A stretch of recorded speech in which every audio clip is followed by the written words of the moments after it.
Well, I scheduled it for 9:15. I don't know why it's going live now, but you know what? I guess it is what it is. So, looks like I'm live right now.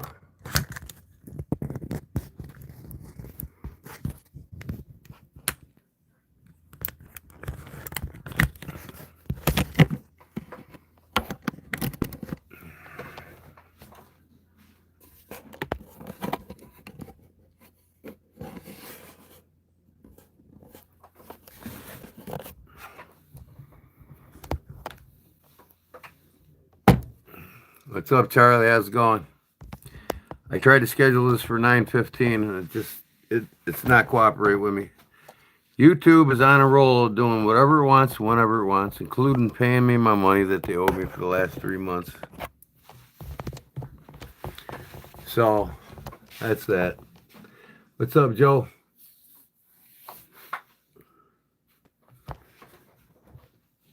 So I'm making this cool lanyard for this EDC Hank someone ordered from me. I want to get this done, and then I'm going to make one to give away, and I'm going to make a cool lanyard to give away on the Hank and individually. So there'll be 2 giveaways tonight. I think the Hank giveaway is going to be for the members only, and non-members are going to be able to win a knife lanyard. I got these cool skull head beads in.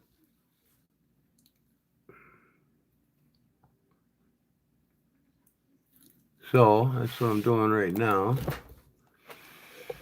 I was in the process of splitting my screen here and doing something else.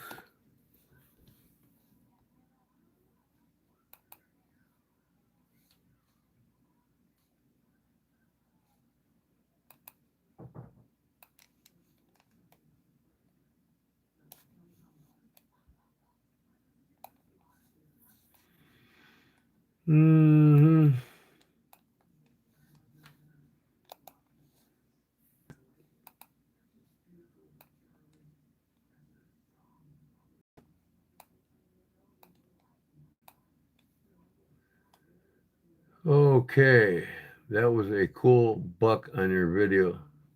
Yeah, that workman buck's pretty nice. I'm doing the 5-day challenge for. I got this damn fly. It's gonna die. Come on, land. It's dead. Oh, crickets, flies, leave me alone. When's winter getting here? So yeah, it's the Buck Workman, 1988. That came out. That's what that was from, 1988. So I'm doing all 5 of my bucks are going to be buck knives nobody else is going to have for the challenge. So each individual buck, it's going to be a rare buck.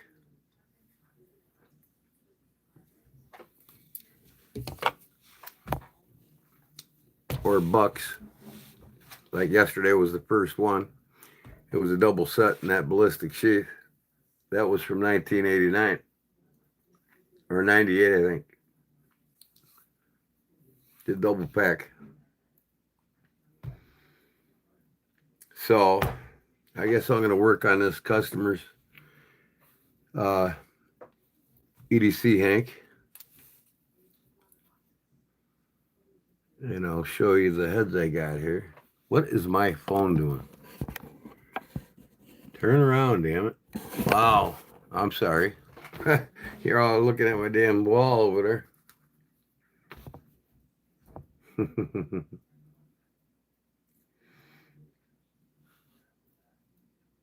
So, I've got the larger one you had yesterday. Yeah, and I got another one made.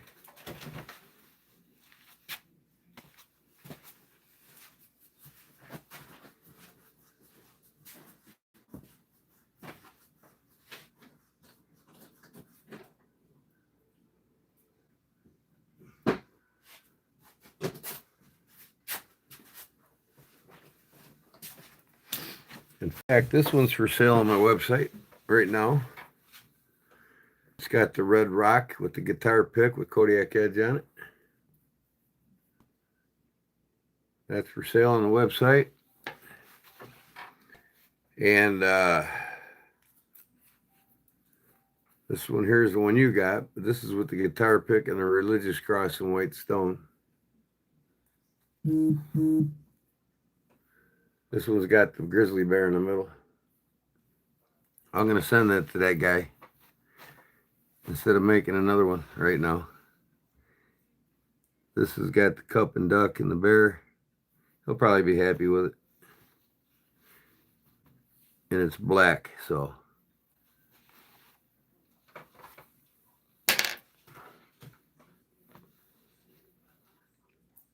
$442.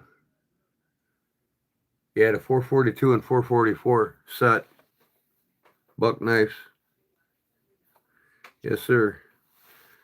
I didn't have time. I went to the post office today to mail out Claude's birthday present at around 3:30, and the sew shop was closed by the time I got back, so I couldn't get my needle for that singer. So I sewed this bad boy up on my industrial sewing machine. And now I'm putting him a lanyard bead on there with a badass skull head on it.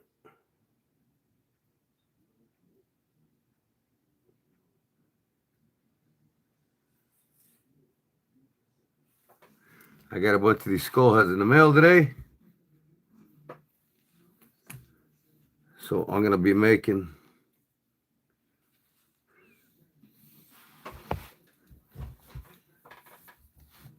some lanyards to give away. This has got your name on it, Charlie. Bedside tray.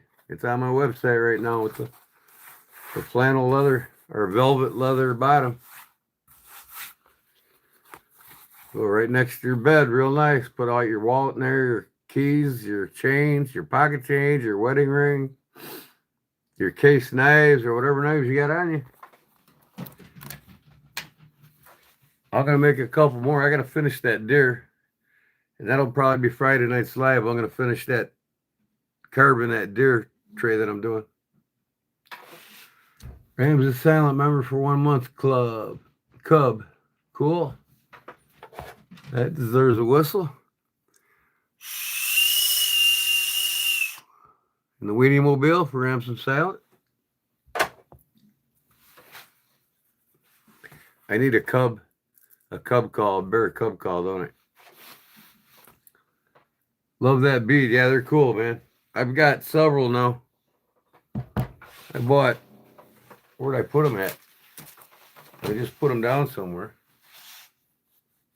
Let me go get them.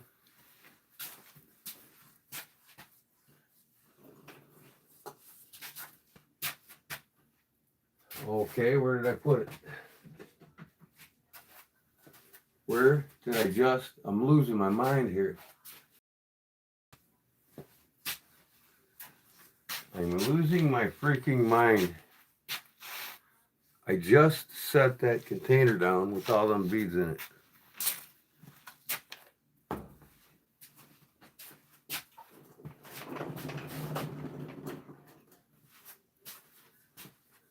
Oh, where did I put it? I'm losing my freaking mind, man.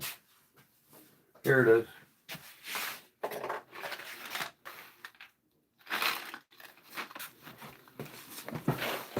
Okay. Here's what I got in. I've got 4 other types of skulls coming in tomorrow.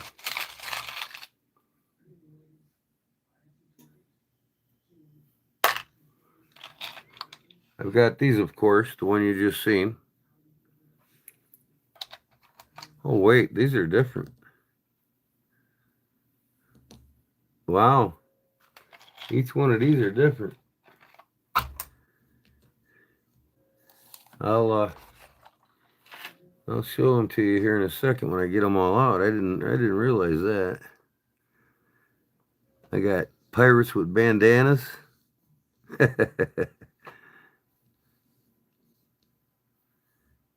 Pirates with a Crooked Eye.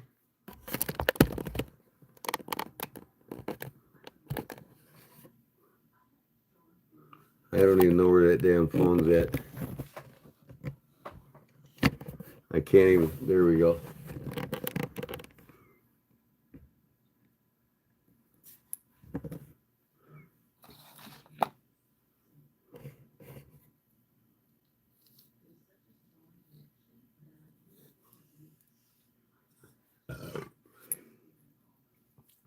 We've got these little guys, single beads.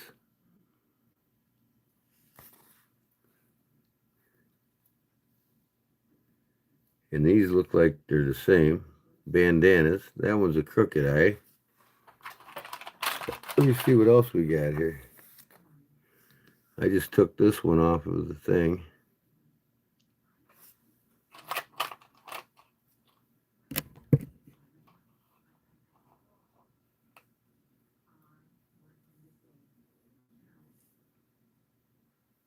This one's a mean looking guy.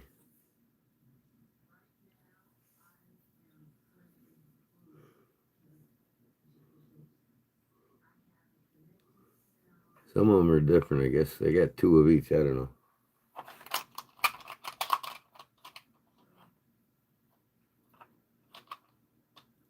Underneath the chat words, can you see them now? Hold on. Wow.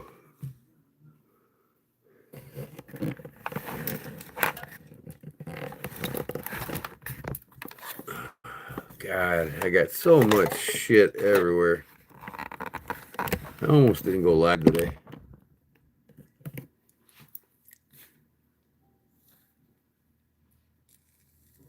Anyways, each one of these, some of these are different. These two are like googly eyes. These are skulls with bandanas. These are the smaller beads here, see? Each one of these are different, I guess.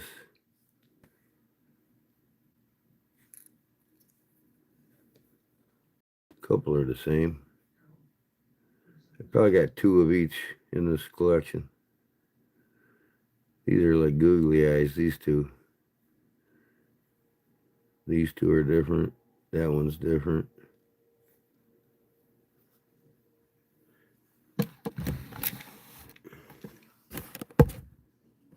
Can you see that now? Because I can't see my phone. It's behind my stand.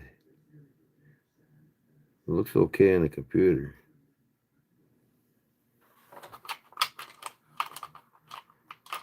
Jeff Jackson. Who's the fellow I was doing the EDC Hanks for? I mean, all I got to do is look at my email.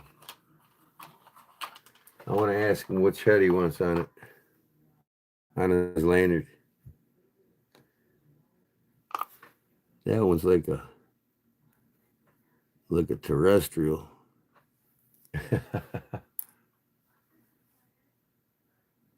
Oh, my camera's going in and out again. Gotta love that.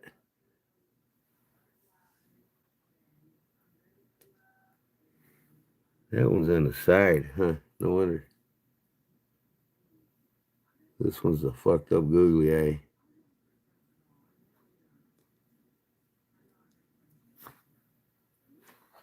One more in here. One more in here. And I got like 50 of these little guys. There we go.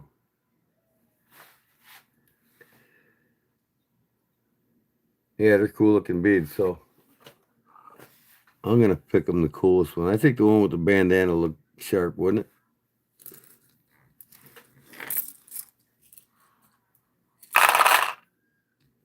Let me put some cream on my damn hands. My hands are dry. Ugh.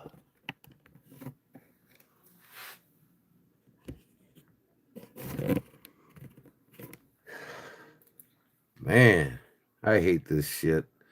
I'm going to go see that doctor and get this shit out of my body. I'll monitor my liver and take care of that myself. I just got to get rid of this damn psoriasis. It's driving me nuts. Looks like shit. Feels like shit. I can't even pick my nose. I don't even feel a booger in my nose.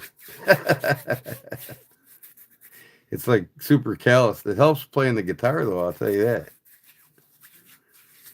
Man, it affects my nails and everything. Everybody says, "You got fungus nails." I said, "No, I don't." The dermatologist told me that's caused by my psoriasis. I ain't got no fungus in my whole body. Any sore I get on my arm, it turns into a psoriasis scab. See, I can't cut myself or it turns into psoriasis. But yeah, what do you think about this, guys? I'm gonna give him the old pirate.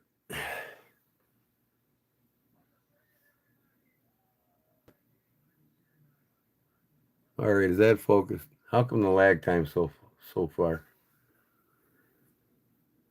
Yeah, look at it. Look at that shit, man. Wi-Fi is breaking all the hell. It's a pirate with a bandana on. Rams is silent. Yep, it's cool stuff. So I'm gonna put this on there.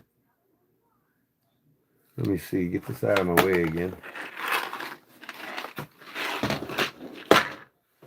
So if you want that tray, anybody wants that tray, go on my website. You like the two in the middle? Oh, I picked them up already, so I don't remember which. I'm sorry I didn't see her. I'll make one tonight with that. You guys just pick out the ones you want me to make a lanyard for. So if you want to win one of these tonight, you got to be a member. But I'm going to do 2 regular knife lanyards that'll slip on any knife for everybody. So I'll give 2 away for everybody.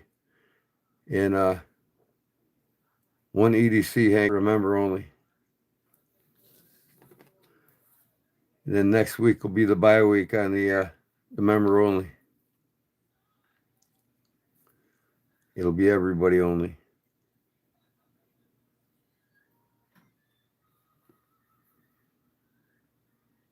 Come on, get in there.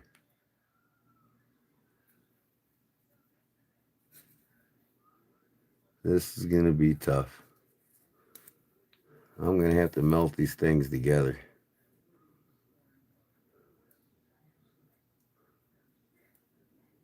You know what? I'm going to put this on the end anyway. I think they'd be best. So, I'm going to start a snake knot here.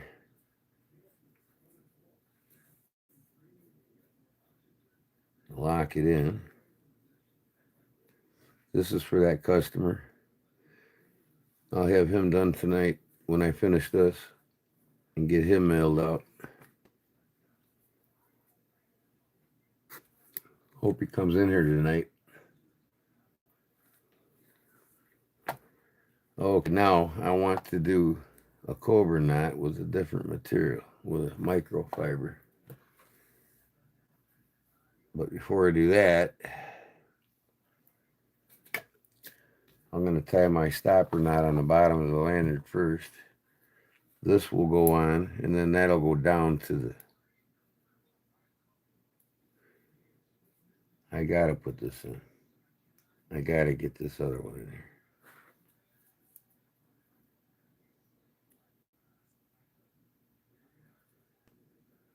This is going to go to the bottom. You know what? I think it'll be to the top. I'll leave it to the top. They'll come up and stop right. All right, let's see if I can get this other one in there now.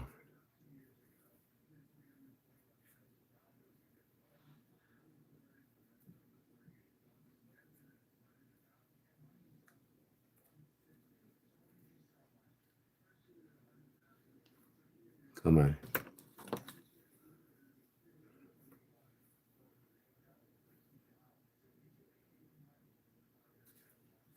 I'm going to have to cut that off. I got too much of a booger on that. Melt it. melted to a fucking point.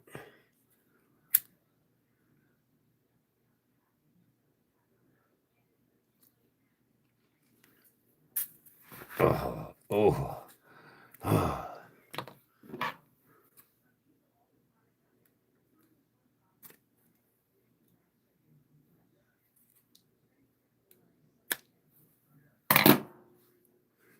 This one's tougher to get two in, but I will get it in. There we go.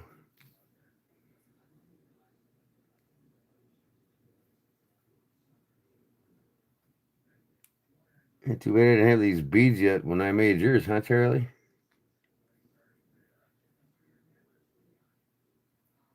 What's up, Sean? Come on. Come on. Come on, let's go. Just gotta keep feeding it in there, I guess. Until it gets in. It's gonna be tight, but it'll go in. This damn needle.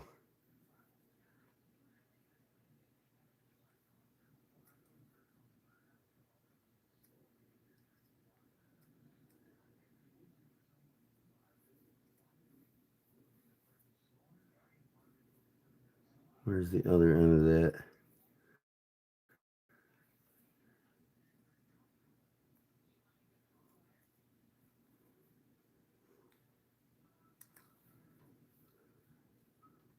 Come on, man.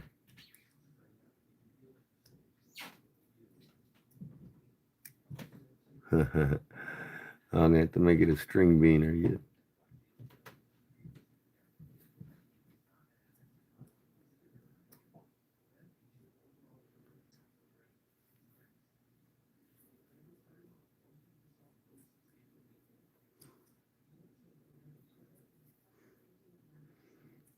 Stubby.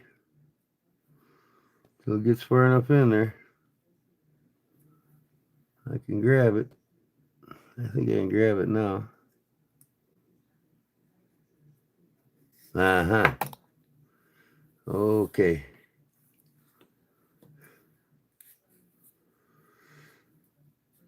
I wasn't going to put it on the bottom. I think it looked nicer on the top. Now, I'm going to do my stopper knot.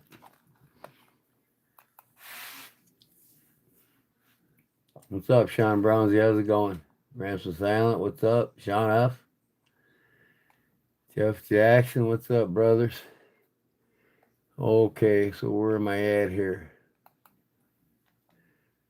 I mean, no matter how many times I do this shit, I still need the tutorial to finish it. I mean, I just cannot remember these knots.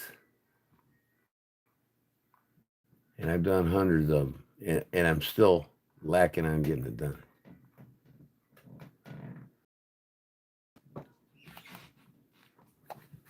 So, I want to make that lanyard about this long. So, it's going to be like this. Okay. So, what I need to do,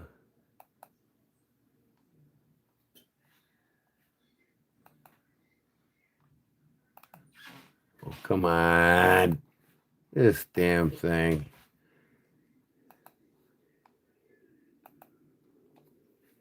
So, I got this strand here, this one here. So, I need to make a loop and go like that. Okay. And go like that, just like this. This comes underneath and goes over, under, over.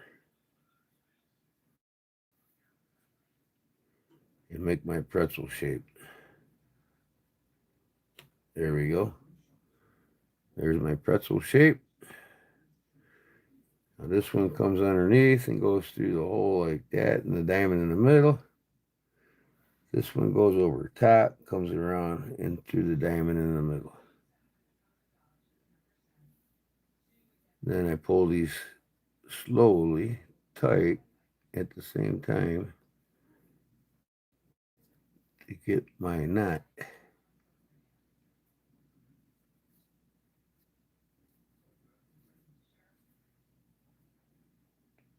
So it's uniform. You want to pull it evenly. And I think that's the length I want right there.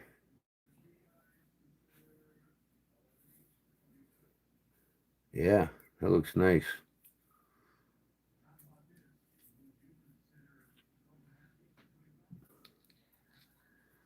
That's a beautiful knot, ain't it, guys?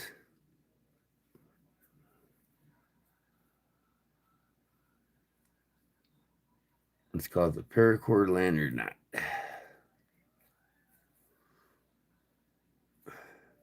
Nice and uniform. See that?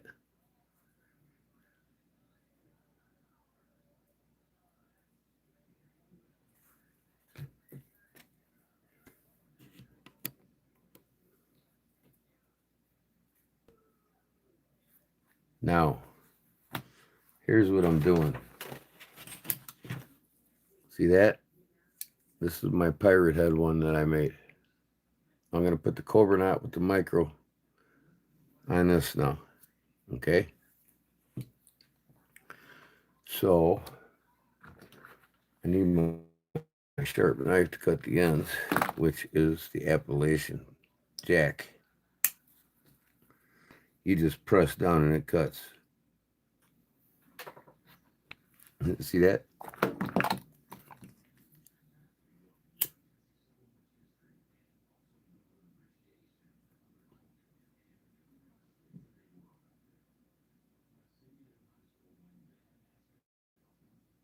I'm going to make two like this to give away tonight, everybody.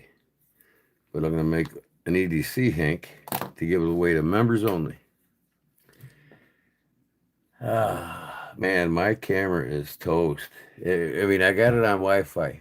I got such a bad signal. I don't know. I'm going to have to get the whole of AT&T and see what's going on with my... Maybe I need a Wi-Fi booster. I'm going to get that cat cord.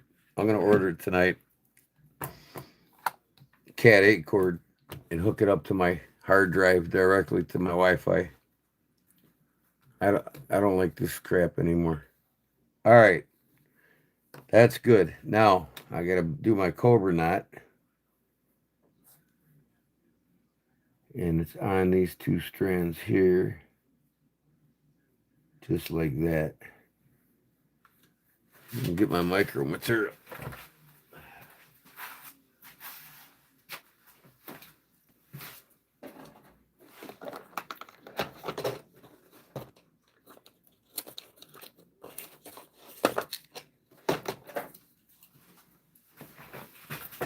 This is going to match that really nicely. And this will be fast. So, I figured this would probably be enough. Why do I keep putting this knife away? What's up, knucklehead, says Jerry. Big Jim, he don't even know I'm live. He's just busy. Big Jim's busy. He's got that show, and I'm just gonna have to send him tomorrow, whatever, random. I ain't got time to get a bunch of knives done up. My wife's got me working on the house, taking up all my extra time. It is what it is. I gotta live with these, all don't. So, and then plus too, I'm getting really pissed off about not getting paid from YouTube. I mean, it's getting me to the point to where I'm about ready to go to their corporate headquarters. You can't call them. You know what I mean? And then I'll make them pay for my fucking gas. Good luck with that. All right. So to start this, I'm going to go boom, boom. Start my cobra knot. What's up there, Jerry? And this is going to get tucked behind that knot. or that bead.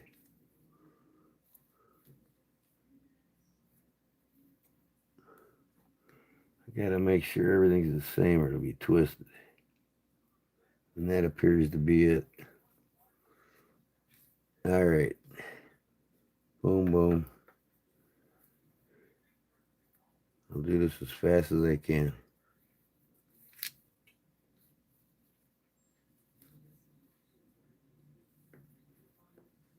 See, that bead won't slide around now, see?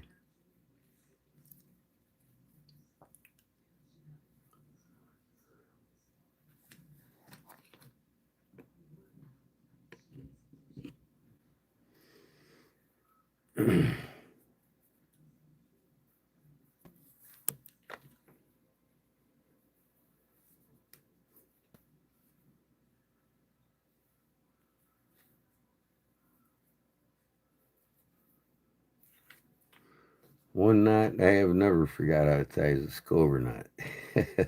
The cobra and the snake I can do with my eyes closed.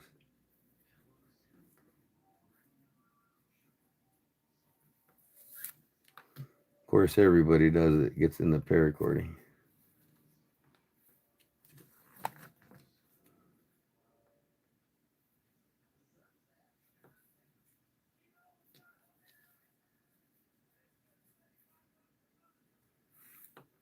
I want to get some stainless steel rod tomorrow. I keep forgetting. I want to make that monkey fist jig for making monkey fists.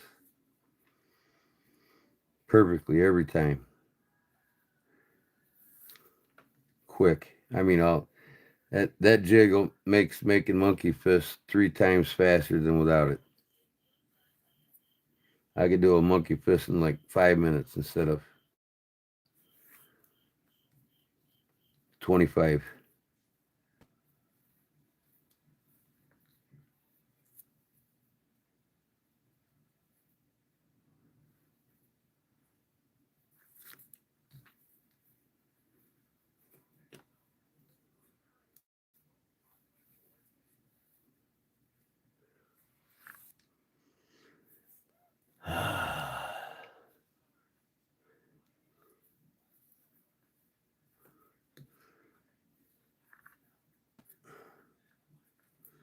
I don't know if Claude knows I'm live or not.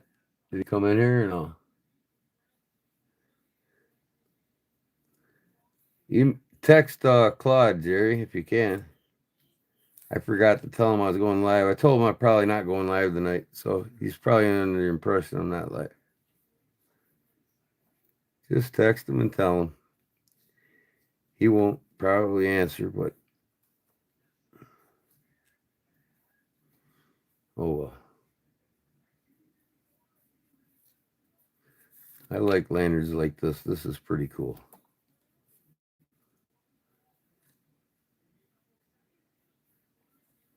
I've got red, black, and green coming in the mail. Micro cord like this.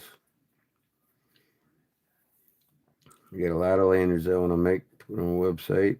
And then I wanted to just take the night off tonight just to load all my knives on my website, but I didn't even get a chance to do that. Nothing but time. I'm not in no hurry. Supposed to be retired, not retarded.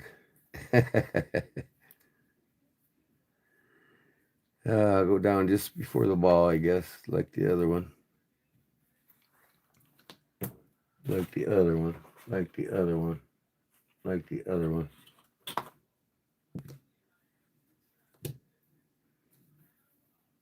Leave a little bit of the decorative part of the paracord stick out.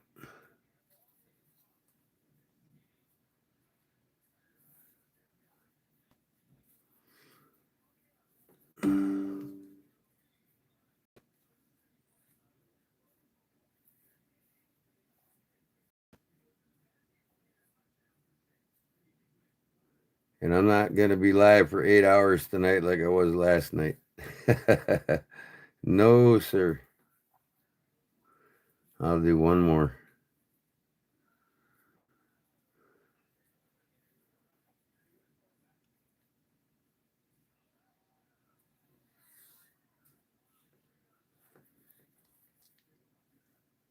There we go. Cut this off, and this whole EDC hank is done.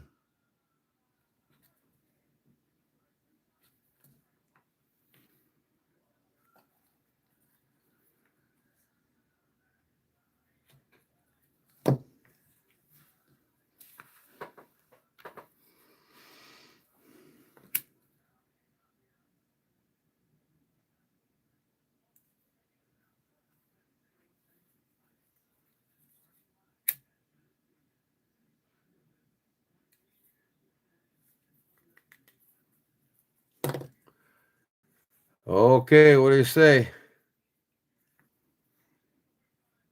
How's that look, folks? Look at that knot. That thing's perfect this time, man. I did that by accident. But I like the pirate head with the bandana on. Ain't that cool? It's like Guns N' Roses almost. I've been looking for these pirates. I mean, this ain't a pirate. This is a skull head with the bandana. But Stacy Bolster Blade sent me this one. I'm looking online to see if I can find more of them. It's a pirate with a long beard.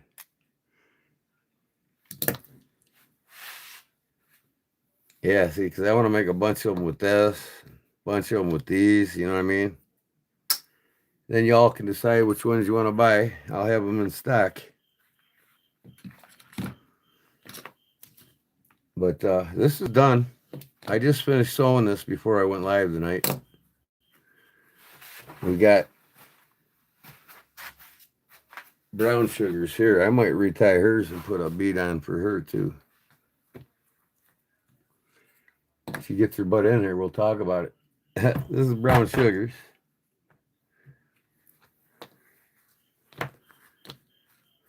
So this thing here,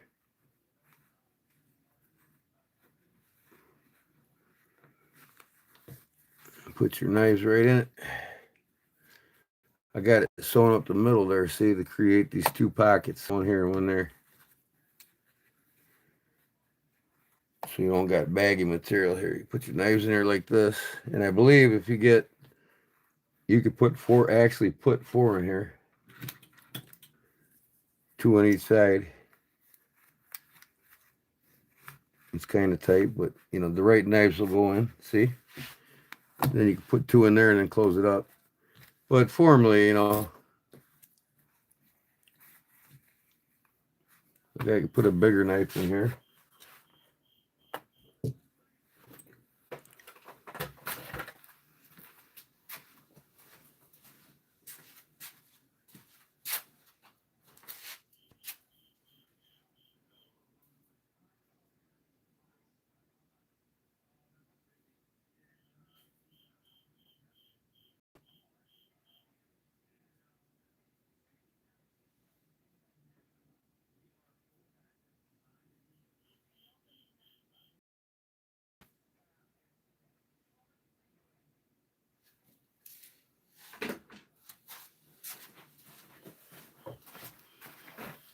There's the balloon guy. You can put bigger or a couple smaller ones in each side. Then you just put this down in here, and then you can button it back up.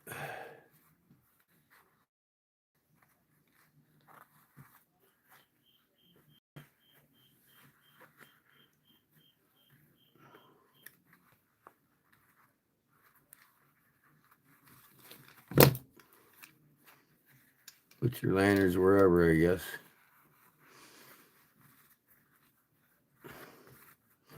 Then you can fold this thing up, see? Put it in your go bag or in your fanny pack or whatever you want. Man, the thing got dirty all of a sudden. I'm gonna have to try to clean that off. I don't know. But as you can see, you don't have to unbutton it, you can still take them out.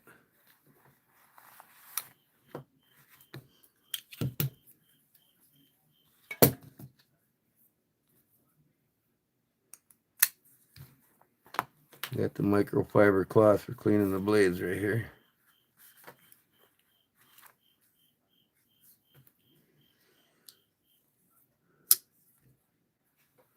You get them cheap. I don't shop on Temu, man. I don't patronize Chinese shit any more than I have to. I never bought anything on Temu, and I'm not gonna. Coming directly from a Chinese factory. I'd rather it come from an American Amazon factory. And I don't mind spending a little extra because you know what? The cost gets put down on the consumer. Don't cost me nothing. But, you know, I can be a little more competitive with my prices now if I go to Temu. Now, see, I just did a snake knot on hers, but she's happy with it, so. And she got the zigzag from my other sewing machine. I got to get a new needle. But the straight stitch, I tightened up the stitches till about 4 millimeter. No, yeah, 4.5 millimeter. Zigzags on random. But that's a done deal for that guy. Yeah, Jerry, I don't really patronize Temu. Just like I don't patronize Apple phones either. Never had one, never will. And what they've done to the American people, sorry. Sorry, Charlie, you ain't got my business. I'm happy with an Android. I don't even buy Coke. They supported Adolf Hitler. I'm like that. But I love my Chinese-made knives, don't get me wrong, but American manufactured companies, half of them are assembled in America. The parts are only made overseas.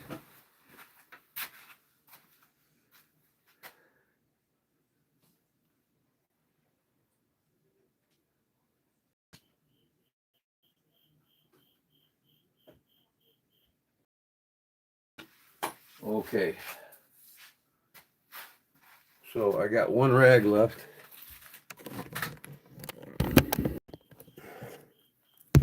Make sure my phone's plugged in.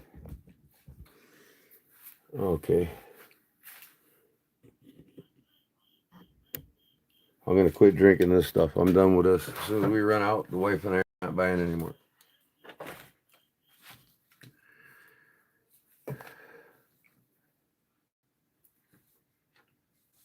This is going to be the members only giveaway, EDC Hank.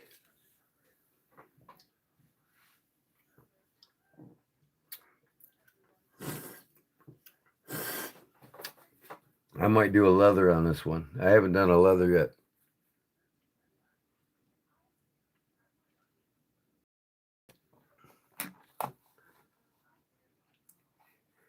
Let's see what my lag time is here. Lag.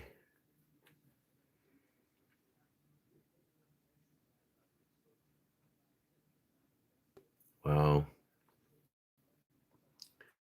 About 7 seconds. Let me redo my live on my computer.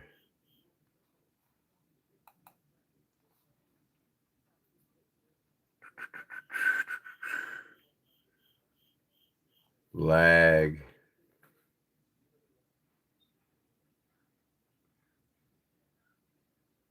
About 4 second lag time. That ain't bad. Everybody fall asleep or what? Nobody's chatting with each other. You all said your hellos on. That's it. All right. Is this the outside? Yeah, this is the side I want up.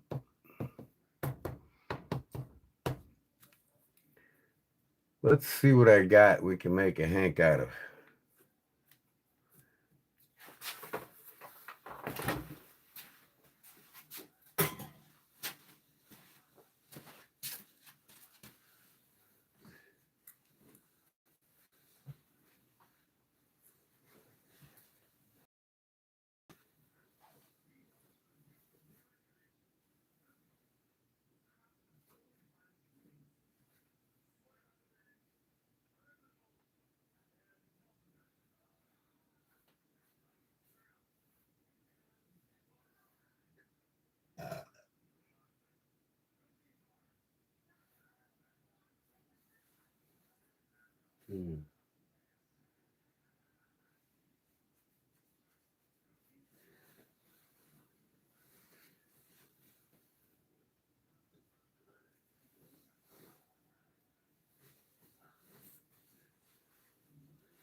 these pockets here are the bottom ones, and they're too small. So I think what I'm going to do is just make a 12 by 12 hank out of Dedge camel. Just like, hey, maybe I'll leave that hem on this one.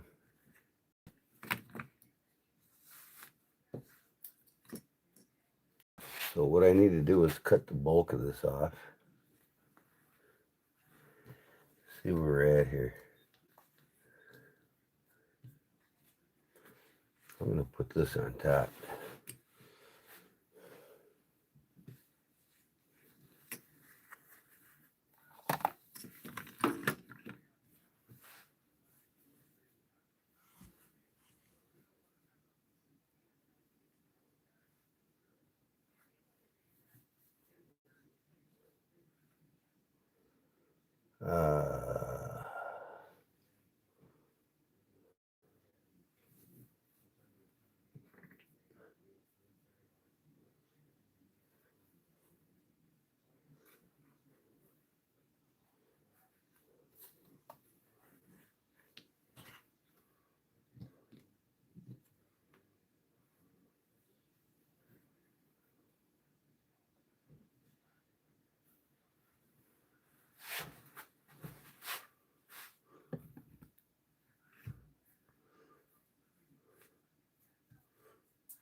Okay, where'd you go, ruler? Where'd you go? Where'd you go? There it is.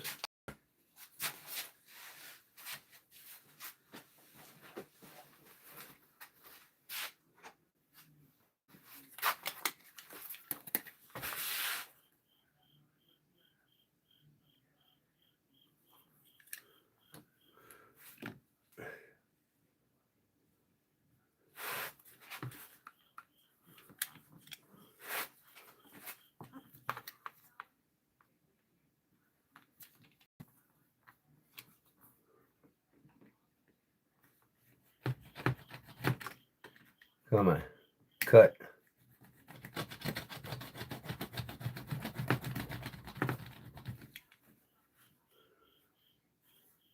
Mm-hmm.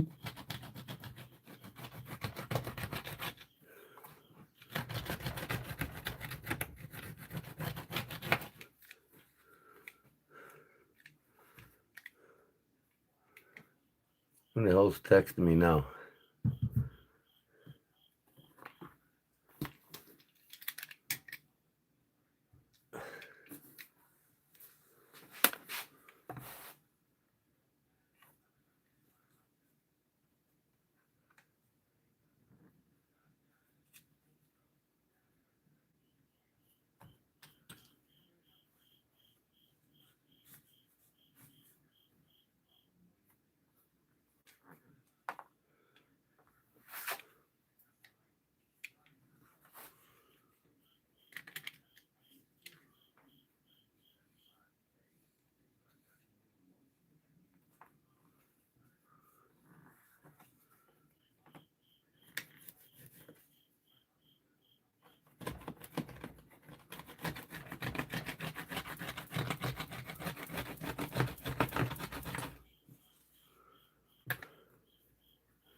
Okay.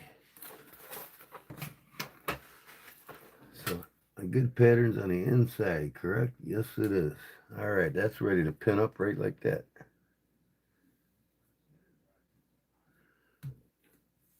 Get some pins.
This thing's starting out to be almost too perfect.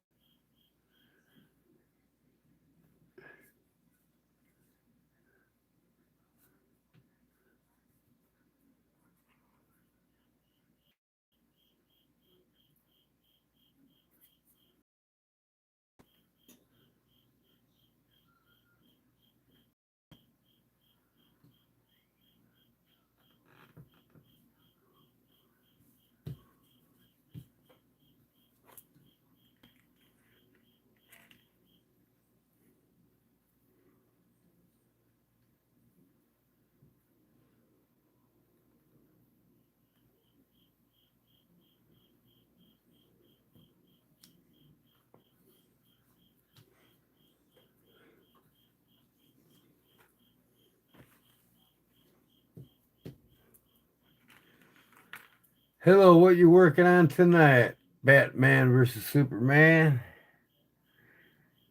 I'm making an EDC, Hank. And you got to be here 2 weeks in a row and be active in the chat 30 minutes before my giveaway in order to win it. So, not this time in my chat, but next Wednesday when I see you in my chat, you're eligible to win your first giveaway from me. But this one is specifically for members. And I'm giving away, after I make this, I'm going to make 2 knife lanyards and give them away.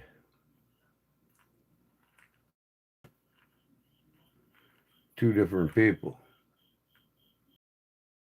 And that'll be the show. Hopefully I'll be done by midnight.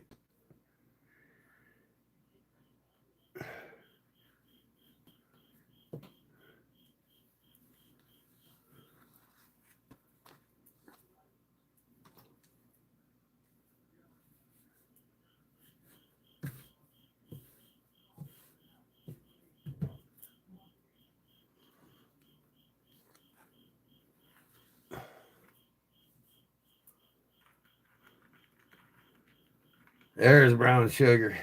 Guess what, brown sugar? I didn't get to get that needle today.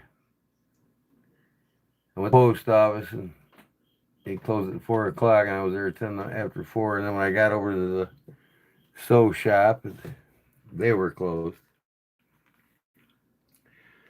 I had 2 unexpected guests show up my driveway an hour before I was leaving, and that ate up my time, and I didn't realize I need to get this shit done. I hate that when people come over without texting. But it'll be done tomorrow. This is for the giveaway for members only. And if you're lucky, brown sugar, you might win this one tonight. And you'll have both the 7-inch and the 12-inch Digi Camel. If you're lucky. All right, I'm not going to pin that. I'm going to go ahead and sew that right now. So I'll turn my camera on here. I'm not going to move this camera around much.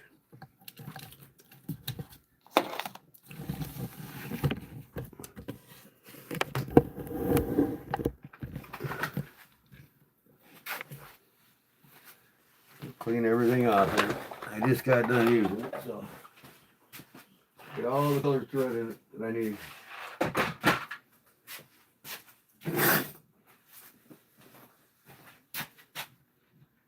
But look at this one I just finished, brown sugar. This lanyard on this guy that ordered this last night. I just finished it. But look at that. Pirate's head bead. You want a lanyard like this on yours? I got that on yours now. But I can make you a lanyard like this. I got like 5 different types of skull heads. If you don't like the skulls, no big deal. That's all what I got in today, that's all.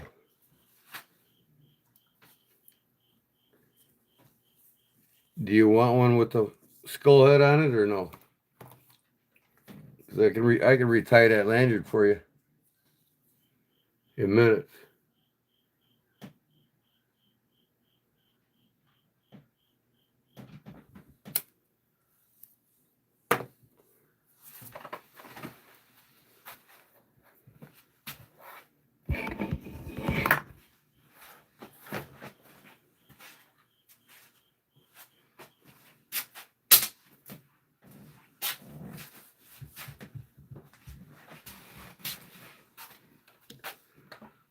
Okay, I'm not going to see the chat for a bit while I do this.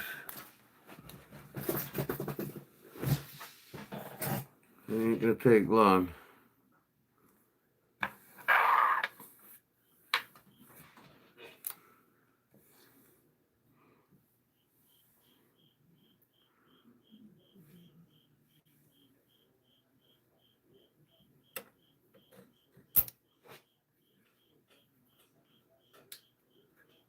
$5mm stitch.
Okay.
The bigger ones are harder to maneuver than the smaller ones.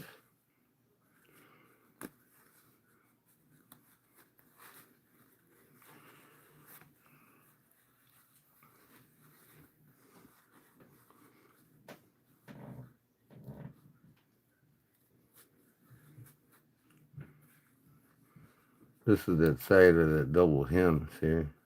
I left that double hem in. I hope it don't bite me in the ass.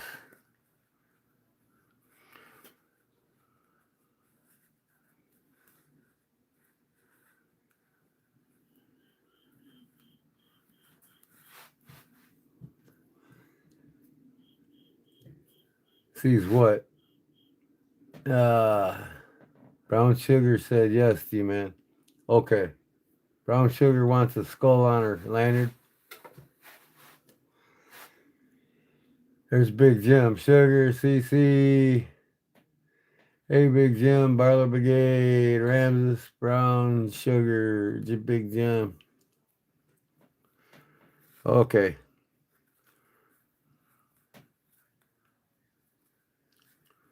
I'll make her a bead. A skull head bead.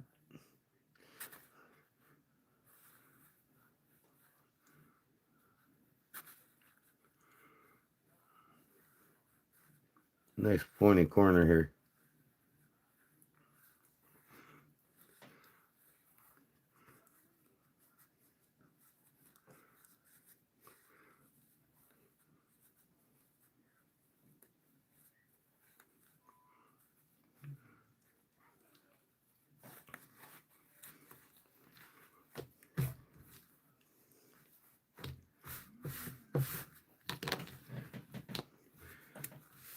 See, there's that hem, see?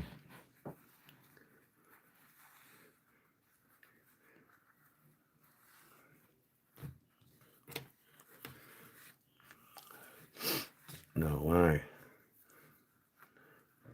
I think it's going to bite me in the ass. See what happens when I iron it.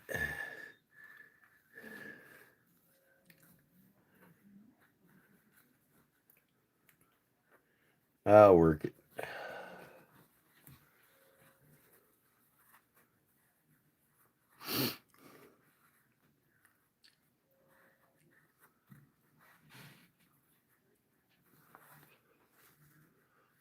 Just going to have to iron it like that.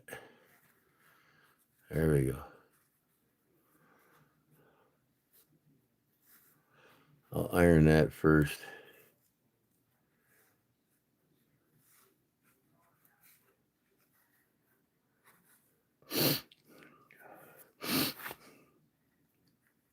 See, it's doubled up material there. See, that's what I should have took that hem out. But that'll be the top of my hank, see? Reinforcement on the top. That's what I like to call it. All right, I'm going to go over and iron this real quick. You don't need to watch me do it. And I'll be right back.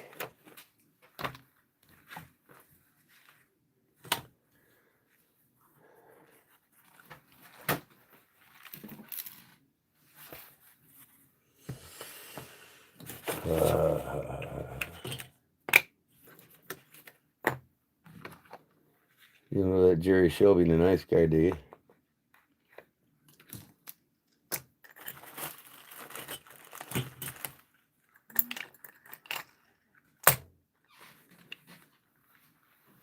Be right back.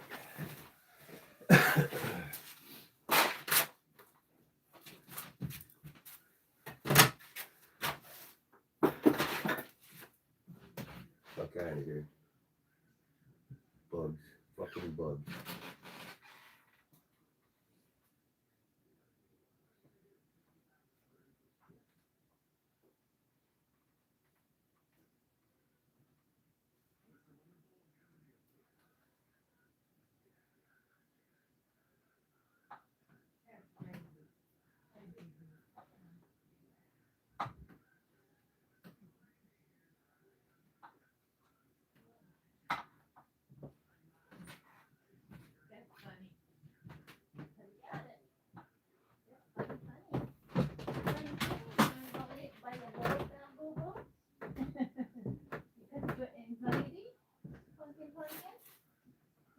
bucks. 40 bucks. That's funny. Oh my god, that's hilarious. Oh, that's a smart man. I'll probably make $1 million. And that's still good. Just hold on to my baby. I'm gonna take you outside. Hold on, baby. Ready? Oh, yeah, the dog's away.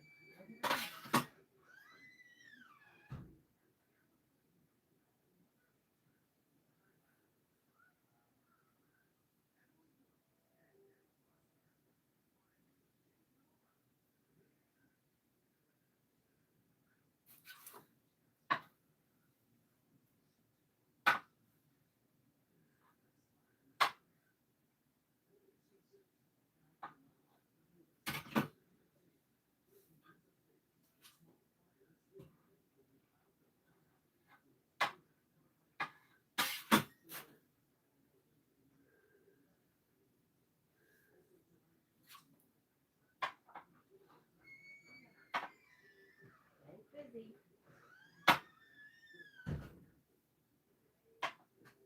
Is the garage door shut? Yeah. Okay, I hope so. Bobo's coming in. Bobo's coming in. Hi, Bobo. There's my Bobo boys. Hi, Bobo. Where you going, baby? Huh? Where's my Bobo boys going? Come here, buddy. Bobos. Oh. Where you going, Bo? Huh? What Where you doing, going, buddy? Bobos? These my boys. Yeah. Good boy. My baby boys, huh? Oh, You here gonna go out and comes get a treat? Huh? Here comes the other one. Oh, here comes the other hoodlum. You come in. Emmy Lou. Emmy Lou. Where you going, Bubba? Come here, Come Bubba. here, Emmy Lou. Hi, babies. Come here. Come here. Up. Come here. Come here, Emmy. Oh, she's leaving. Oh, she's leaving. Look at her. Okay, wait. Wait, come here, Emmy. Come here, Emmy. Come here, Emmy. Oh, there's my girl. Come All on, right. Bubba. We'll get a treat. Oh my God. Wanna go outside, Emma? All right, I almost got this done here. Let me see here. I gotta finish. My dog's distracted me.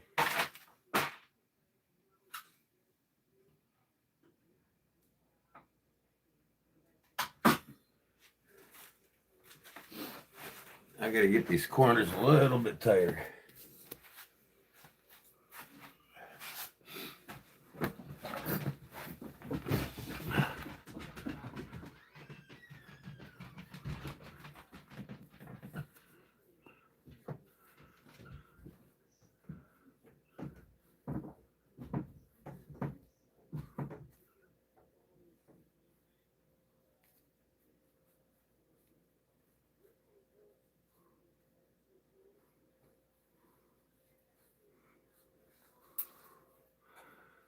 That one, a little tighter on that one, I guess.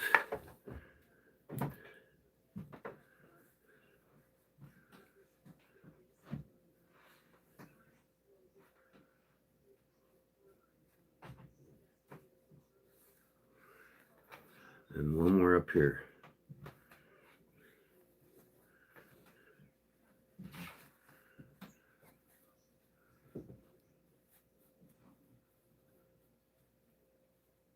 That's a real nice and tight one.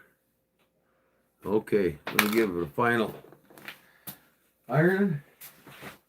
Fuck off.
Okay. Ready to sew.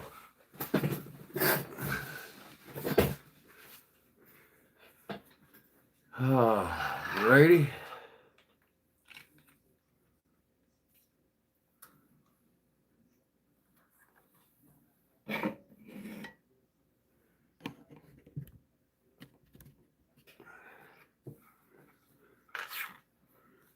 Where's my pocket?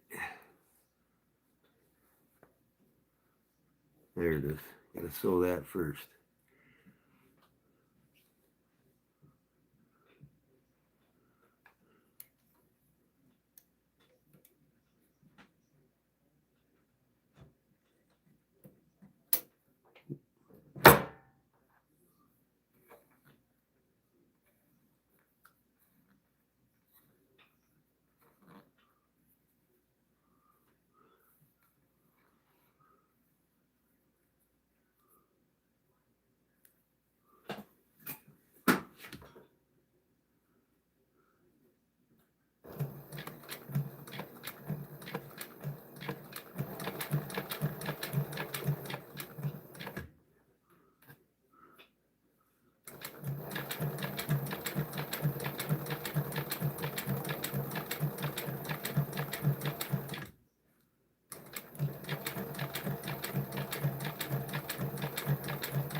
Okay, all they gotta do now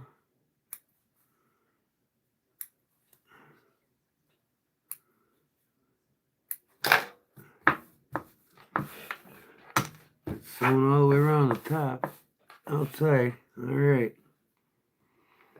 Now I gotta draw my cross on it and sew it up the middle. See, so it ain't like a pillow.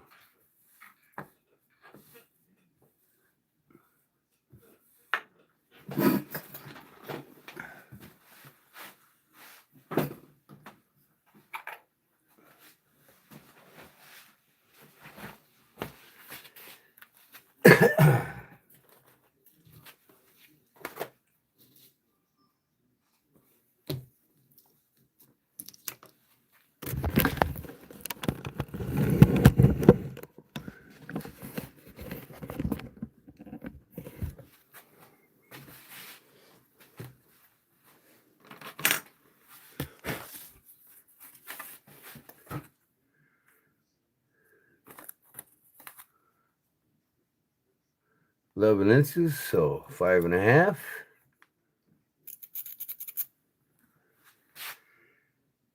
Five and a half.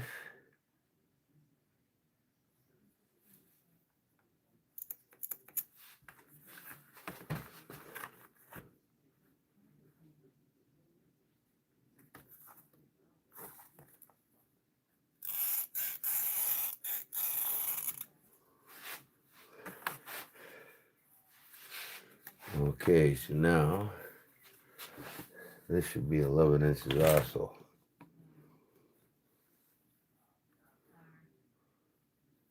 Yep, 5.5.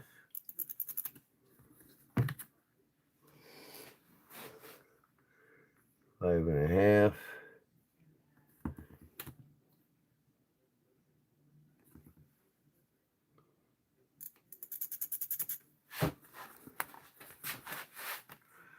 This is a white chalk pencil. It's got a roller that distributes the chalk.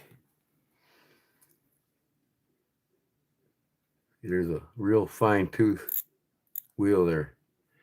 And it's almost out of chalk, but you see the chalk inside of the bottom there. And this chalk comes right off. It's not like red construction chalk that stains. The blue don't and the red does in construction, amongst other colors. So that'll give me a perfect line right in the middle. Now what I'm going to do is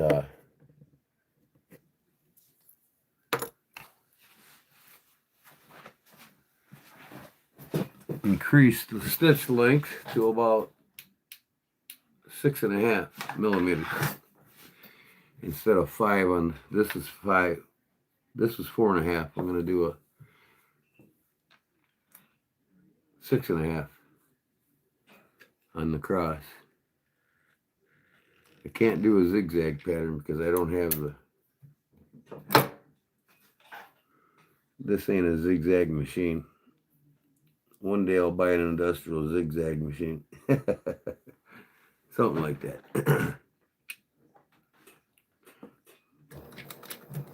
I just got to stay right on the cross and give me a perfect sew. This is how I do quilting in vehicle seats with a 1/2 inch, 1/4 inch foam in between the layers. That's how you quilt the seats.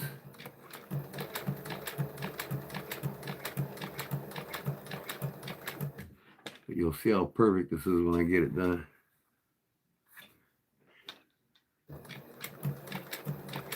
As long as I keep that white chalk line in between my sewing foot and right the middle slash of it, it's dead nuts.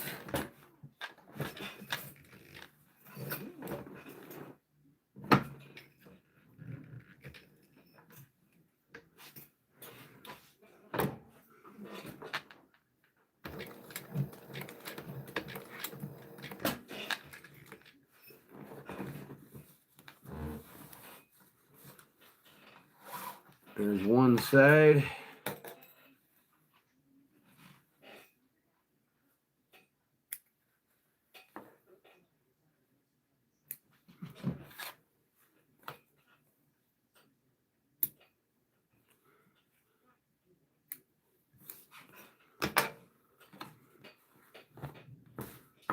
So you can see that. That's dead straight.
Times back and forth, locks the thread in.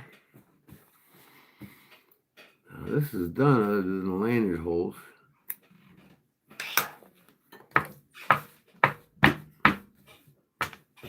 We'll give it a quick iron.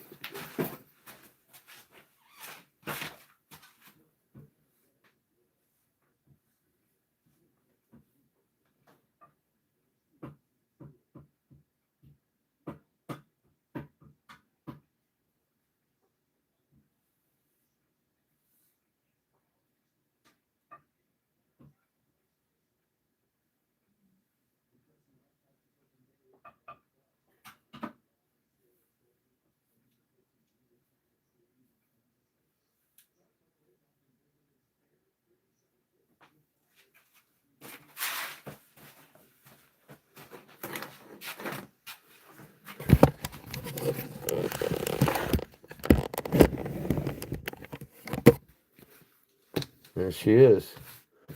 You still see the white chalk in there. But like I said, that rubs right out.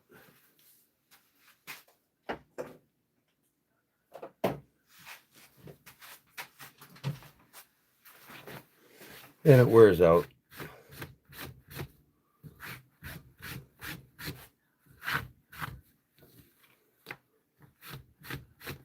It doesn't stain.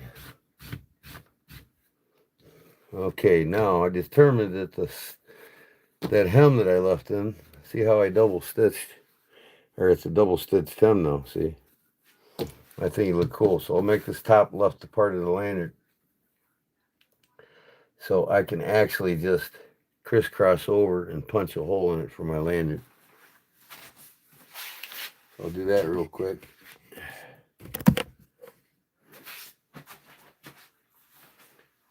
Grab me a smoke real quick. I gotta go up. I have my wife make me some coffee. Let me go get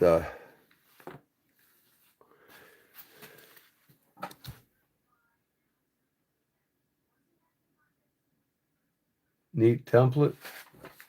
What are you talking about? This here? That's an upholsterer's cutting guide. And I got the gray cut board on the table over there. You guys seen that with the white squares in it. Everybody that does leather work buys one of them. But that's what upholsterers buy. All right,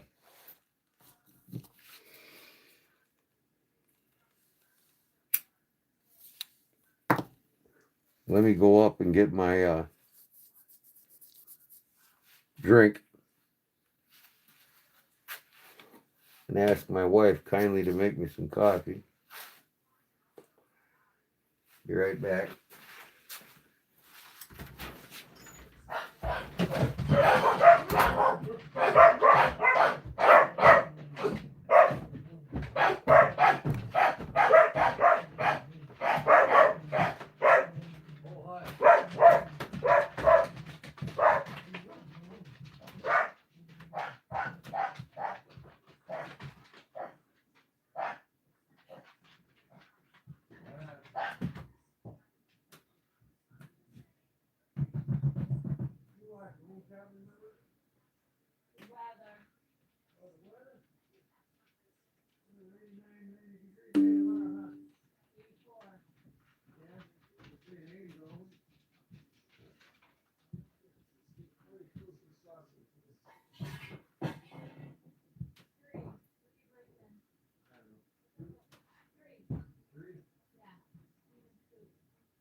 That's one here.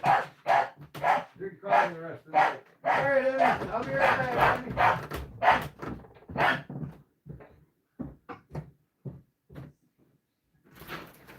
Well, I tell you, my female, she has the separation and anxiety every time I go away. All right, what am I doing here? I got to sew up for that lanyard hole. Oh.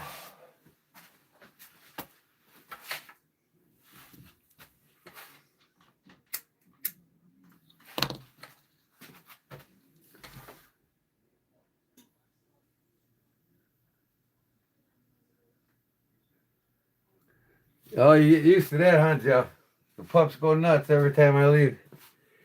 My female does all the barking, and then the male learned it from her because he's a baby. So she taught him everything she does. So they both bark like crazy. All right, left side for the lanyard. All I gotta do is 2 straightforward stitches. Now I'm gonna go kind of a.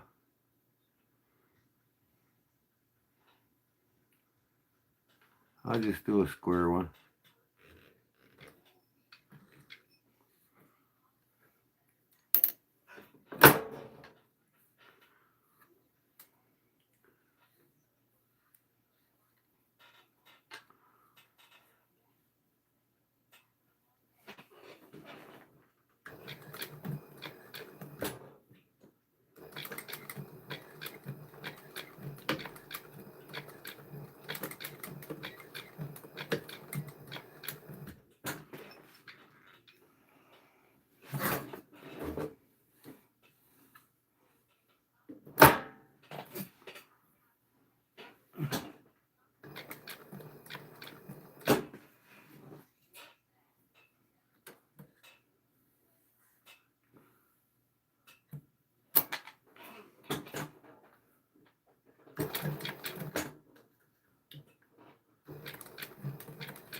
That's it.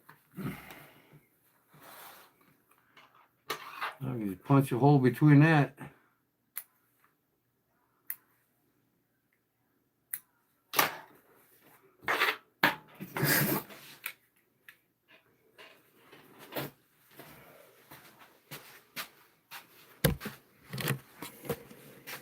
See here. See that square I sewed? I'm going to punch a hole right between it now.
There we go.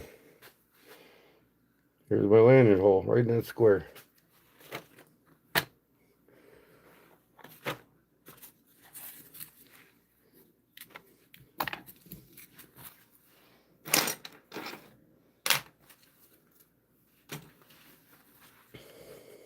Tie my lanyard and we'll give her away.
What's up, Barbara?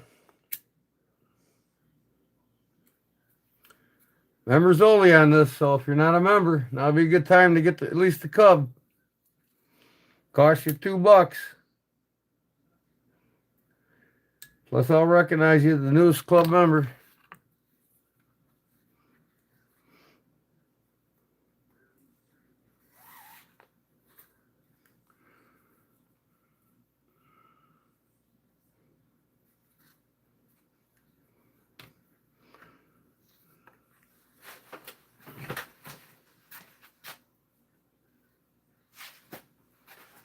I'll make the same one as this one.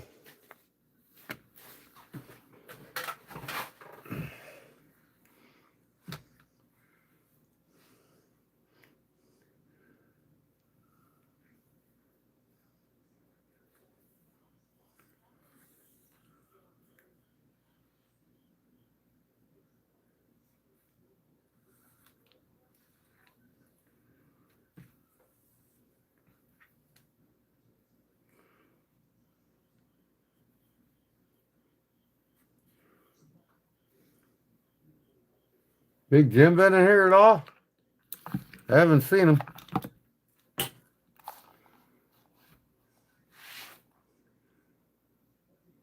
There he is. Big Jim's in here. Did he leave? He's back, he said.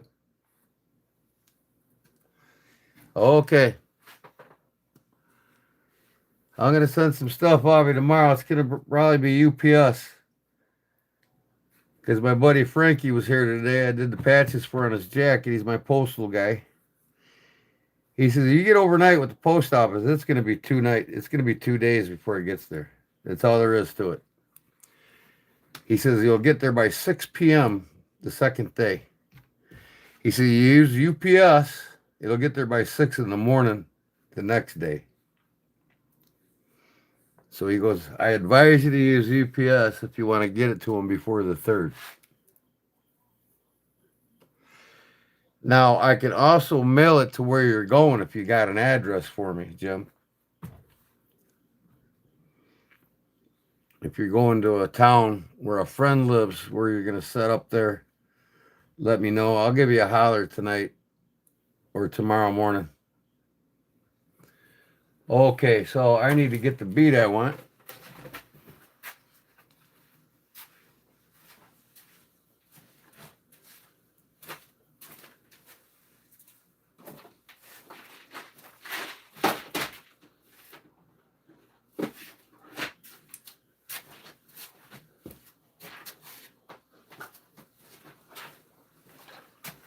Look at all them skull beads I just got in, baby.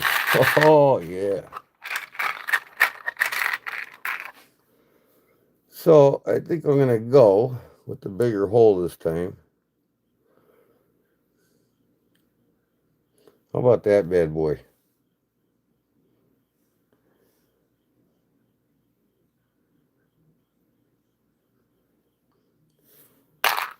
This one lays down, see here? I got 2 holes here. Yeah, that's going to work nice. 2 holes for 2 cords. This one goes through the first hole.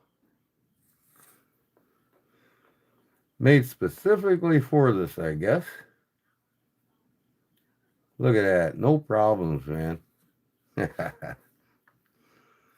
Up to the thing.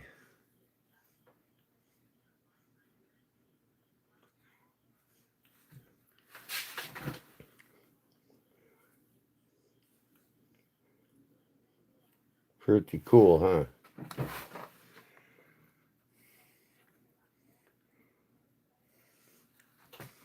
That first knot is called the snake knot, Jim.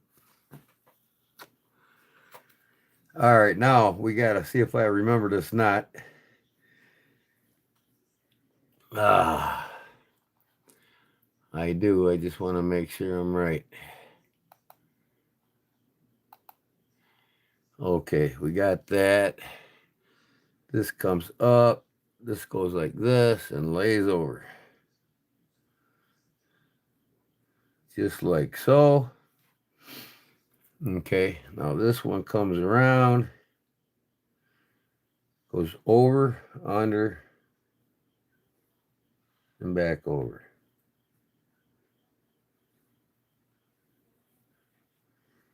Make my pretzel shape. Right about where I want it.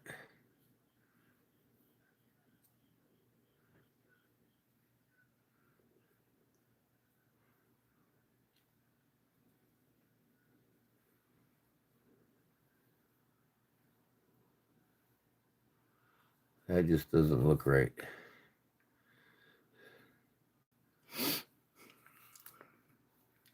Once again, this one comes up, make my loop, just like yonder.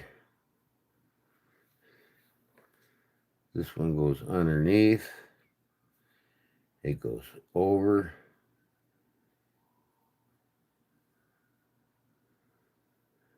Under. And over. There we go. There's the pretzel shape I wanted right there. The diamond in the middle. Now let's get this down where I want it, which is right about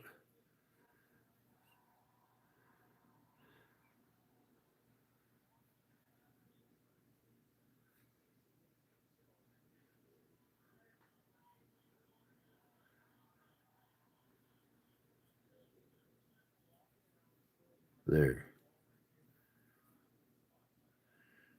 Okay, this one goes underneath through the hole, the diamond in the middle, and this one goes over the top of these two.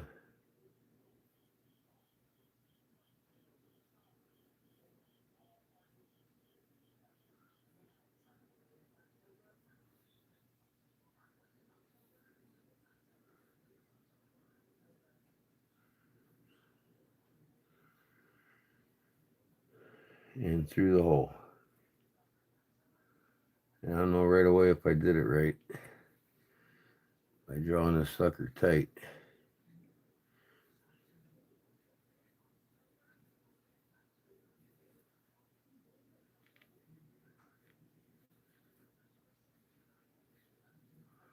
Now, if it gets too far down, I can always bring this slack through and tighten it up. But this is it.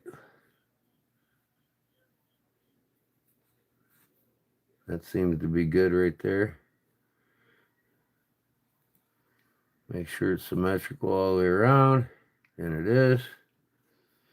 In fact, I'll give me a little more.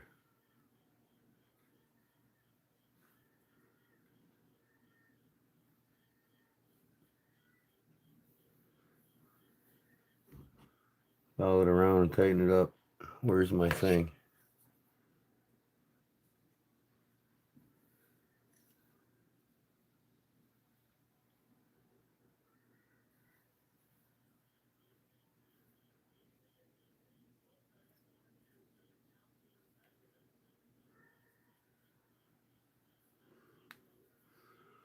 Same thing here.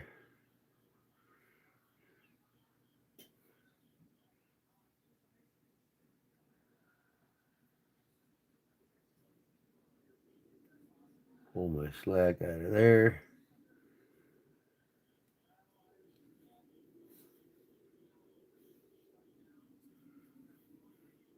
Takes a little bit to tighten this up, but once you get it tight, then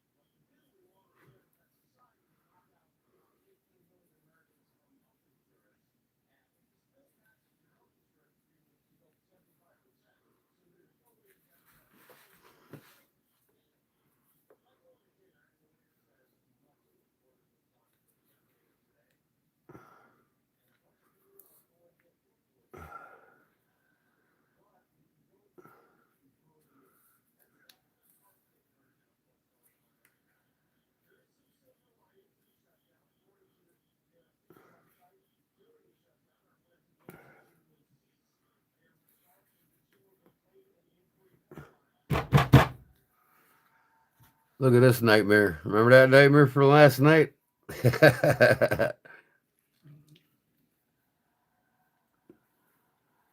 What's up, John? John's back in the house, y'all. I told my wife to go on my YouTube channel and say hi to everybody, but we'll see what she does. That's kind of a little offset, but it don't matter. See, this one's dead nuts. But once I cut this, I'll be fine. So, just make sure they're tight.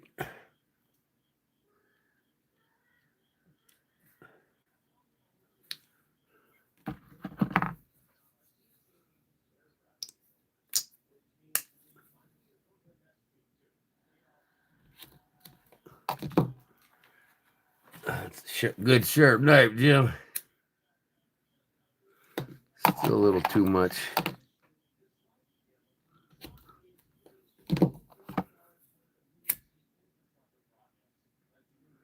We'll give this away in about 10 minutes, 15 minutes, as soon as I get this cobra knot on it.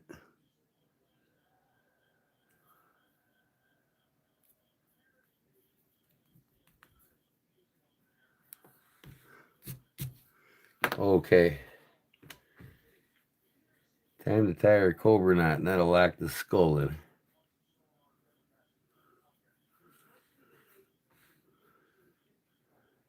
Okay.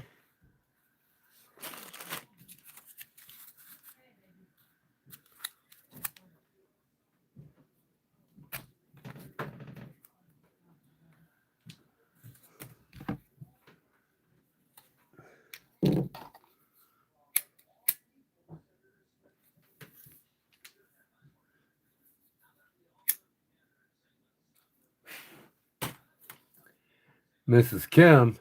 Yeah. I'm wanting her to say hi. Come on here and say hi to y'all.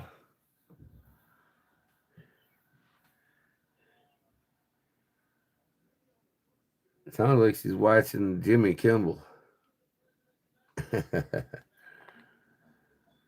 Okay, over. Around. Let me see.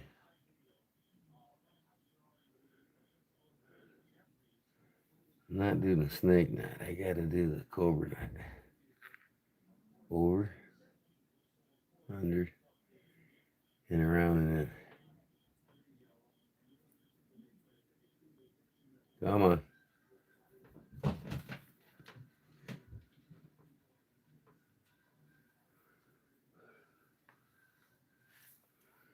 Sure my slack's the same. That locks that head in place there. And it'll lay nicely on the cobra knot when I'm done. Boom, boom, boom.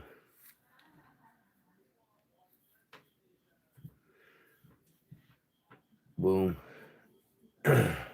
Boom.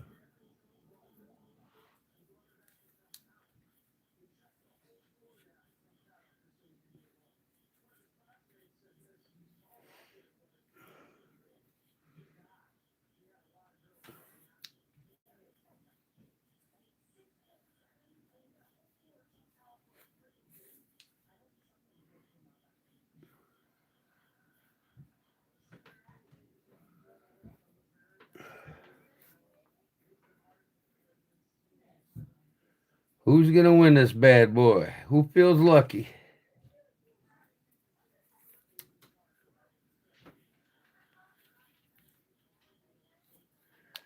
Okay, I'm gonna start with the rules here.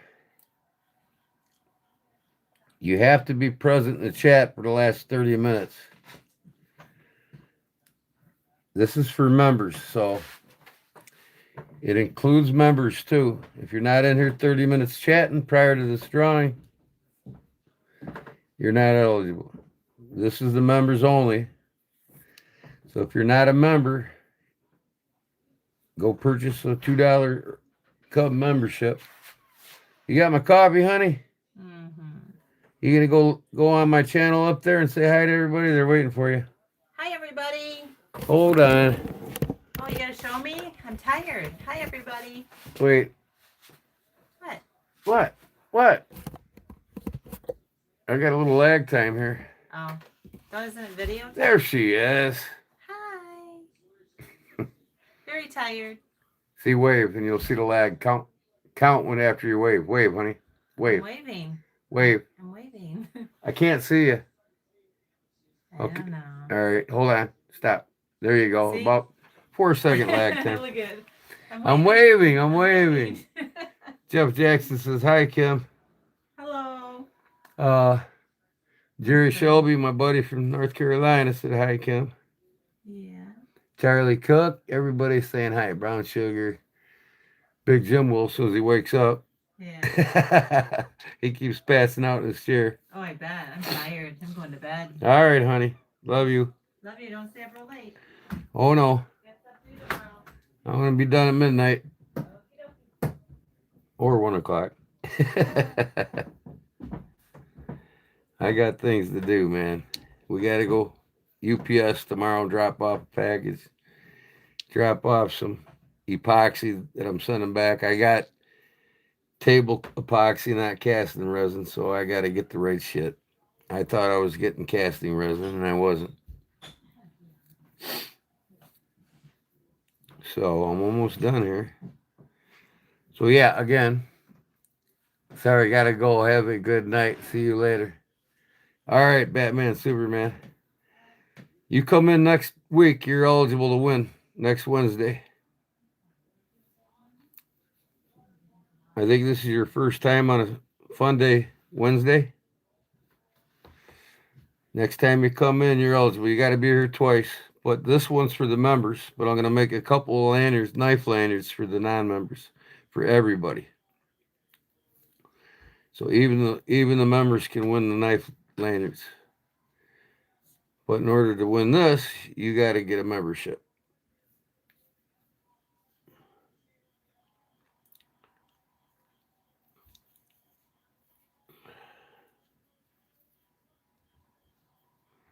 I didn't see no answers. Anybody feel lucky on this? uh,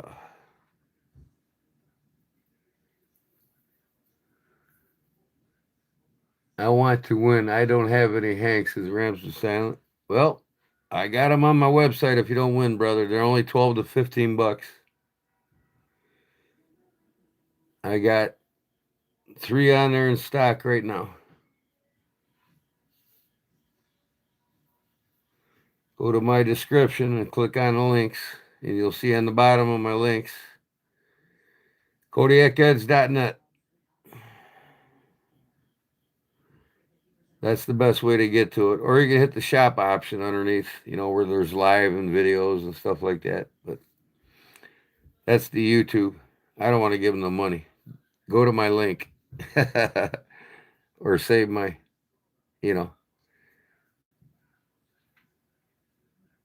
save KodiakEds.net and go directly to it. Then the money goes straight to my account, and I don't have to wait 3 to 4 months for YouTube to decide to pay me. And you buy my shop feature, they get 30%. When you go straight to my website, they don't get shit. And they're getting mad about that now. So, boo-hoo. Start paying people on time. That's all I got to say.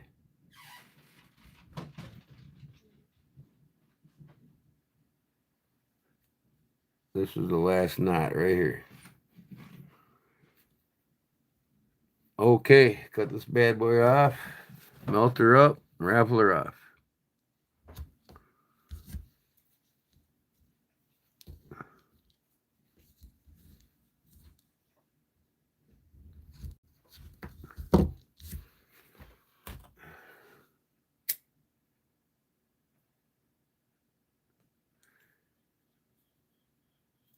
So what I'm going to do is I'm going to pick a number. Who's the managing mod that wants to start the show? And I'll tell you what number. How's that look, y'all?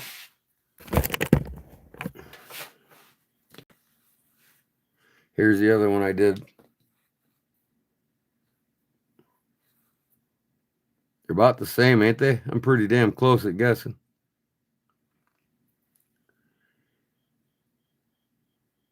That's the new one I just did. This is what I'm giving away. This is my customers.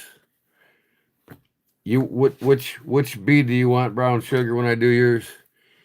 You want the bandana skull head? Or you just want a regular skull head?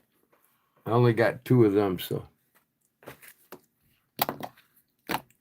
I got 1 more left. All right, that's a done deal, folks. Let's put some knives on here. Jerry the Shelby by right here. Knife slip. With my favorite trapper of all time. The Parker Edwards from Jacksonville, Alabama.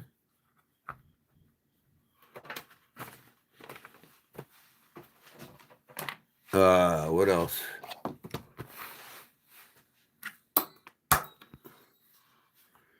Appalachian Drifter and another Jerry Shelby, the knife guy, slip. These are my favorite carries right now. Appalachian Jack, and then that's from Big Jim, Barlow Jim. Where's Barlow Jim at? You might want to message him and wake him up. Here's my Appalachian Drifter that I love to carry so much. I'm going to put a skull head one on that tonight, I think. And then this one here. See how far down that blade goes.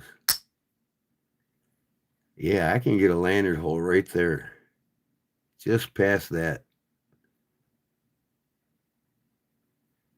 But I can knock this pin out.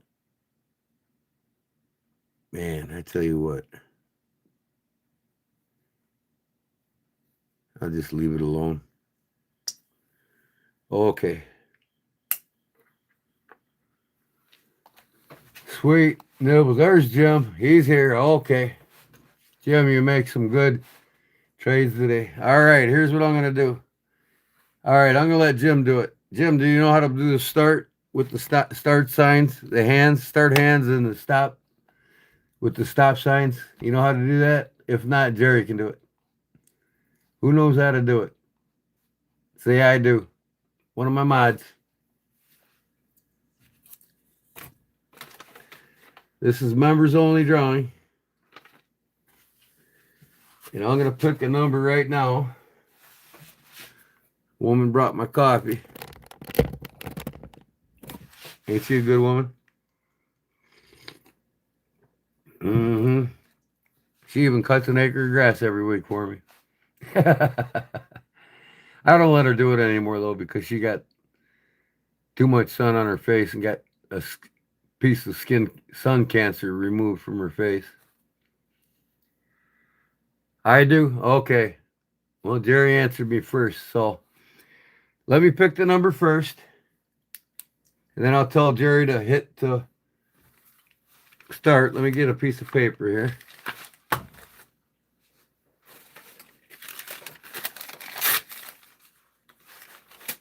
Okay, I'm going to put a star on here so you can see this is the paper that I'm writing the number on, so nobody knows I'm cheating. If I can get a pen that writes. Come on. Okay, see the tear, see the star. I'm going to put the number on it right now.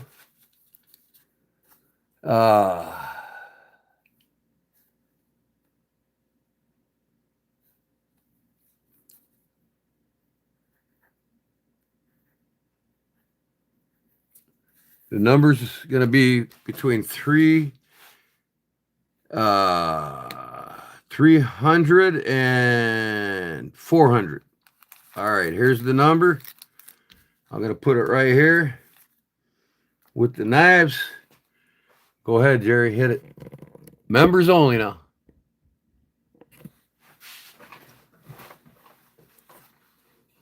Members only. Closest to without going over, or the exact number.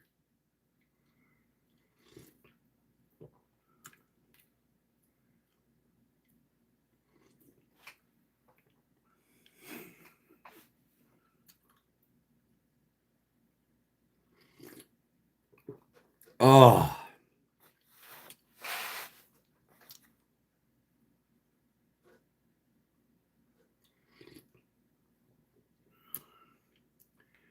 The range is 300 to 400.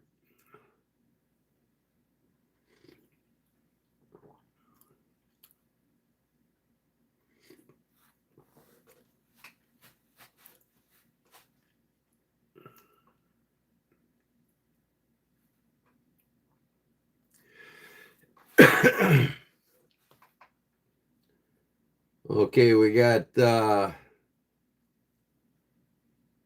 1 more minute.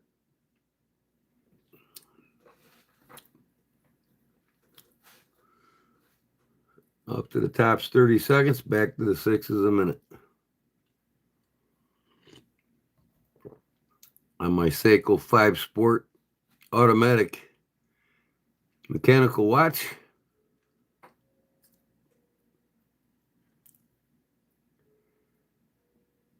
Now, I'll tell you can all pick the same number if you want, but it's going to be a shootout.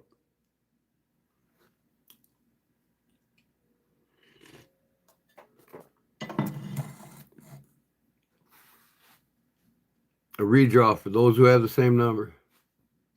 You don't have to have a different number than somebody else. Or, yeah.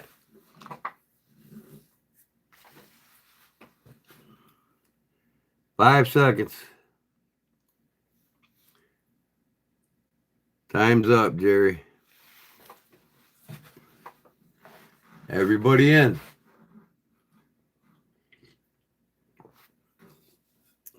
Are all my members in? So what do we got? 1, 2, 3, 4, 5, 6, 7, 8, 9, 10 members. Okay. Is there a late coming member? Well, you got to be in there 30 minutes anyway. So if you're a late comer, then it's too late. Same rules for the members as everybody. Okay. The winning number is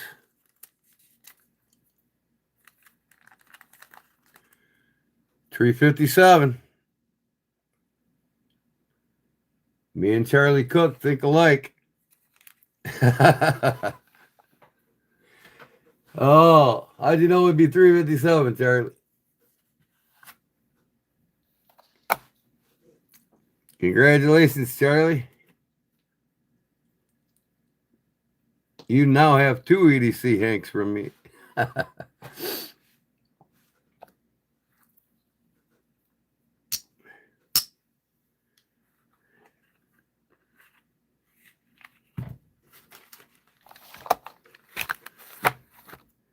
Charlie's got quite a collection coming from me. CC, senor. Big Jim's got quite a collection from me. Brown Sugar's got quite a collection from me. You know what I mean? All right, I'm going to use this paper for the next drawing. All right. Time to make a lanyard or two and give away.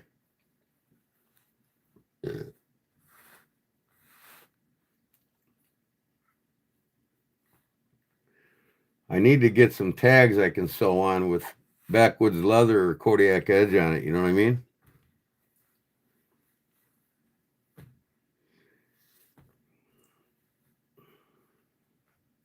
I could sign it, G-Man, but you'd have to put some Scotch Guard on it, Charlie, if you want me to. You want me to sign it, Charlie? Put Scotch Guard over it. Then you can wash it and it won't wash off. I got a felt tip marker around here somewhere if I can find it buried. Or I could just draw a Kodiak edge on there. Charlie, you still in the house? Oh, yeah, he said thanks. All right. Yep.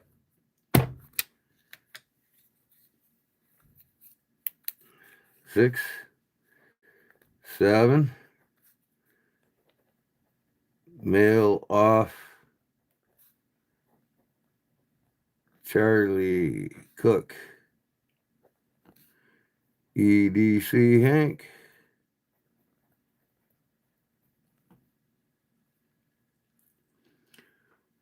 One 225.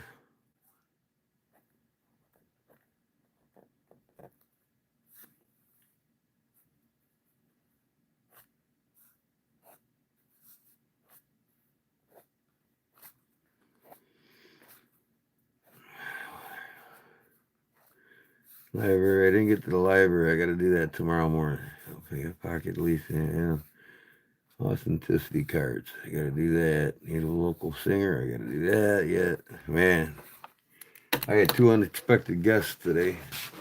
Sidetracked me.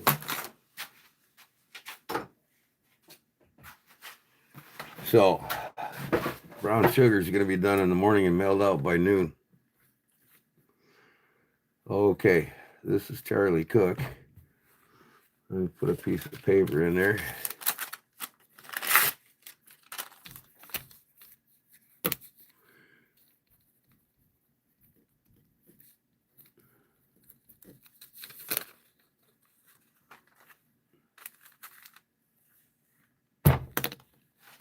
on the go out desk.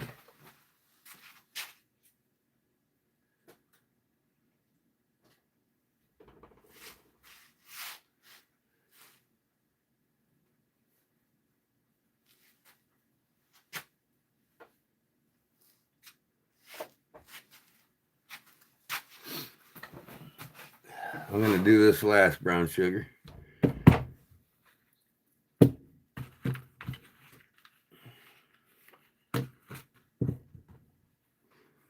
I'm going to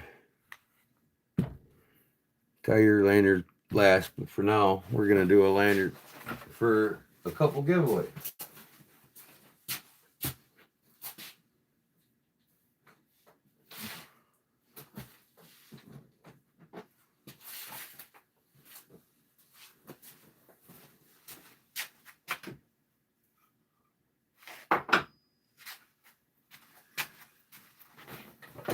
All right, let's do one lanyard and one key fob. I'll do the lanyard first. So, red's a good color for a skull head, right? How about just red and black? We'll do a double color knife lanyard with red and black.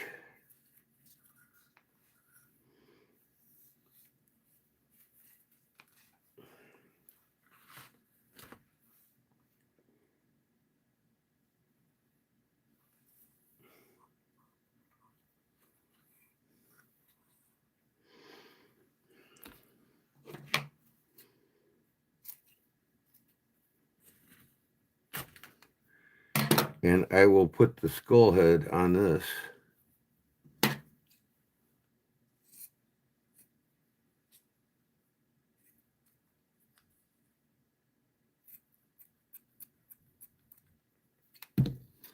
I might do something a little different this time. Let me see.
Okay, I'm going to go with the same skull head. What is going on here now?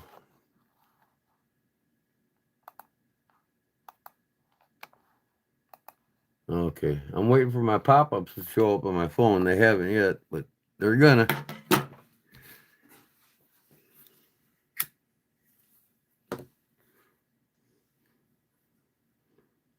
So I better burn this first.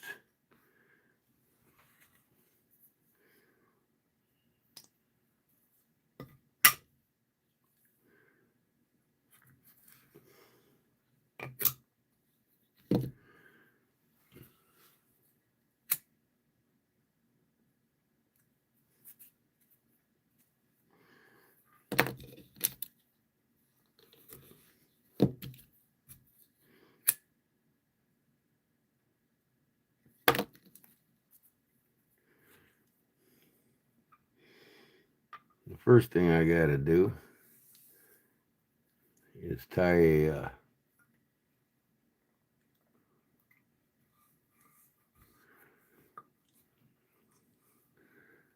snake knot in it.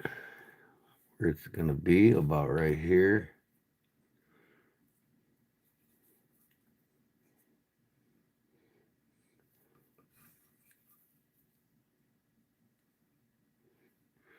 You gotta have enough slack so you can fit it through the knife and back through itself.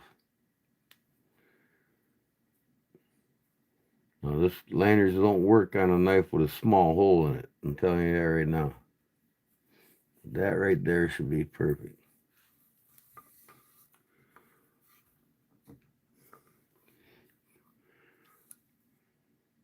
Yeah, that'll do it.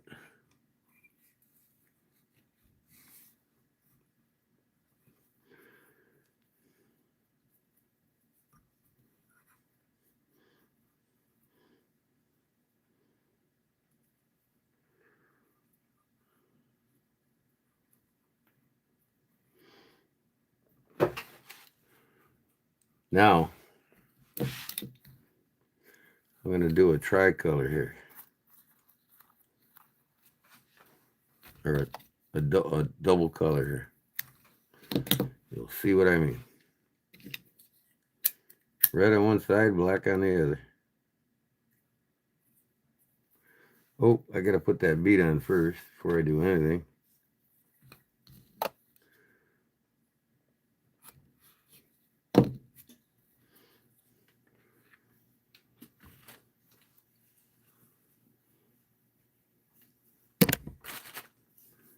Oops, sorry about that, folks. Can you see me okay?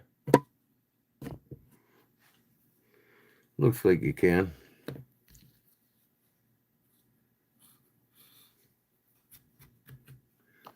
He said most of them, mainly newer ones. Let me see here. Hibbert Spencer Bartlett and Company was a major Chicago-based hardware wholesaler and retailer. Founded in 1855, exactly. They operated until 62, eventually become the True Value brand. Well, in 1857, their building burnt down in downtown Chicago in the Great Chicago Fire, Sean. And they burnt down. The only thing that kept them going was their affiliate companies from New York let them use their warehouses because everything got imported through New York anyways. And they distributed their goods through there until they built a new place on Michigan Avenue, and it still remains in Chicago. But it isn't owned. It was sold out, like you said, by Spencer, Hibbert, and Bartlett. Bartlett was the janitor for 27 years of Hibbert and Spencer. And they decided to make him a partner before they split up.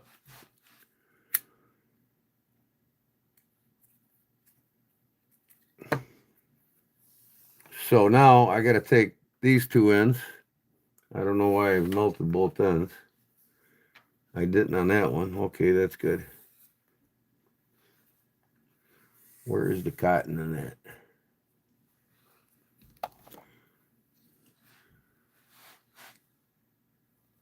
Who's asking about Hibbert, Spencer, and Bartlett?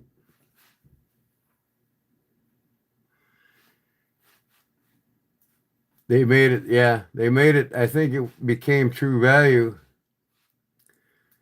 Founded in 1855, 1962, eventually became True Value. It was, if I can remember right, I think it was True Value in 1927 or 1932. And they had 3 knife companies make their knives. King Cutter was one of them. Camillus was the other, and the New York Cutlery Company was the third. So I have one by Camillus.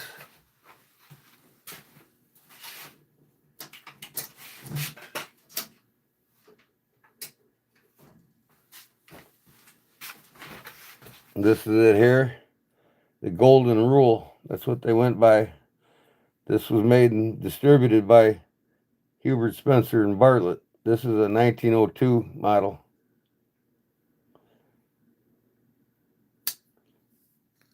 HSB Chicago on that blade. And then this one's got actually Hibbert, Spencer, Bartlett and Company. But you can see the common swedge of the company that made it, Camillus. They're known for their swedges and straight nail nicks. That's Hibbert, Spencer, Bartlett, early 1900. And then this is their slogan right here. Hardware for hardware. Hibbert, trademark. Hibbert, Spencer, Bartlett, Chicago, Illinois. Little pocket mirror. Got it at the garage sale not too long ago.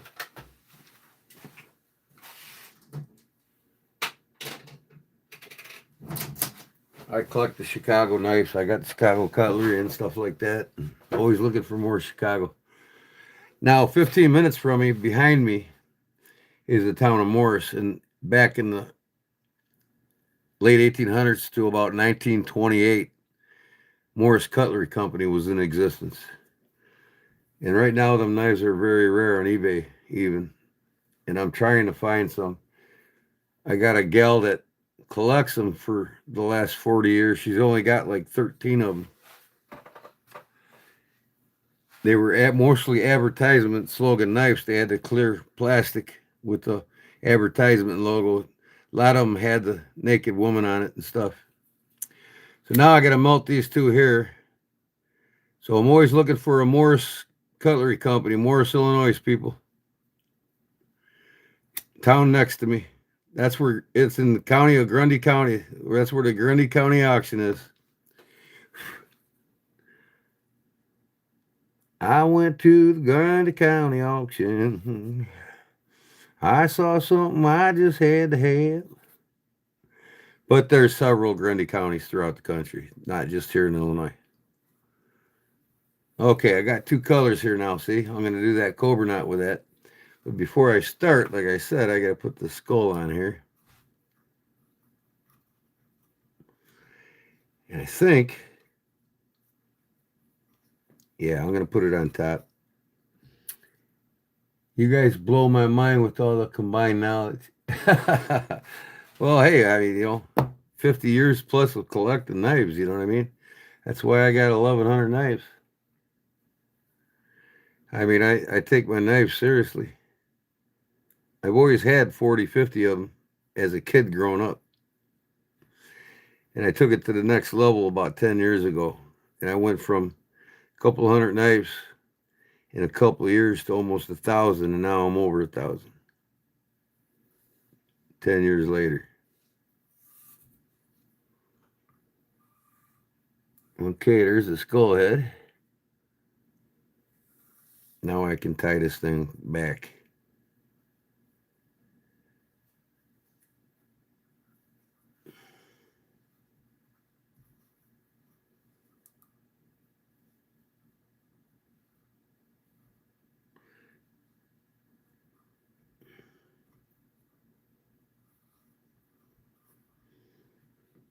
This is going to be a beefy lanyard for a beefy knife.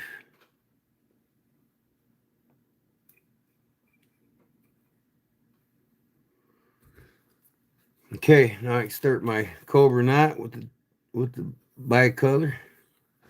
I want to center that right on the beginning and start my cobra knot here. Over, over,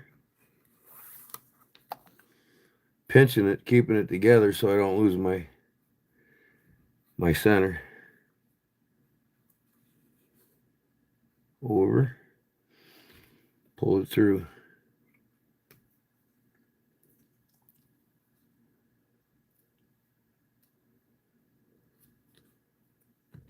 Oop, got a little frill going there. Now I want to keep this burn mark.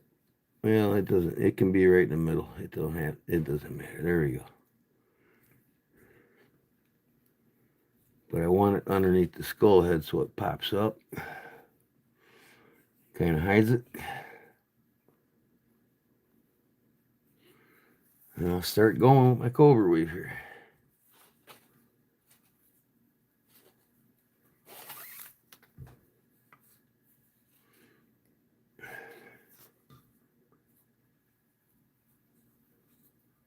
Red's always appropriate with skulls, right?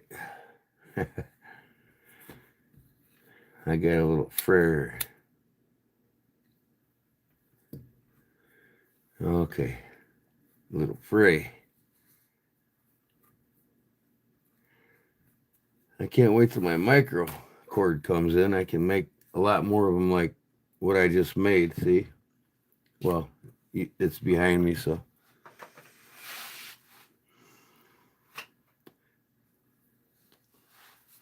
Red and black.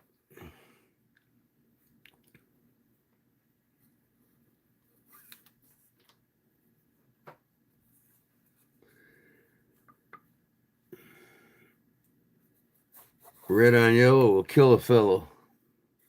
Black on yellow. I don't know how that goes. Tell him, Jim.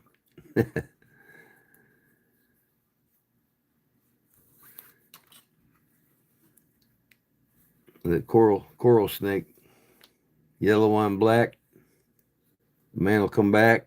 Black on red. Make a man dead. Something like that. See how pretty that looks, man? That is pretty.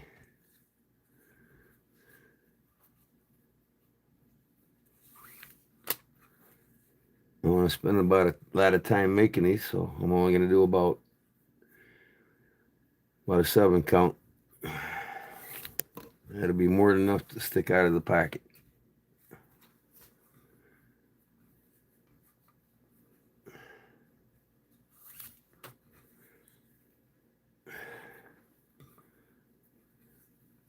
Oop. Wrong move.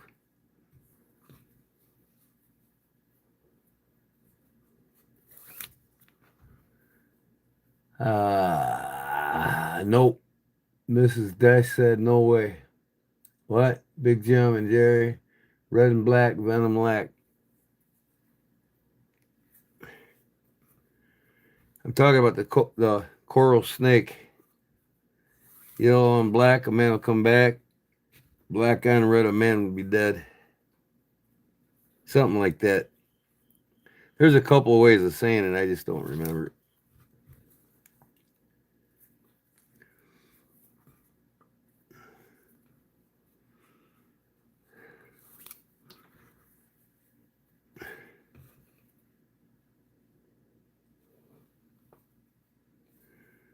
Okay, now.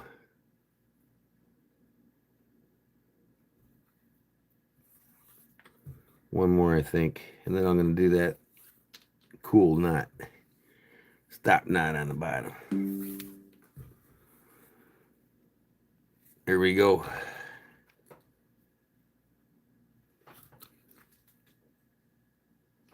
Oh, poke my finger, you son bitch.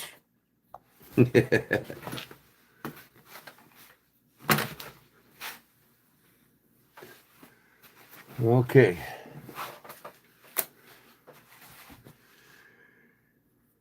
Take this knot up now.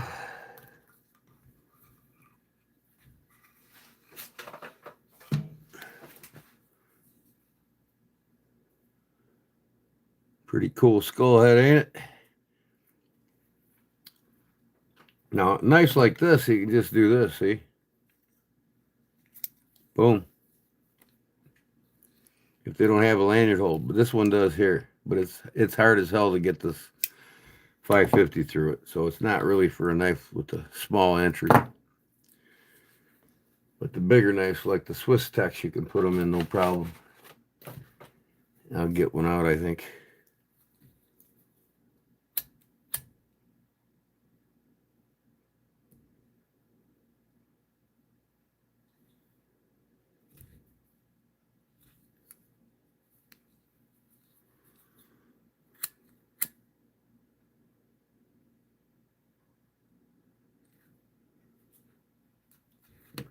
There we go. Now I'll put that knot, that famous knot in there. See if I got enough to do it. Okay. Ay, ay, ay. So this one,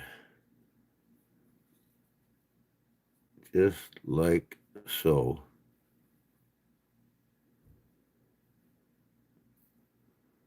Nope.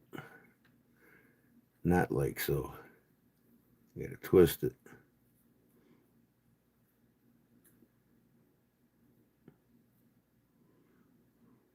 That's it right there. Okay. This one goes under, over. Take my finger out here.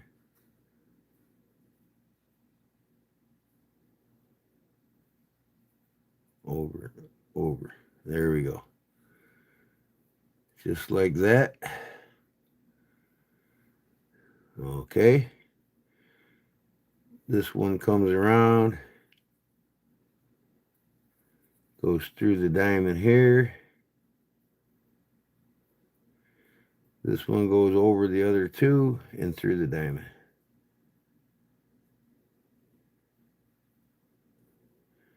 Tell me I didn't have just enough, huh?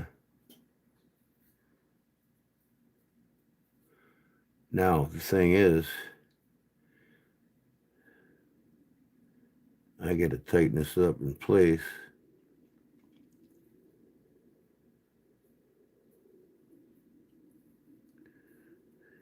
And then pull my slack through. But I think it'll still look good sticking out like that. That'll give more of a bite. I could have put another skull in there, but I'm not going to do that. It costs money. It's still a one-of-a-kind piece.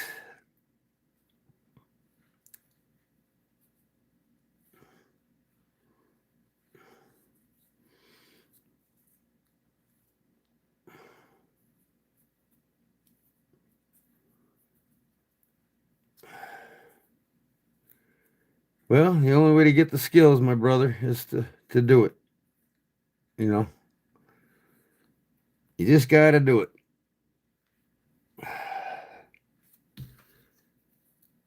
All right, I'll give this one away first before I give the second one away. So if somebody needs to go to bed, they can, and not wait for the last one to get one of these.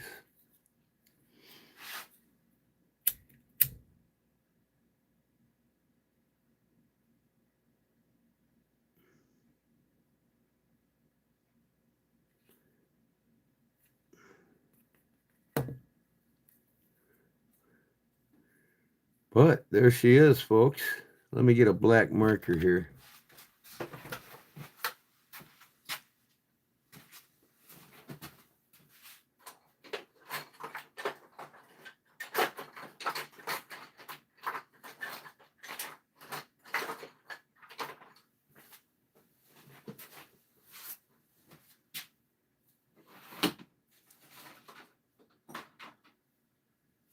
Yeah, of course. Never find what I want when I want.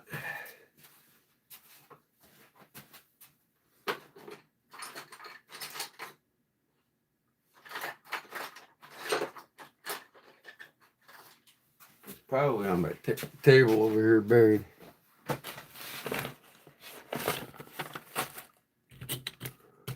No, there's a red one. That's all right. Whoever gets it can do it. Where's the damn lanyard at? There it is.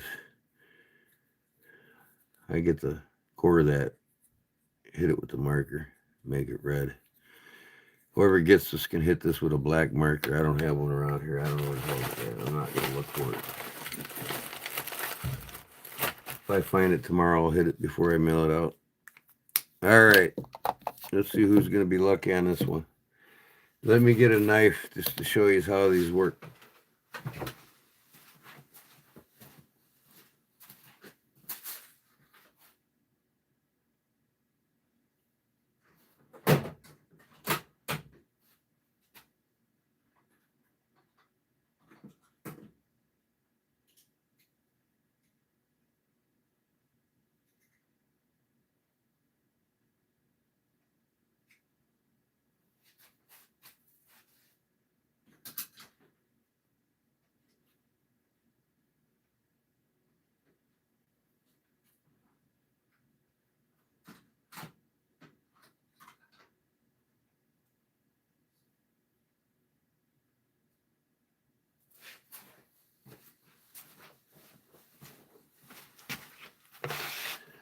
Okay.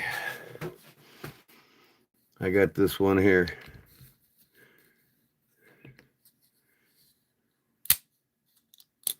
And then I got this one here.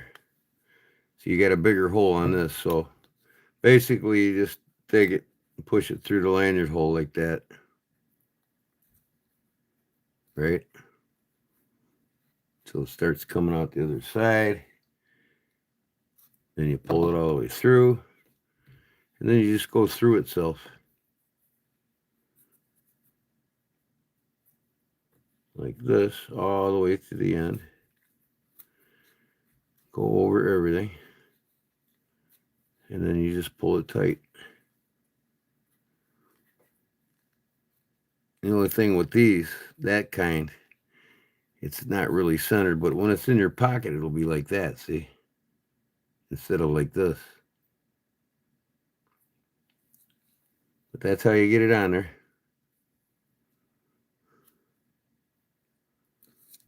See?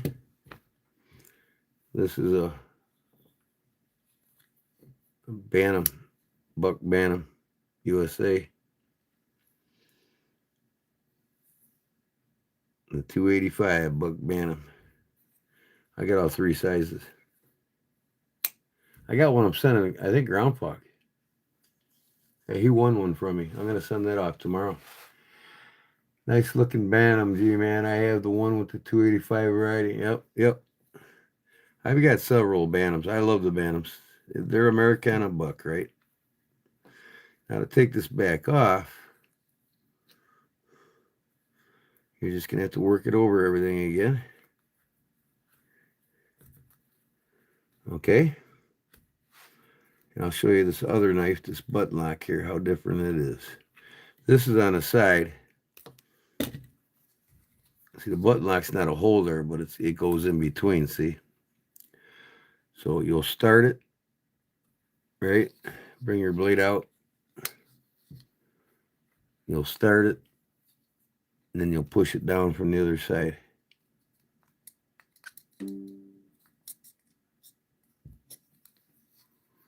It starts coming up the other side. And there we go. Get it out without fraying the damn thing. There we go. See that? No. You got to open it up so you can work everything through it.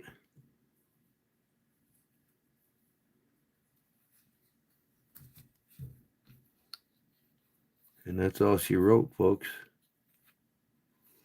See, that centers perfectly on that knife. There we go. I was going to put this on my Kalashnikov because it's black. It'd look really sharp. I'm probably going to make myself one for my Kalashnikov. There we go. All right. Let me pick my number. Jerry, you still here, right, Jerry? Yes, you're still here. Jerry. Jerry Curls. I'm going to call you Jerry Curl. How's that, brother? Just kidding. All right, now you got to work it back out to get it off. And the good thing about these Lanyards, you can take them off and interchange them without cutting them. You know what I mean? It's a lot easier to get the micro ones on. You know what I mean? Like that one knife I got with the micro on it. See this here? You got to cut this. If I was to make the loop, and I'll change this out. All right, so let's do this.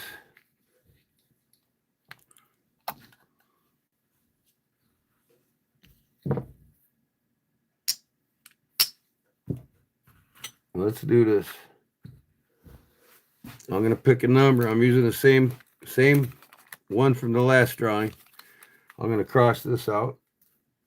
Okay, the number's going to be, let me think.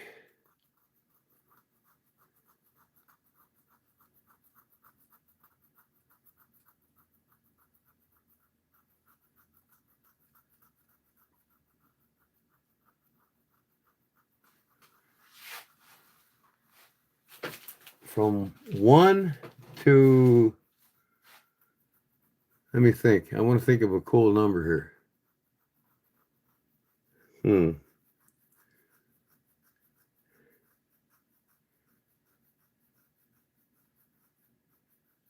From 1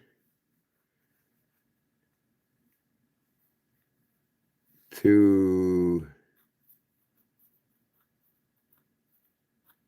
25.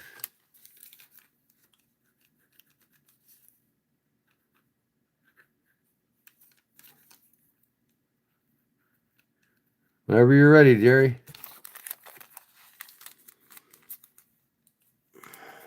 This is everybody. Everybody. Like I said, this has got to be your second time in here to be eligible. If you haven't been in the chat for 30 minutes, might as well take your number down. If you're not active in the chat for 30 minutes before this drawing, take your number down. Because my mods know.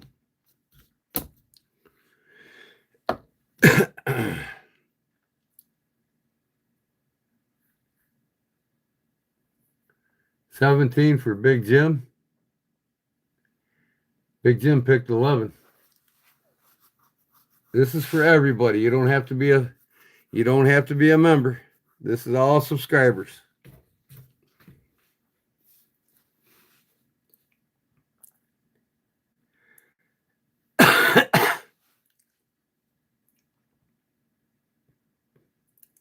Closest two without going over or dead on. What happened to my pop? Oh, there it is.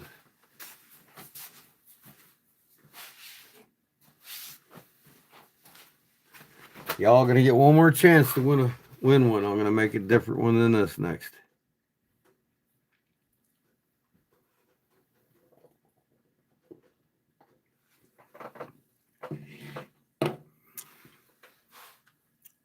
Okay, he's got 30 seconds. 30 seconds. When that second hand gets back up to the 12, say stop, Jerry, in 30 seconds. Watch my clock, Jerry. I got coffee too, Jim. I'm saving the coffee for a little bit later. 10 seconds, yo.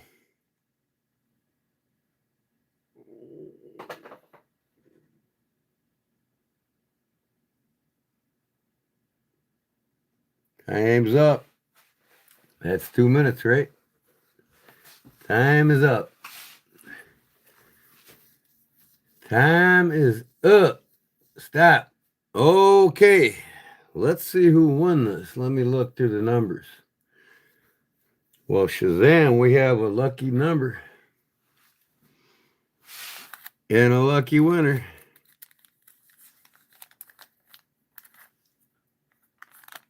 $13. Looks like Sean F. Number 13. Where's my book?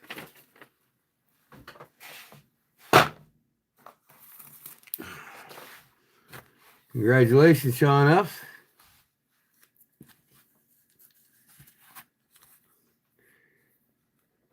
Mail off.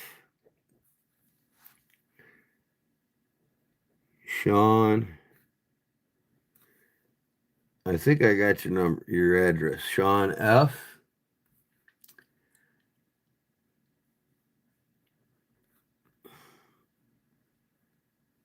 Black and red. Skullhead.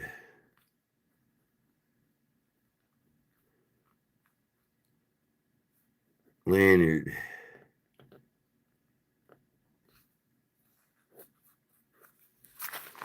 Okay. 2 down, 1 to go. Put that on the out pile. Give me a piece of paper and put your name in it.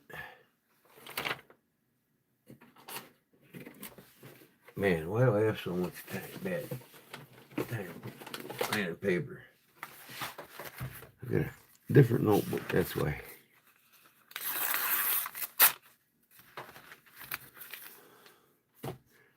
Come on, Jerry. You gotta get lucky, brother.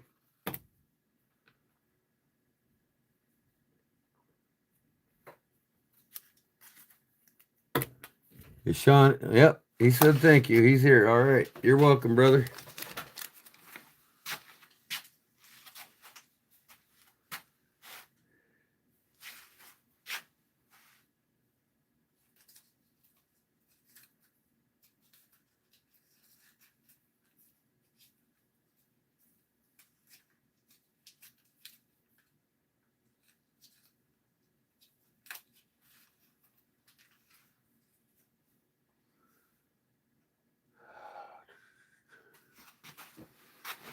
Okay.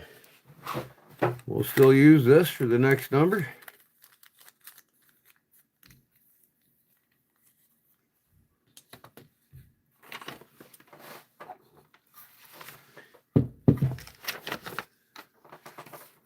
All right. Key fob. Key fob. See if I can't locate a cool looking key fob here. We're gonna incorporate something in there like some skulls. I got some skulls can go this way, that way, this way, that way.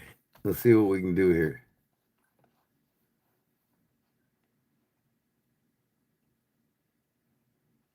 I think I'm just gonna do that. Let me see here. Oh, pardon me, y'all.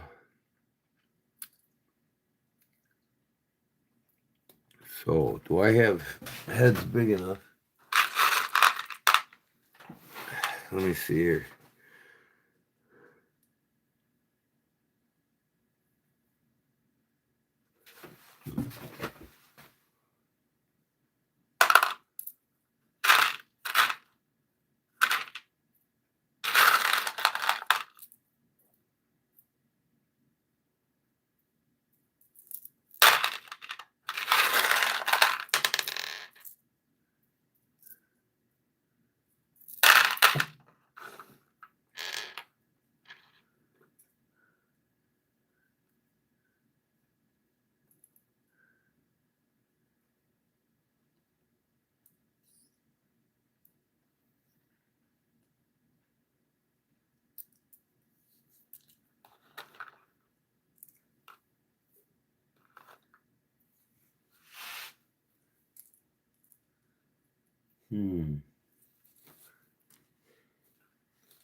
Let me look to see what I can do here.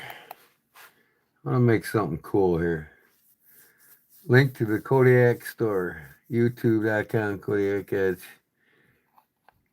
Well, that's the store, and I'd rather just not support YouTube. Go to my links and drop down the menu. Joneses. Or I keep forgetting her darn name. Jean? I can't remember. Drop down the menu and just go directly to the link. This is my store here. And then I'm going to, like I said, tomorrow I'm going to start putting knives in there. Kodiak Edge.net. That easy. You just can write it down. Or that link, KodiakEdge.net, in my description, where you click on more and the more links pop down. It's the last link on the bottom. You can go straight to my website. That way I get paid and YouTube don't. I might even take that shop off of my YouTube channel. YouTube's getting mad about that too, by the way. People are paying through Cash Apps instead of through them. They don't like that. Too bad. It's all about the people that keep you going. Without us, you wouldn't have a business. So, too bad, too sad. Your customers are always your boss. If you don't listen to them, you don't have a job, right? So YouTube's doing it to themselves, and they're screwing people out of their money. I mean, I haven't been paid in almost 4 months now. I got the check's getting bigger and bigger. It's about $565 right now what they owe me at the end of October.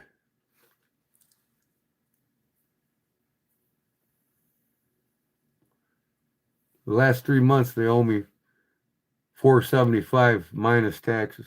So about $435 they owe me, and I haven't seen in 3 months.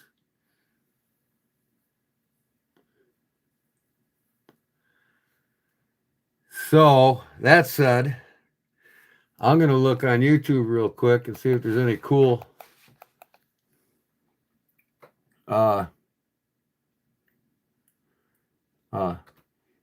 paracord key fobs.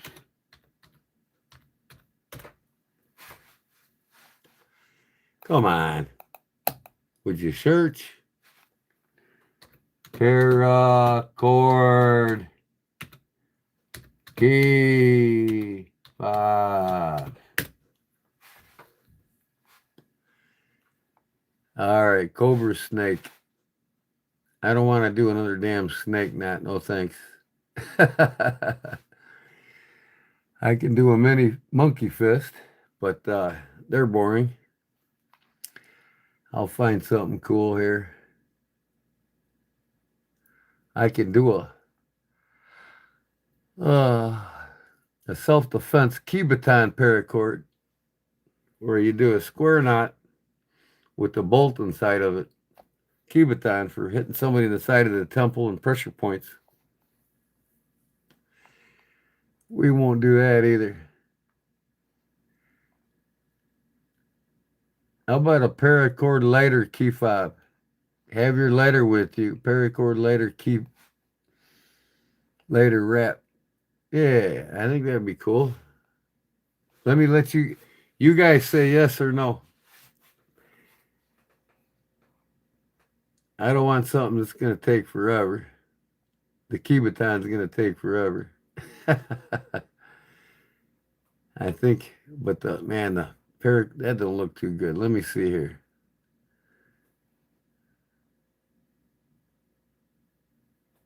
How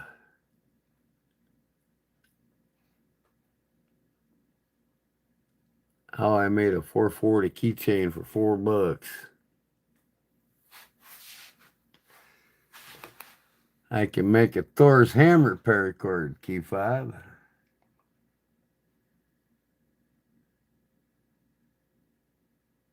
Oh, look at it. I typed it in the chat. That's why I didn't type it in the search engine, because I was still in the chat.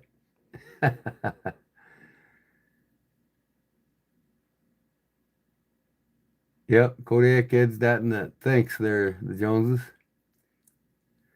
Gotta get up early for work. Have a good night. You too, Sean.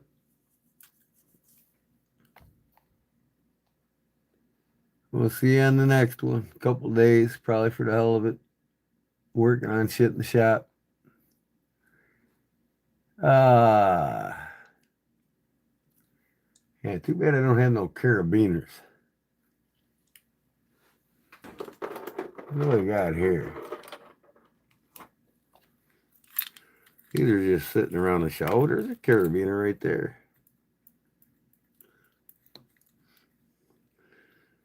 I could do a carabiner. That's a retractable. I got a bullet here I can put on it.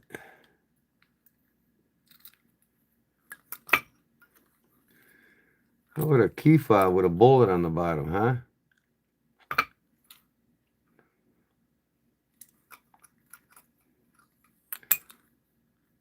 Oh, that thing works. Look at that. I'll be damned. Bond seal. That's a glue. Bond seal. Construction adhesive. And I got a guitar here.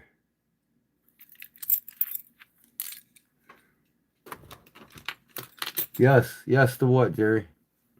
Bullet? We got to put the bullet on it.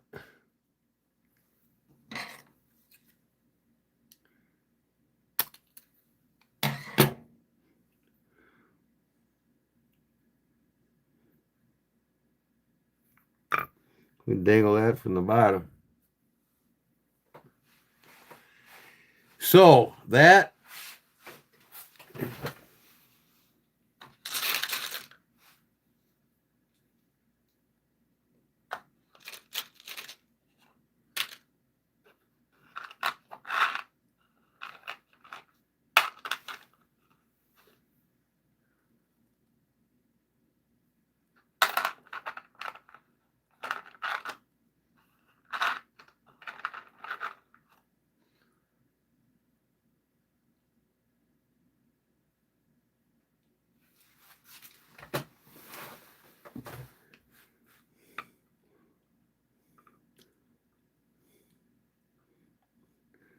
we can hide the clasp on that. No. No, no, no. I'm going to put this at the top. Skull head at the top, right? Do a cobra knot.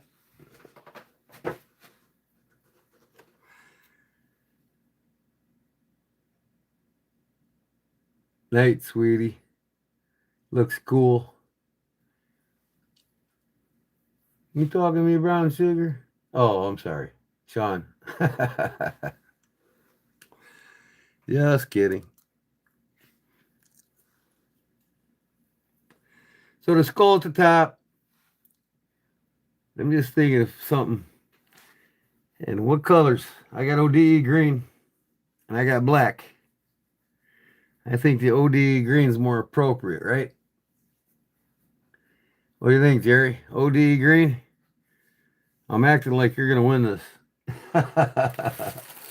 You are due to win. If you do win, they're going to say it's rigged. Here's a keychain fob I made for my keys here. Square knot. So, I think ODE green is going to be the ticket. Where did I put that ODE green?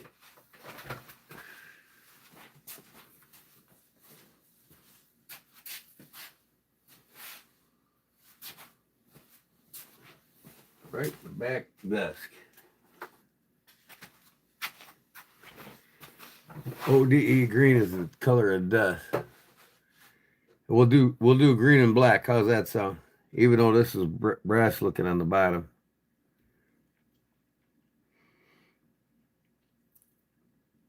It don't matter. All right. We're going to do a black core.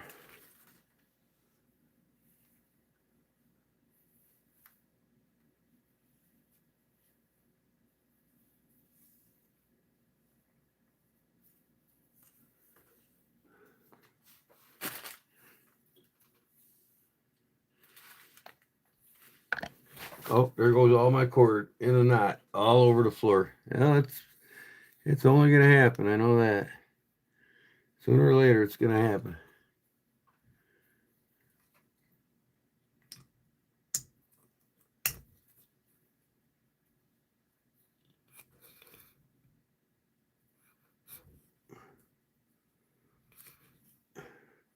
I'll just leave it lay on the floor.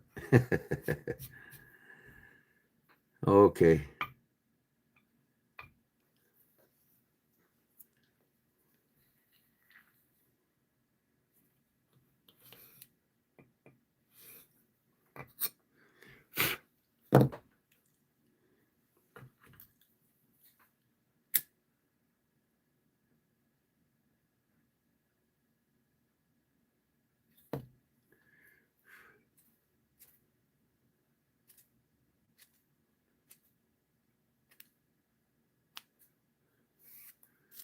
Okay, now.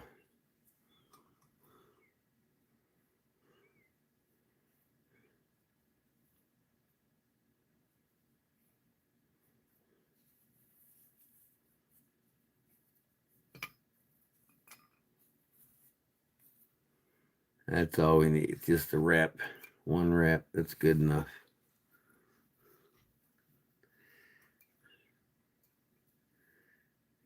I'll put, so that doesn't loosen up. I'll put my first snake knot through that. Let me see here.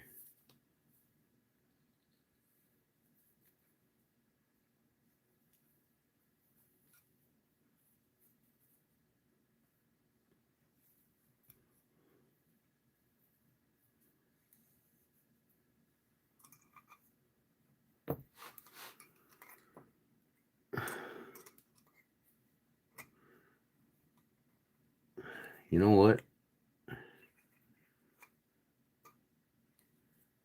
Yeah, okay.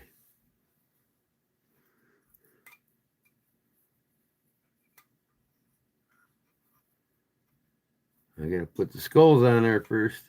The skull. If I can get this through here, no problem now, again.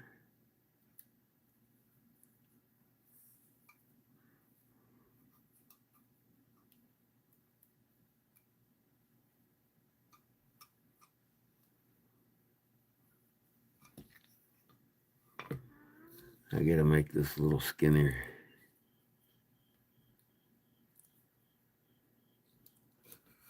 On a point.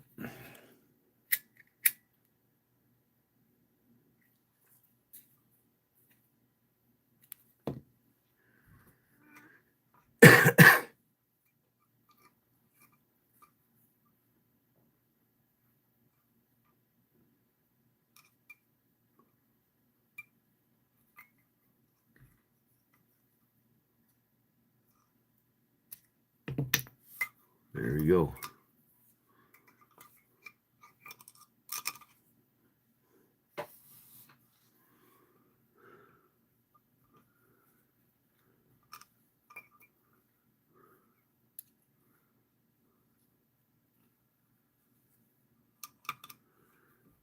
Okay, now I can tie this.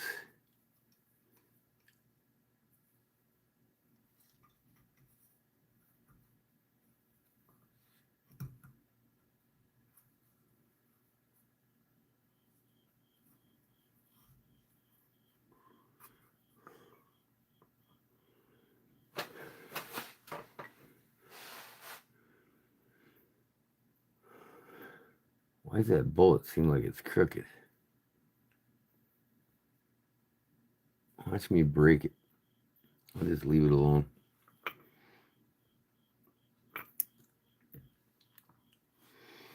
Okay, now that last part, somehow I'm gonna have to. Yeah, okay. I know what to do. All right, ODE green.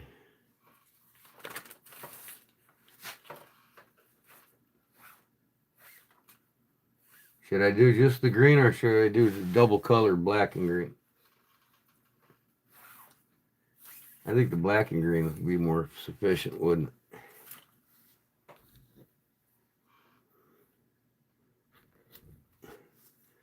We'll do black and green. That's a little too much.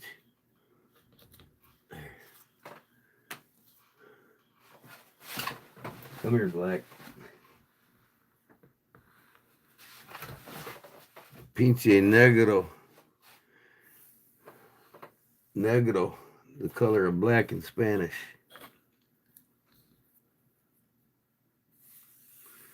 Pinche negro. Ah.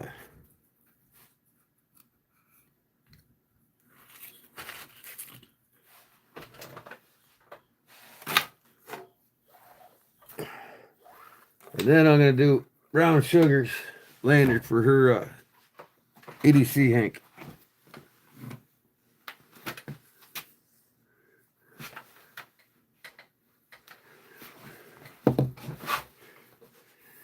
Okay, let's melt these two ends together.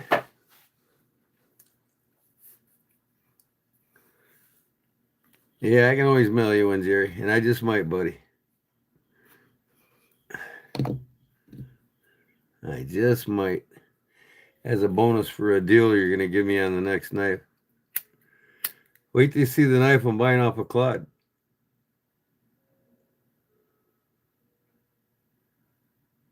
Claude comes up with these doozers, man, I tell you.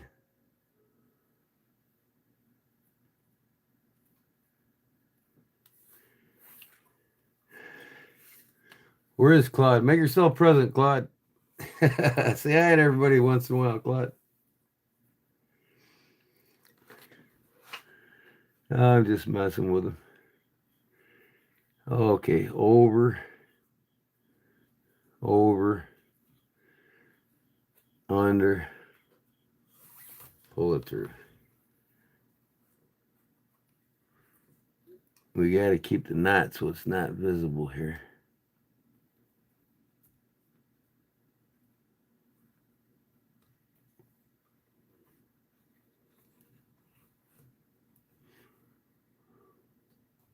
So that,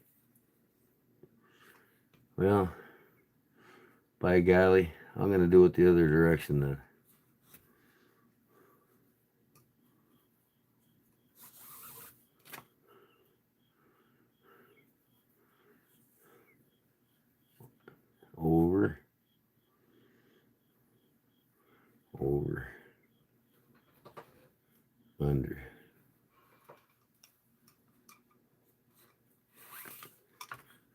I know Claude's listening. There, now it's not visible. Come on, Claude. Come on in, brother. Come on in and say hi once in a while. I love you, brother. Everybody yell for Claude. Come on, Claude.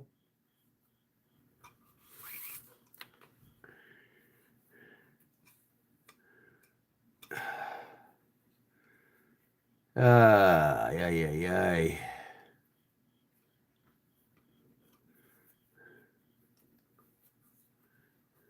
I can make this one a little bit longer than a knife lanyard. I might go 10 strands. There's 3.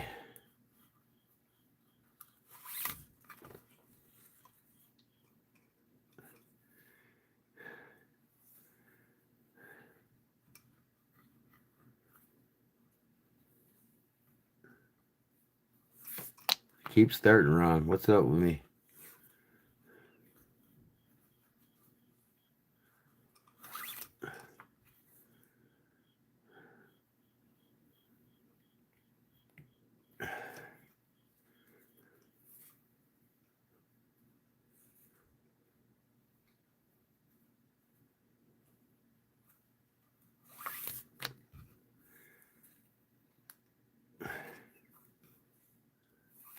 Oh, Claude, huh? He's here. Is he? I didn't see him. Did he come in earlier?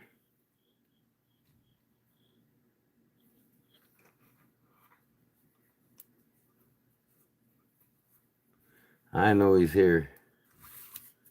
I know he's here. You can always mail when. Oh, yeah. I'm trying to read. Okay, here's what I'm going to do now. Over. Here's what I'm going to do now.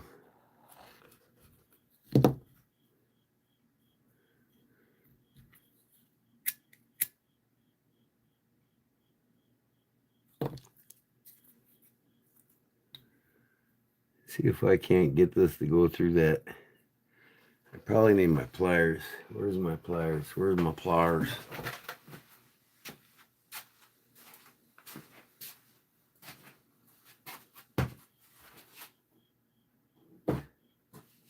Well,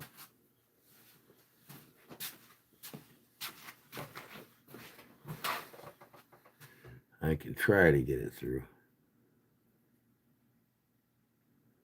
I gotta make the end more stringy.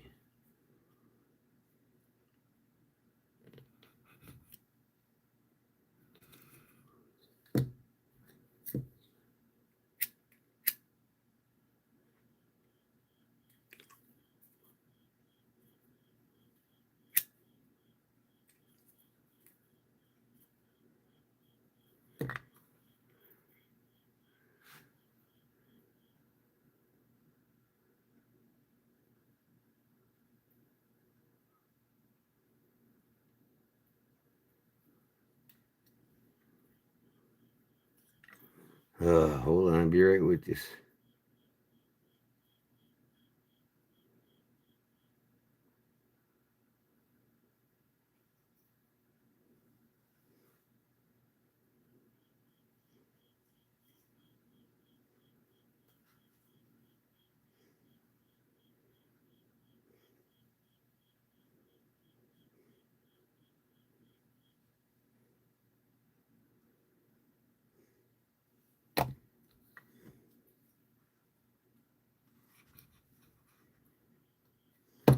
Come on, man. Really?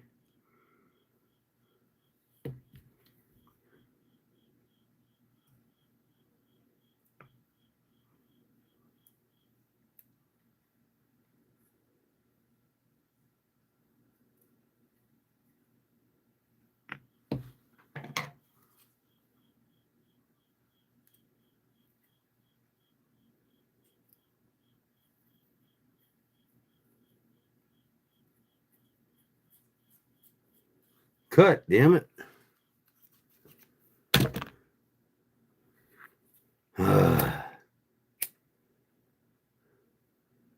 melt, damn it.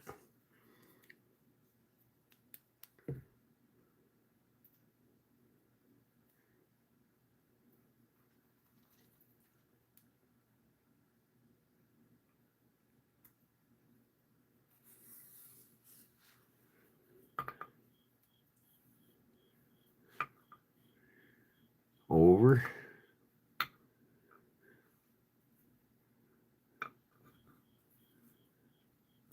Over. Under and through.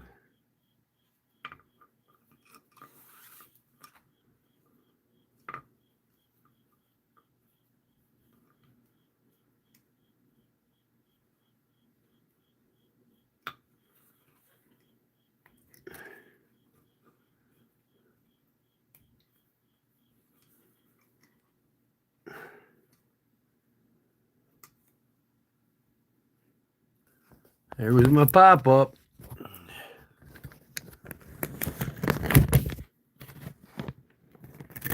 There went my pop-up. Yeah. Pop-up come across, shut me off for a minute.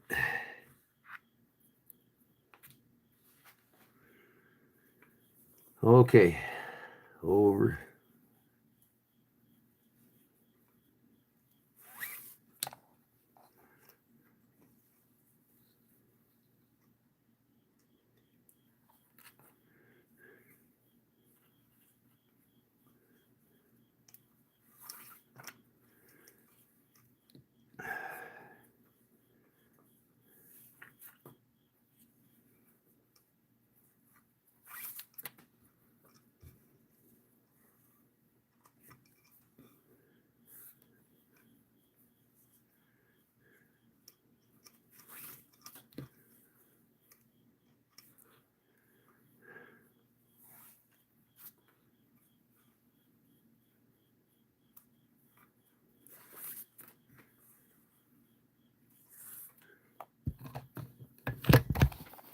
See here?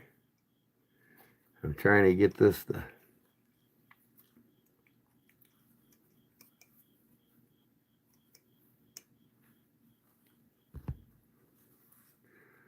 I probably need a ring on that. I want this to lay down. Or maybe I should just put it on the very end. I think that's what I'm going to do.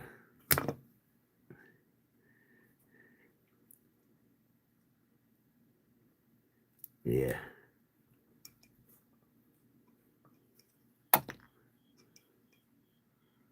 I need my pliers. I need my pliers.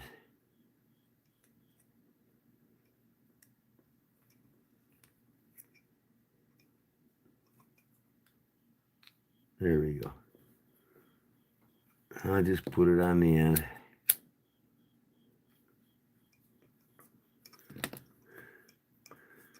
So if I'm going to do that, I might as well just cut this off right now. And then hook it right on that bottom. That'll just be it. That'll be enough.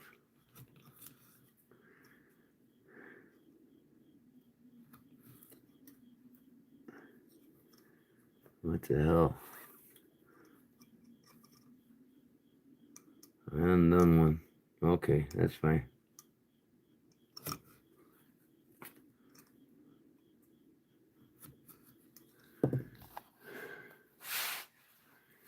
Uh-huh. Yeah. Okay. Tying a paracord keychain. That's cool. All kinds of ideas out here. All right.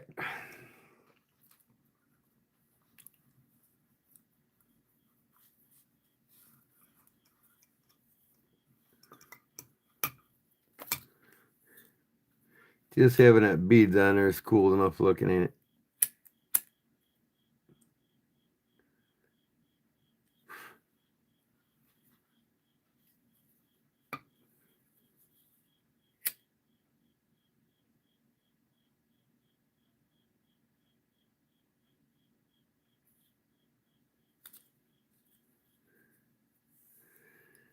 Okay, now I can cut this off. Or I can do that fancy. No, if I do that though, I'd have to do it down here and leave enough space for the bullet to dangle. I think that's too long though. That's too long. We'll just cut her off.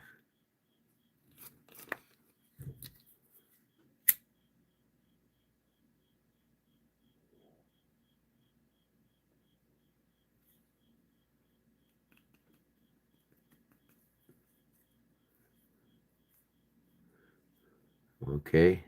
Huh. That knot looks like it wants to separate right there.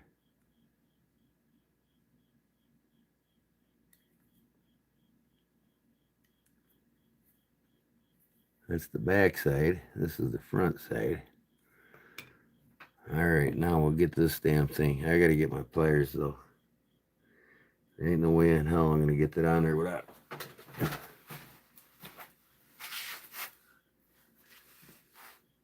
Somewhere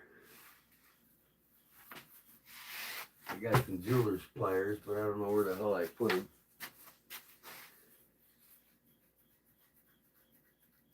Sure can't find them.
Oh yeah, better off putting the. Man, I hate doing this when I got a little bathroom. Son of a bitch. Oh, where'd that go? I just flung that son of a bitch. Now I can't find it. But I got some other jewelry parts, so.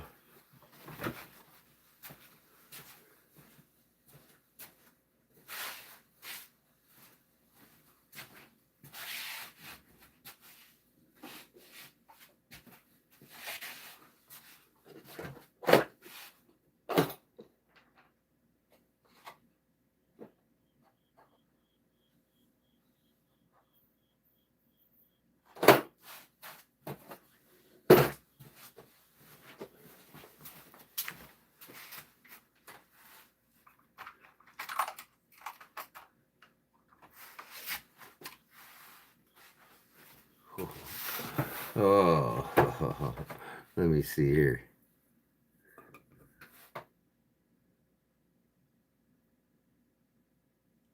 Oh, come on, go in there. It just doesn't go in there. So, you know what I'm going to do? I'm going to do this.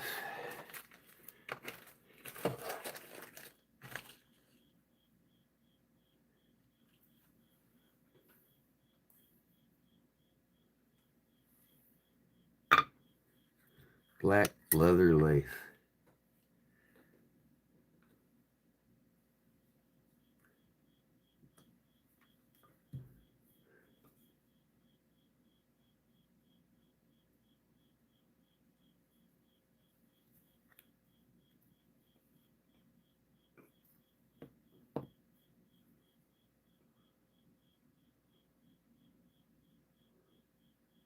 Come on, man.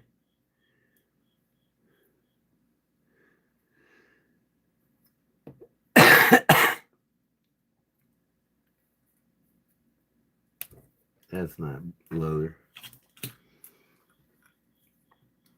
I got some though.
Polyester strong as shit.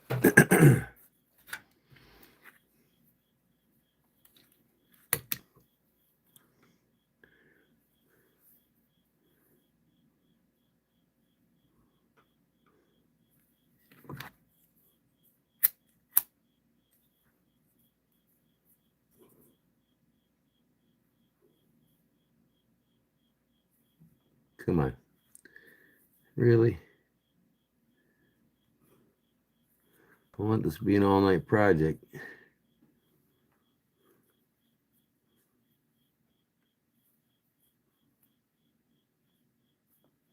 There we go.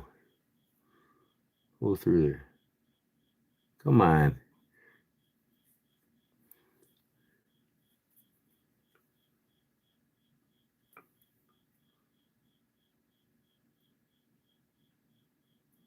I'll get it through.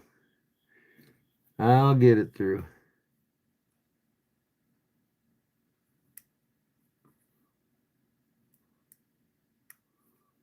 %1 smarter.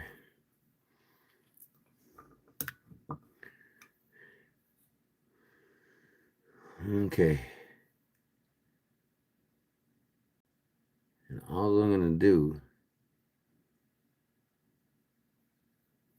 bada boom boom and zoom zoom.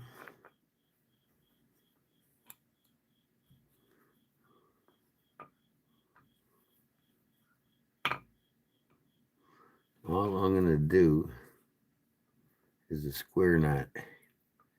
Okay, right over left.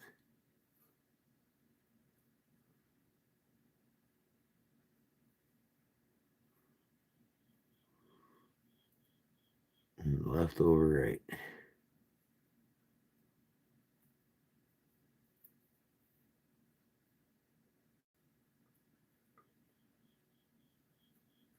There we go.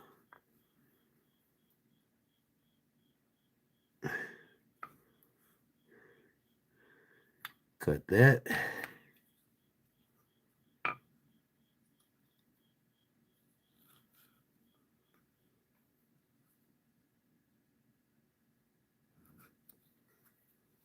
Done deal.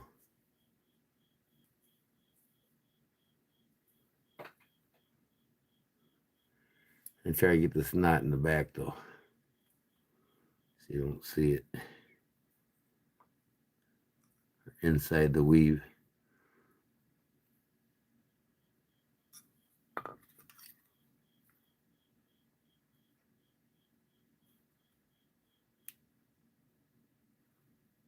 There we go. Oh, come on. There. I'm going to put some... Ooh, that thing came apart. Come on. Ah. This shit's strong as shit, man. Why did it come apart? I must have untied it when I did that. Wow.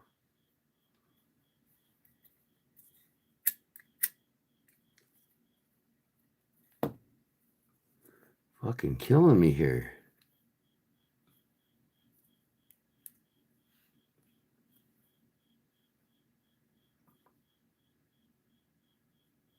I'll go with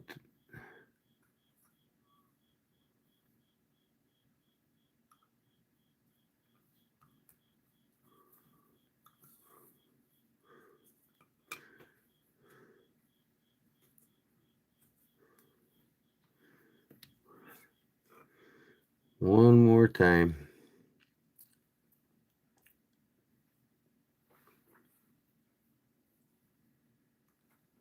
You're gonna burn in here. What the hell?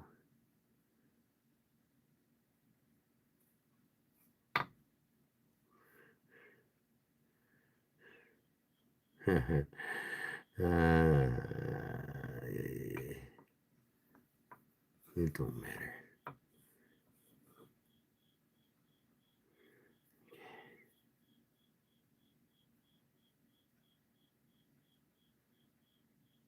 Well, good night. Bye, little brigade sleep. Well, hey, Jim, I'm gonna raffle this up now. You ready?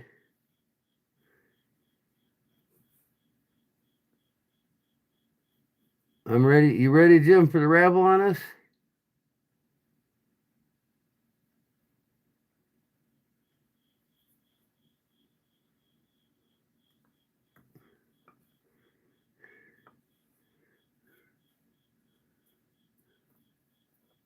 Jim. Now, let me see if I can cut a little more slack on that. And I'll try to bury it inside the paracord.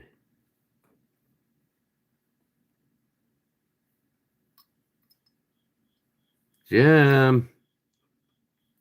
Raffle time. Why would you go to bed? I guess he doesn't want a bullet. Skullhead.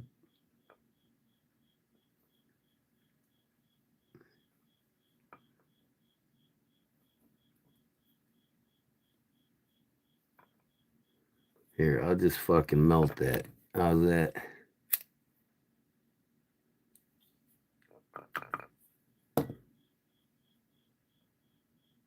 There we go. That ain't breaking.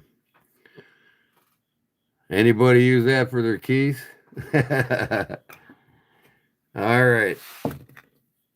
I'm going to write the number down, Jerry.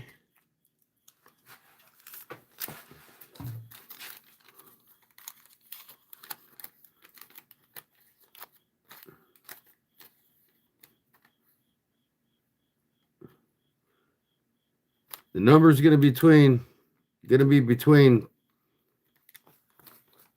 300 and 350. Okay?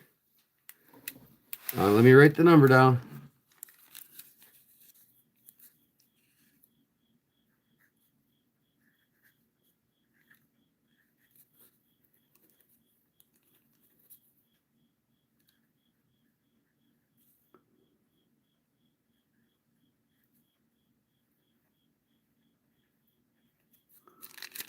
Okay. Between 300 and 350.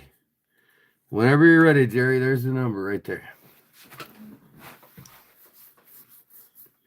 2 minutes. Go.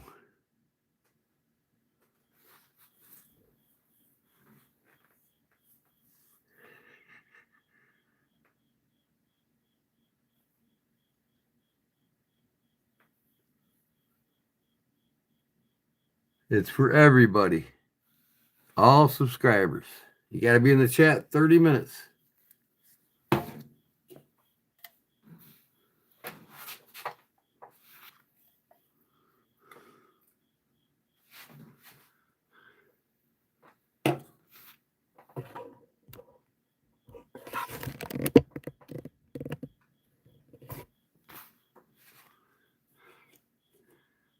Minute, 15 seconds.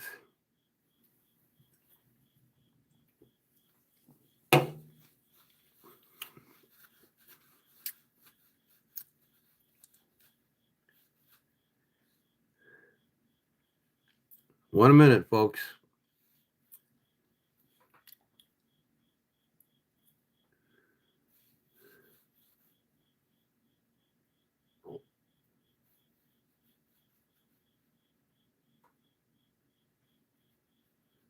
"45 seconds.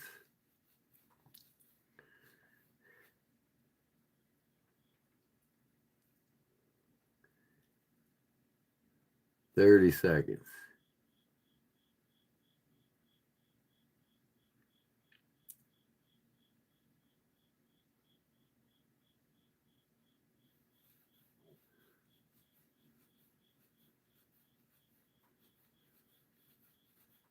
"316 for brown sugar. 10 seconds. I can tell I got a 5-second lag time on my watch on my computer. Time's up, Jerry. Time is up. Whoever don't have the number, closest to without going over.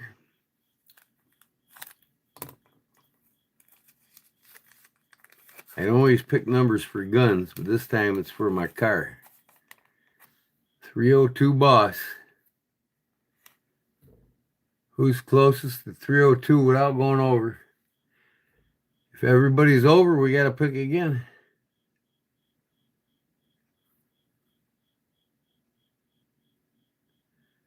I said 300 to 350, right? So it looks like everybody's over.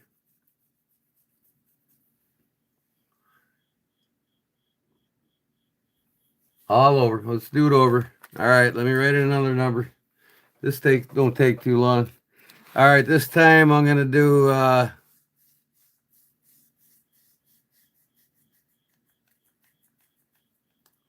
what number do I like?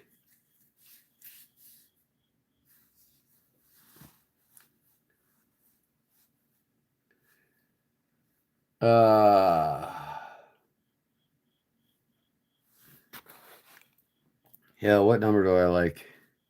I'll pick any number.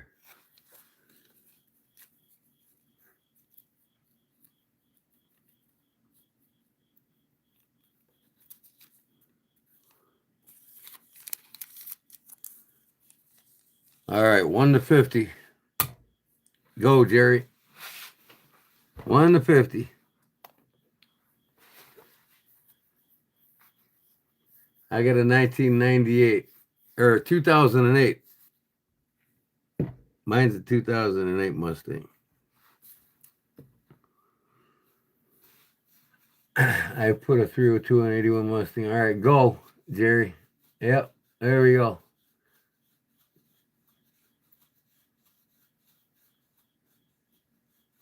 Zero to 50.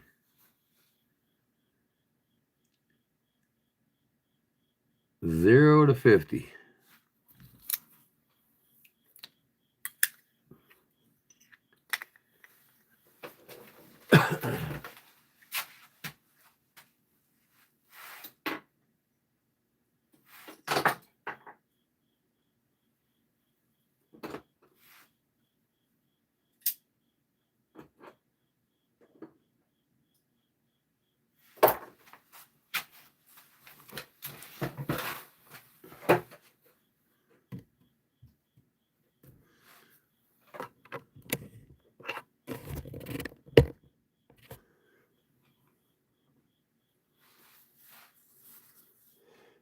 One more minute. 0 to 50.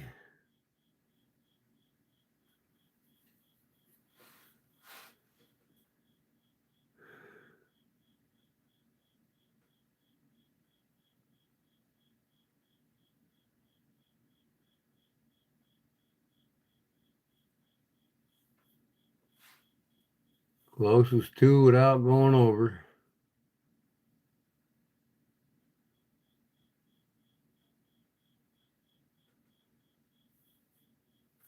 Jay Corsican, 37 for at brown sugar. What does that mean, Jay? Thank you, Jay. Oh, you're gonna gift it to her if you win? Because she's got 28. Time's up, people. Time is up. Stop. Okay. Numbers are all in, right? Ground fog 23 for Barbara. Well, I'll show you right now. Somebody's got the exact number. No? I put 47. 47. I thought it was 37. So who's in the 40s? Jeff Jackson? 44. Looks like Jeff Jackson so far. Am I right? Jeff Jackson is the winner.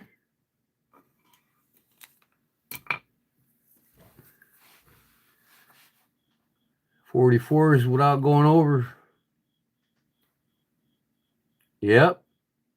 Congratulations, Jeff Jackson.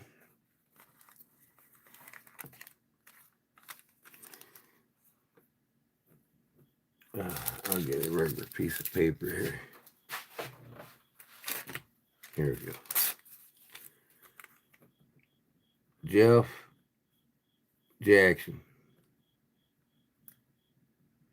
Do I got your address, Jeff? Did I ever send you anything, Jeff? I think I have. Did I just send you that knife, Jeff? I can't remember. I'll look at my address book and I'll find out, but I'm sure I got your address. My old mind, I gotta write everything down now. So this is for Jeff Jackson. I'll roll that up and put it in it. If I can. Here we go. And then I write it down on my notepad. What's going out tomorrow? I'll just put it in here like this.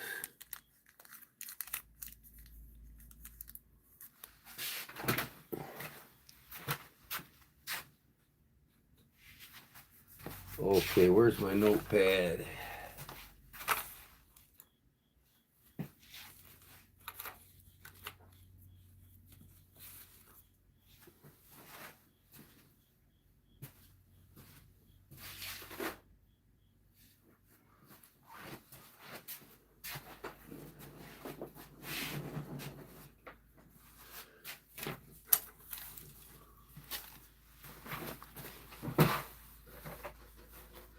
Yeah, our old minds forget a lot of stuff these days, G-Man. Pocket dropper, that's right. All right, I got it. My address book done. Okay. So mail off Sean F. to black and red Lanyard skull. And Jeff Jackson. Mail off. Skull and bullet.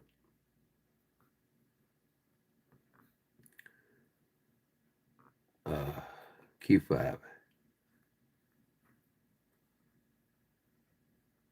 All right, we go out in the mail tomorrow, guys. All three of them.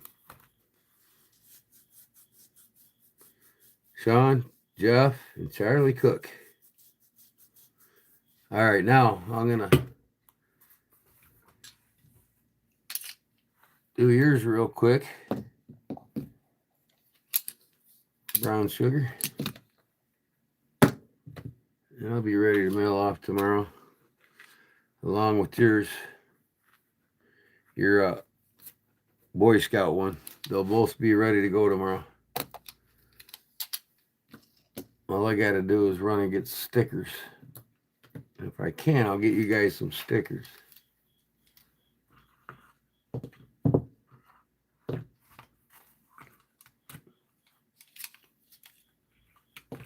Man, I got all this crap sitting around here. You just put it all away.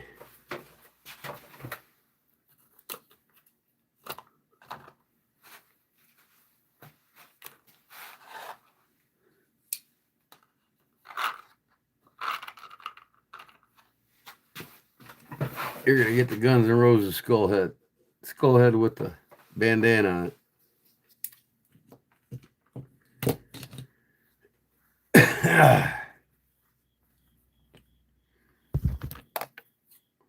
Now you waste my time with this thing.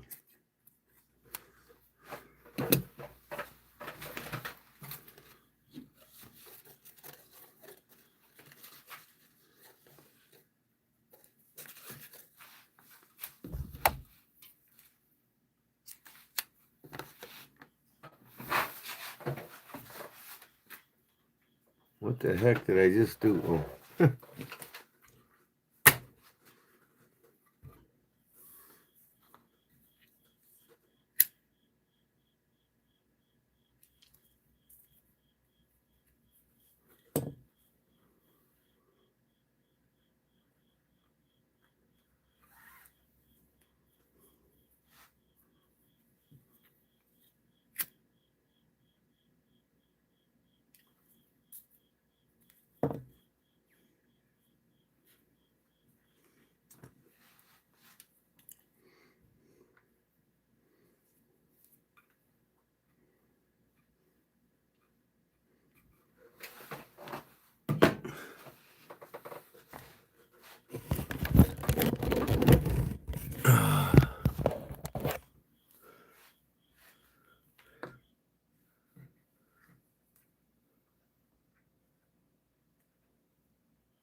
All right, Jeff Jackson, man. We'll see you, brother. Thanks for coming in again. There's support.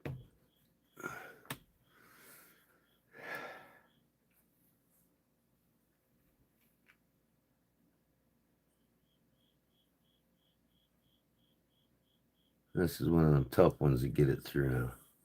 Now I put that other tool away.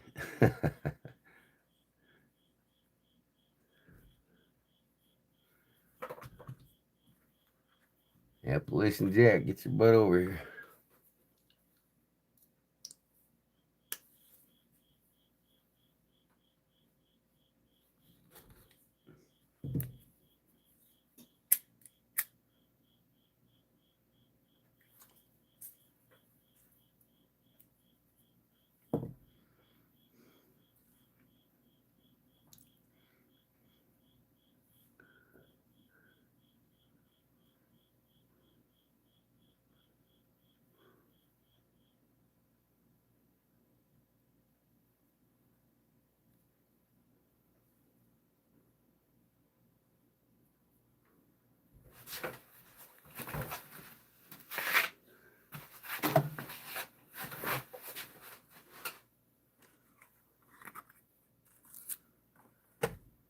Uh-huh.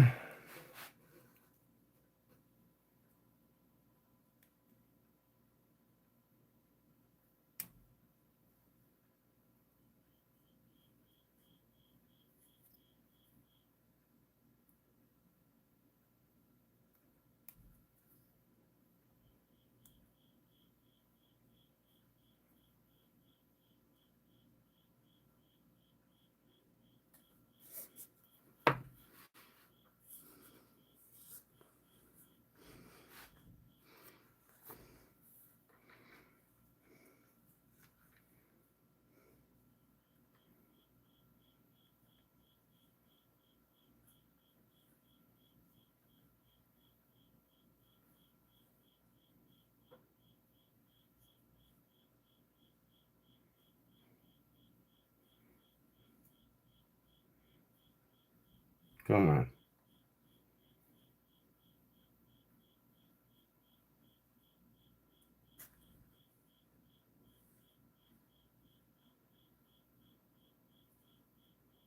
I'll put it on upside down. No, I'm just kidding. Son of a bitch, I put it on upside down. How's that, brown sugar?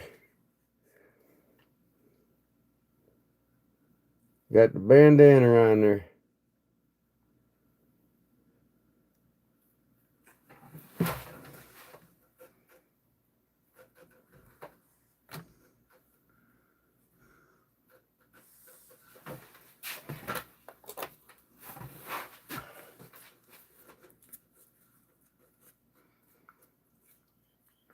I'm out of here at 1 o'clock, guys.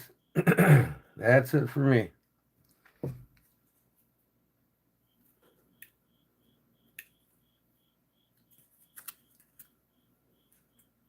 Huh.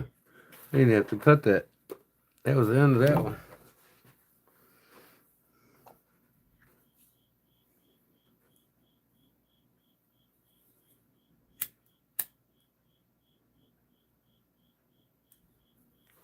Mm. Mm-hmm.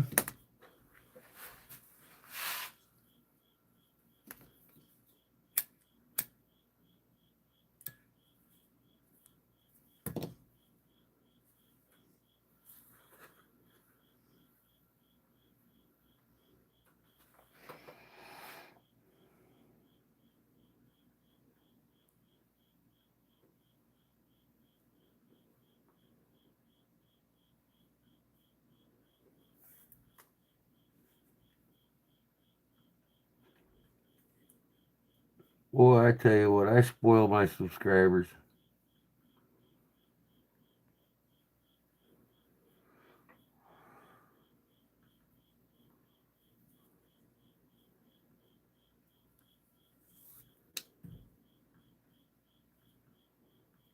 For what? I'm not getting paid.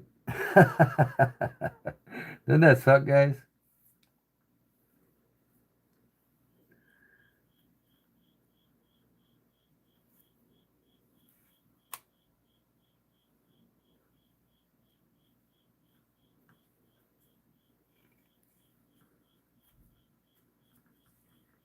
Relax it in. There we go.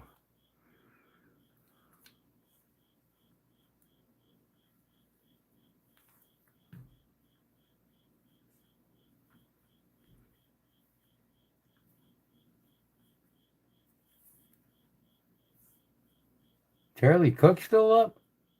He go to bed already.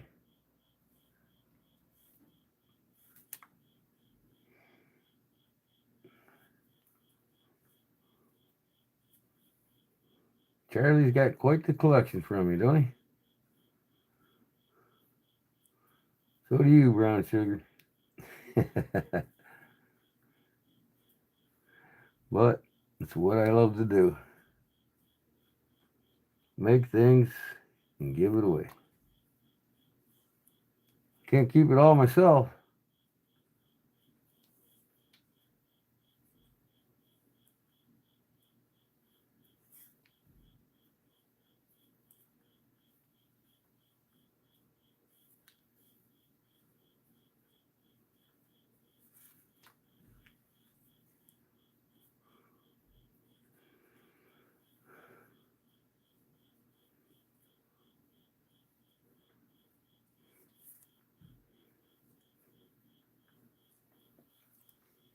I'm working on it. Yes, you are. You open a store pretty soon, brown sugar.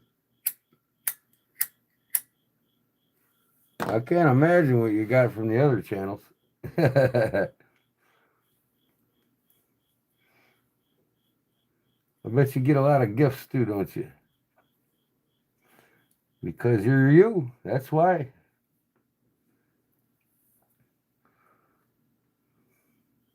Kill them with kindness, girlfriend. Kill them with kindness. That's all you do. That's all I've been preaching. When you smile, the world smiles with you. When you're miserable, I'll kick you off my channel.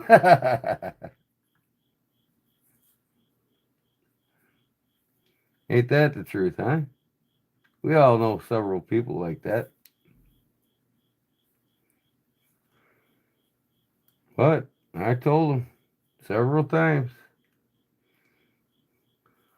you want to run the show or am I?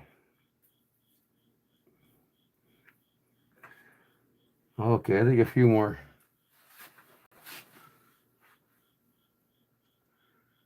Yeah, I hear you. Oh, I forgot, man. I got some EDC stickers. I got to figure out where I put them. Big red stickers. I'm supposed to give them away on my giveaways. And I got some more bolster blade stickers. I know I put them son of a gun somewhere. I gotta look for them.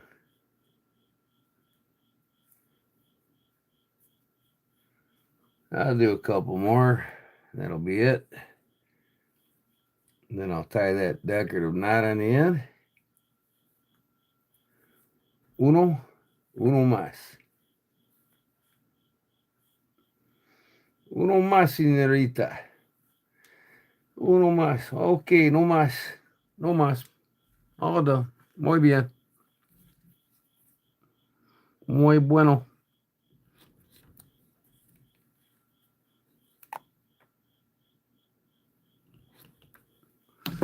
Bien bueno.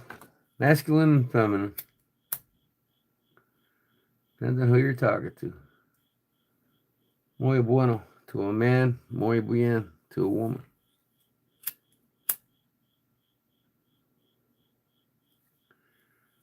Okay.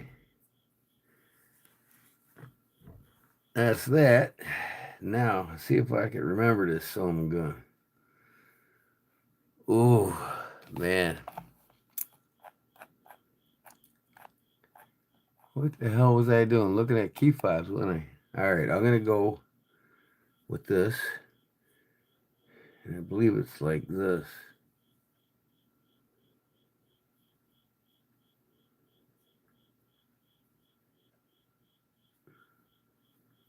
Yep. I believe so. Come on, get out of there.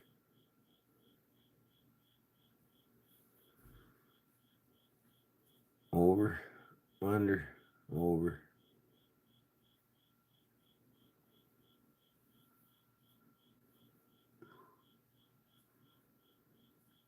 That's it.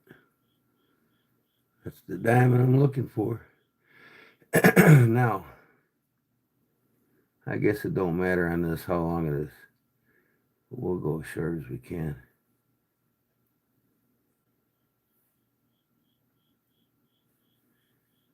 Okay, this goes in that hole in the center.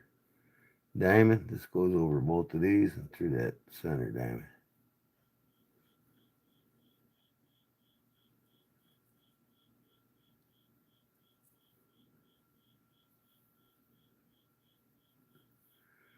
Pull them tight.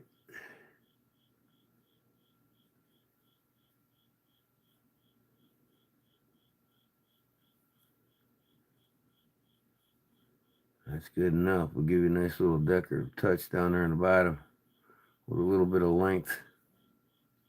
Even though it's a short ink, but you can stick that out of your pocket when this is folded up real nicely.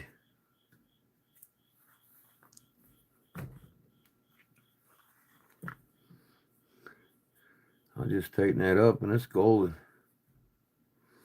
What do I got going here now? I got a loose one here, a loose goose.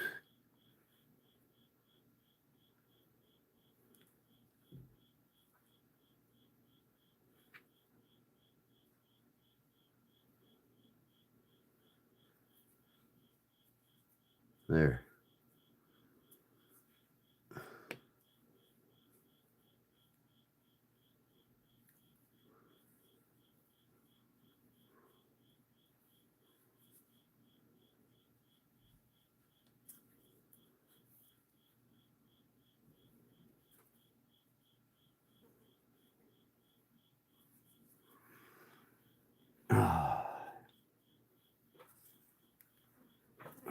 Get out of here, fly, buzzing around my damn ear.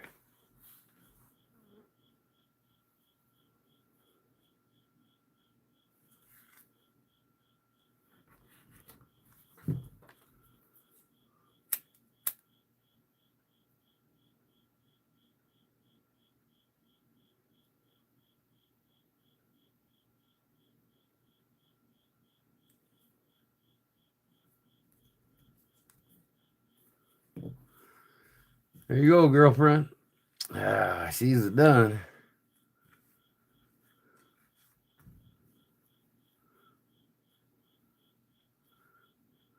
So it's got a little twist on the bottom, but that's okay. It looks pretty cool. This can slide down too if you want it, see? But we won't do that. We'll just leave it nice and tight under that bead, see? There she is. Done deal. One of a kind. Okay.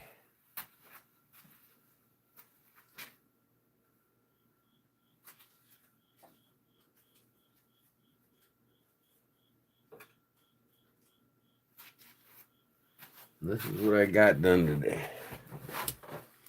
Got yours done first of all. That's this one. And then here's its twin.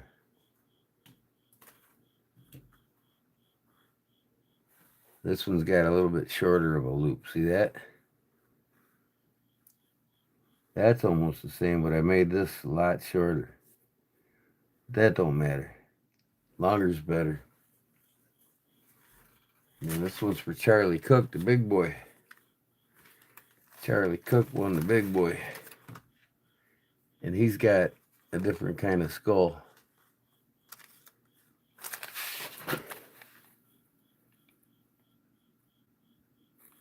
Like the Hell Rider skull.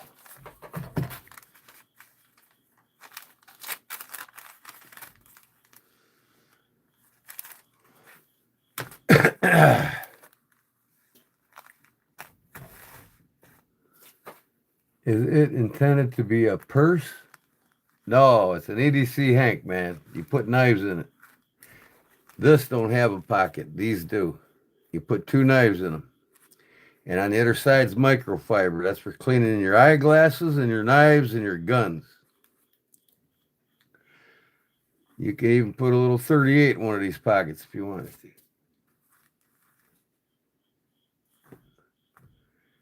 Okay, this long one's brown sugars. Okay.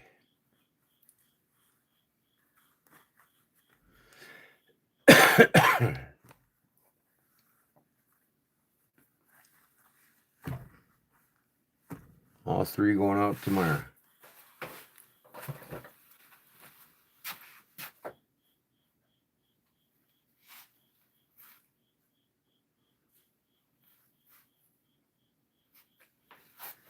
Then this bolt, Jeff Jackson, and Sean F, I believe, on this one.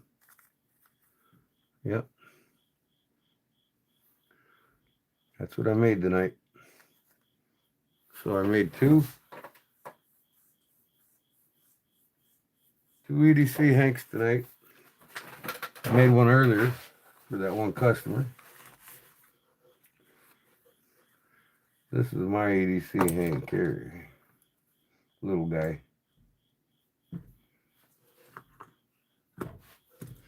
Need to put these knives away.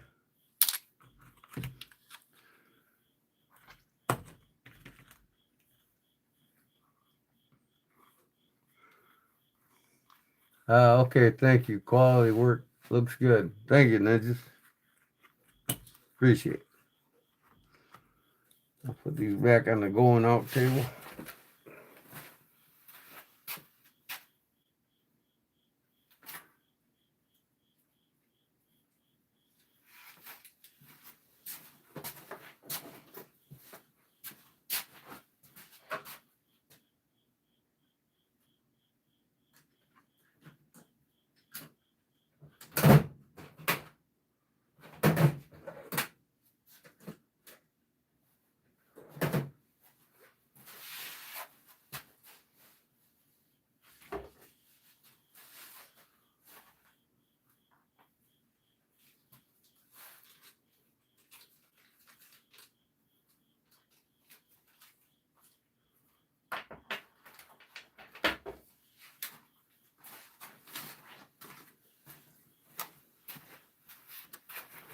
A ground fog won something from me last month, and I forgot about it. And I had that, I gifted him that baby Bantam. Well, needless that I know, it was broke, so I got him a full-size Bantam here. That's going to go to him, and for my courtesy, I'm going to send him a Damascus folding knife here, too, with it. So I'm sending that out to Ground Fog tomorrow. So that's going to go on the out table, too.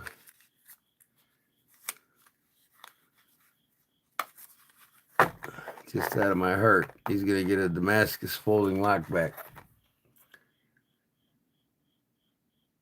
for his weight.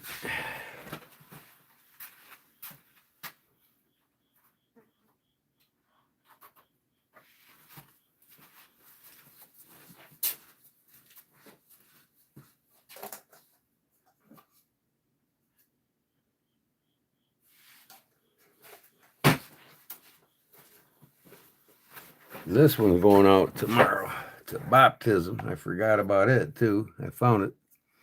Remember that gingerbread bracelet I made? Baptism. This has got a magnet on it. You can stick it on the side of his fridge.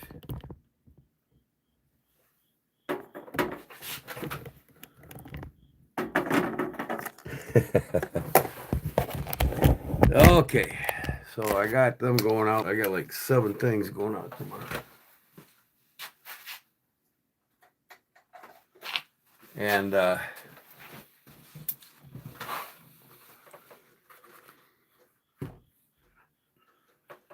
just got what's his name's Kukska cup. When I get the wood in for that, I'm probably gonna do another live carving that again. I don't know. I might just carve it and show you when it's finished. So, well, shit. Thank you, Kodiak. You forgot about it, didn't you, Ground Fuck? So it's had your name on it, man. Don't you remember winning it? It's got my sticker on there. It's got a magnet at the back. You can stick it on your man cave fridge. It says baptism right here, ginger snap. Wait, Ground Fog. Oh, yeah, the knives. Yeah. Yeah, I mean, hey. I don't purposely try to make people wait, just the finances, and I still haven't been paid by Google yet. So, I was in Ace or Lanyards the other day, and they got this in there, so I figured, what the hell, The other one's broke. The one, you remember the camouflage one I was going to give you? I started taking it apart because I was going to put wood scales on it, and I never did it. And I didn't notice that when I gifted it. So you got that coming tomorrow. I'll have tracking numbers for you guys. And this one here I got from Big Jim. He sent it in a box of knives to me. It's a Pakistani. Nothing special, it's a decorative one, little critter though. And it's Damascus. When you get it, you might want to put some oil on it and put it away. But it works fairly nice. It locks up solid, man. I'm just not into Damascus, and I'm not into Pakistan knives. To me, they're priceless. Or actually, I should say meaningless.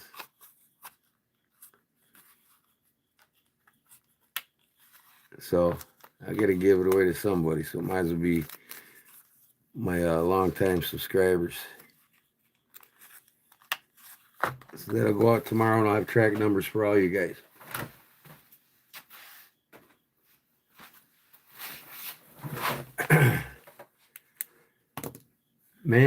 Man, I'm about whipped. 8 slips finished and 6 died. You know what you got to do, Charlie?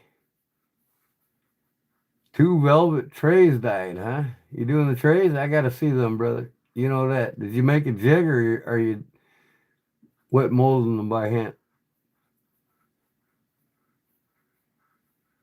Just pinch the corners. That's all you got to do, and then you can tie knots in the corners, or put a pinch the corners and put a rivet, or tie leather straps or whatever you like.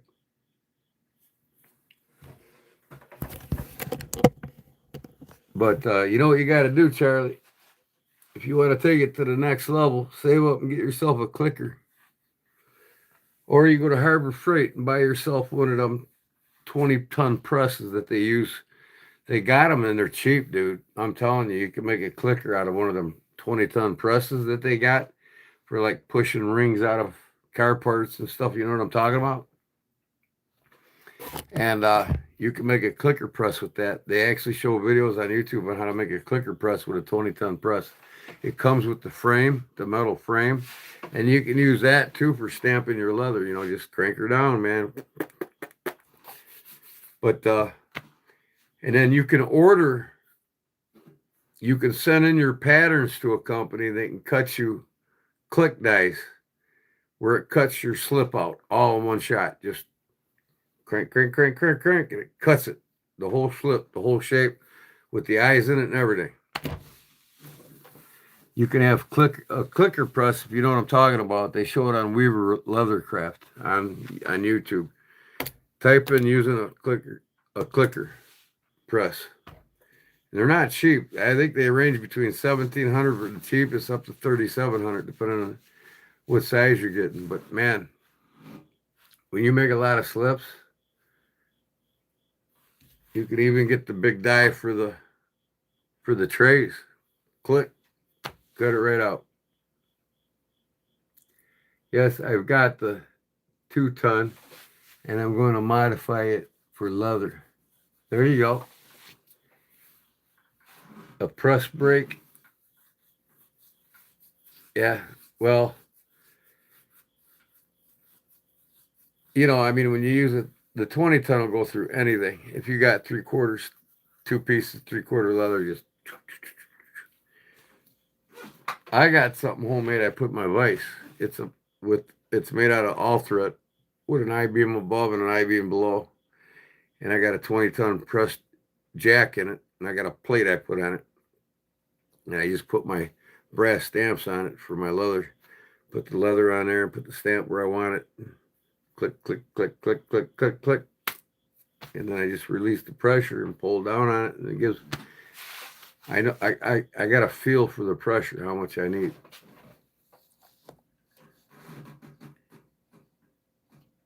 But, Barlow Brigade got a short out. I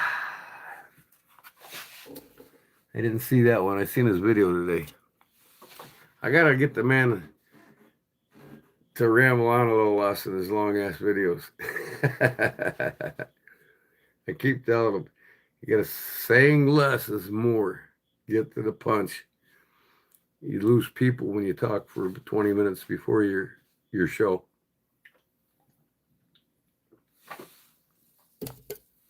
Get more views, get more people, and keep them interested.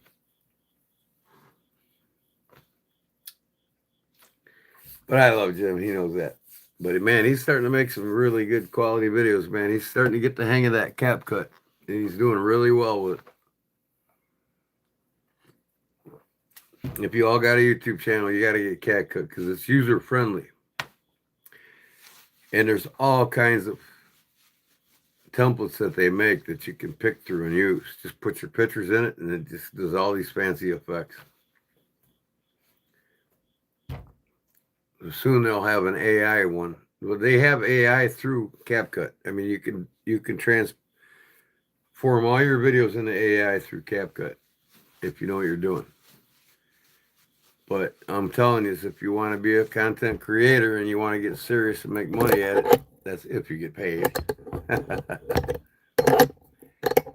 You got to learn AI because it's here and it's not going anywhere, and it's going to bury those who don't learn it.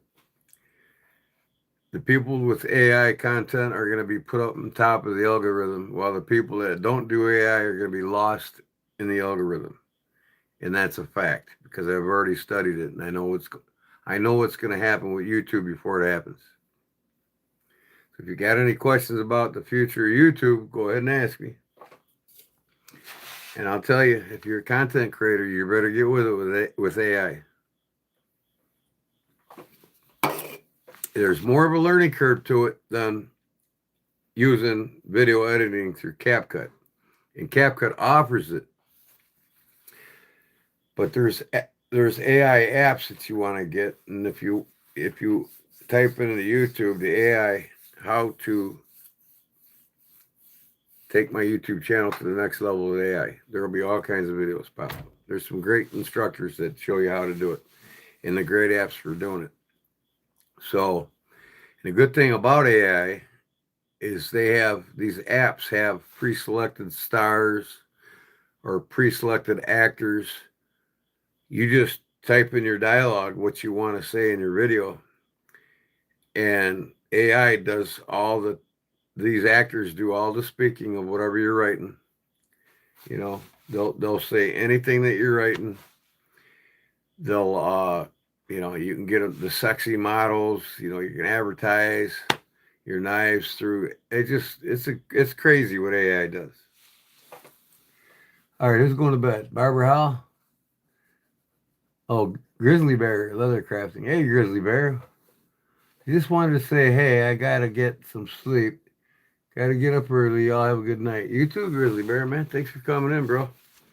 One of them busy nights, huh? So, yeah, I mean,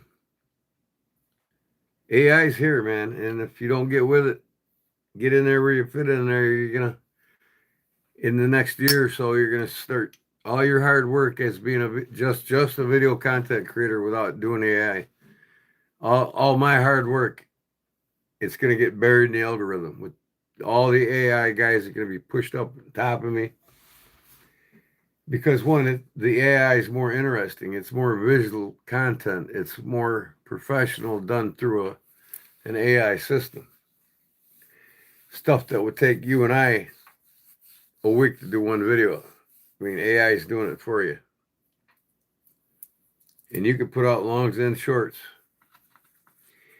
I probably put one, maybe two videos a week out, whether it's a short or a long. I don't really care for them. I get all my subs, all my likes, all my hits. I got the highest algorithm in my vertical lives. Like tonight, I'll probably have 40 more subscribers to my channel. Last night was something that less people are less interested in. When I do lives on making knives, like when I did Brown Sugars, finishing her knife up, that went through the roof. I had 37,000 views. I had 49 new subscribers from it. That's the highest I've had in a couple of months. I had 198 people in the chat, and something else I can't remember that was high. But the verticals get me everything, especially when I do things that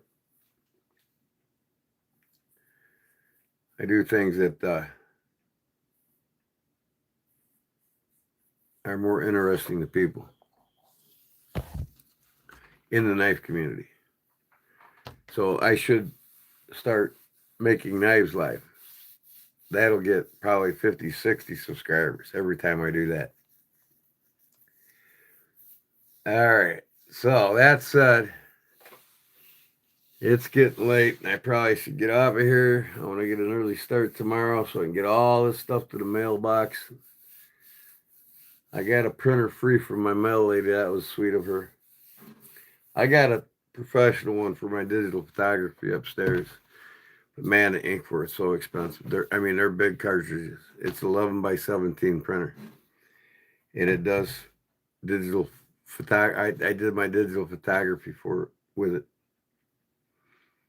But I don't need that for my my labels, I'm going to put this one together right here next to the left here.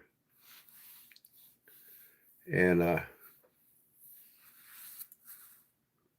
man, I must have gotten some sumac today. A little bit red right there. So Brown Sugar's hitting the stack too. All right, good night, girlfriend. Thanks, man. Appreciate all your support, girl. Be safe tomorrow, and God bless you. And thanks for everything you do. We'll get you off in the mail tomorrow. I have tracking numbers for everybody.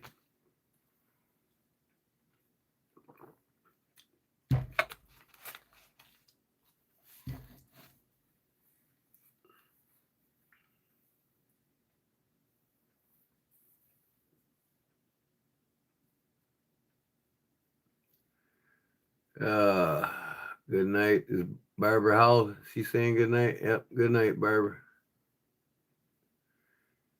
Grizzly hit the sack. Charlie Cook, he's about ready to.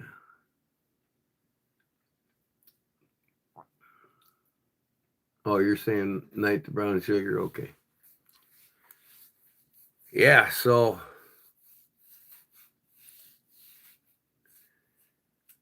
but the thing is now if I'm just gonna stay doing leather work, I don't have all the clicker press dies I need, and I wouldn't have so much that I make. You know what I mean? And I do this because I don't like to get bored making the same thing over and over again. Or doing the same thing over and over again. That's why I love doing the leather crafts with the knives. They go together. The upholstery and the leather work goes together. Just I'm spontaneous. I'm a multi-potentialite, like the name of my new channel. And I need to start putting some content in there. Once I get caught up here, I'm not really worried about that other channel right now. And if you haven't joined it, I only got 14 subscribers on it. I have another YouTube channel I started in 2009. It's because of my fishing lures. I never used it for nothing, but I got like 59 subscribers on it. And I'm trying to recover it because I got it through Yahoo when I had Yahoo Mail and all that shit. So I need to recover it because it's got my personal name, Gordon Holman. So I'll have 3 YouTube. I've actually got 4 YouTube channels. And 2 I don't use. The one I want to recover, and then the other one about my fishing lures. But it'll probably be about spring before I don't know, this winter, when things slow down outside for me, I'm going to start in the multi-potentialite channel on mine. I'm gonna start doing some inside cooking videos. But in the spring, I'm looking forward to getting my stuff together. I got some iron racks and things that I want to make for doing my cowboy cooking 100%. I'm going to start traveling up to the events every year in Wisconsin. I wanted to make me a chuck wagon, a covered wagon that I'd put on a flatbed trailer and take it to these cowboy cook-offs. And, because I don't want to get horses, I don't want to have to pull it. But there's guys at these cowboy cook-offs. They got the horses, the chuck wagon, the whole 9 yards. And they'll go through a ride at night after they, it's like a whole week event. You all should look it up. It's called the Cowboy Cook-Off. I think it's in northern Wisconsin. I'm going to look into it, but I'm going to film that live on my multi-potentialite when I get going next year. Forging knives, not interested. What do you mean, Charlie? Been there, recovery can be a nightmare. Oh, yeah, okay, my YouTube channel, right. Yeah, I'm not in no hurry to recover that one either. I'm in a hurry to get Google to pay me the $480 they owe me. Last 3 months, no check. Oh, congratulations, coming on July, they said that. Coming on between the 21st, 26th, no check. The next month. Congratulations. You got such and such coming on the 21 and the 21st, 26th, no check. Now a third time, no check.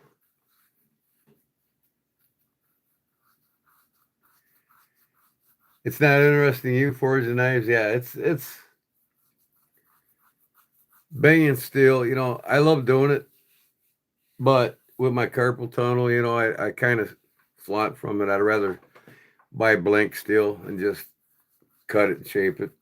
In fact, a lot of the new knives I got ideas for that I want to have out, I might get a loan next year and just rip out and get me a CNC plasma cutter so I can cut out 100 knives in one night. You know what I mean? And then I might go all out with that CNC plasma. I can get a used one for about $7,900. I might as well just spend 20 grand and get that and a machine that you put the blades in and it cuts the exact angle on it. Just in and out, in and out, in and out. And it cuts the bevel exactly to the grind line. So I can mass produce 3 or 4 different knives that I like, that I love, I've invented, you know what I mean? Or I can have another company make them for me. But this pocket drop, I got to start hitting it on it. Tomorrow, I'm gonna cut some more bevels on them because I got to overnight them to Wiggins, Mississippi.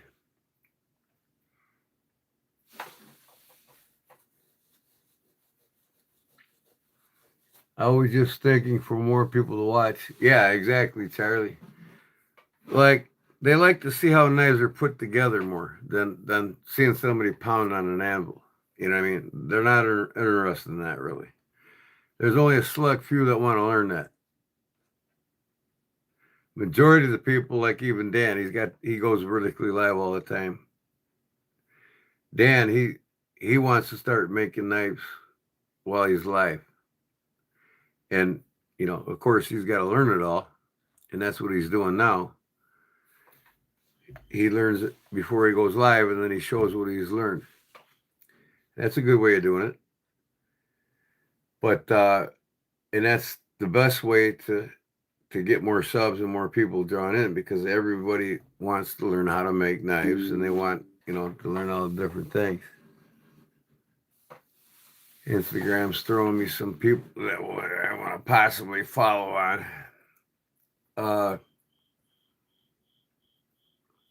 So I think that is the biggest thing. How knife skills go on a handle, how bevels are cut. They want to see how knives are pinned together, how traditional knives are made.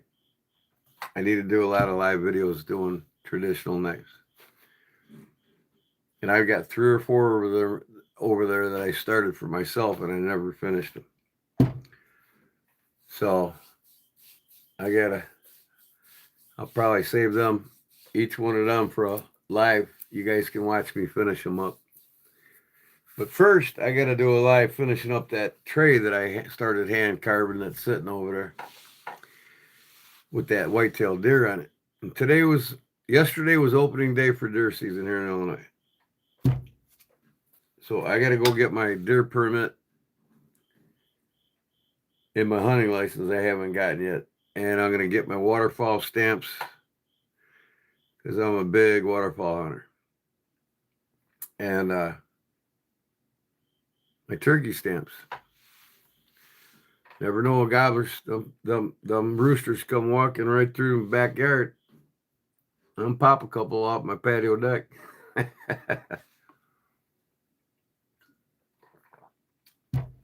I come home about, this is probably sometime last year, 2024. I think it was like just before winter last year. About the same time as now. Me and the wife come home, we're out riding around, and we come home.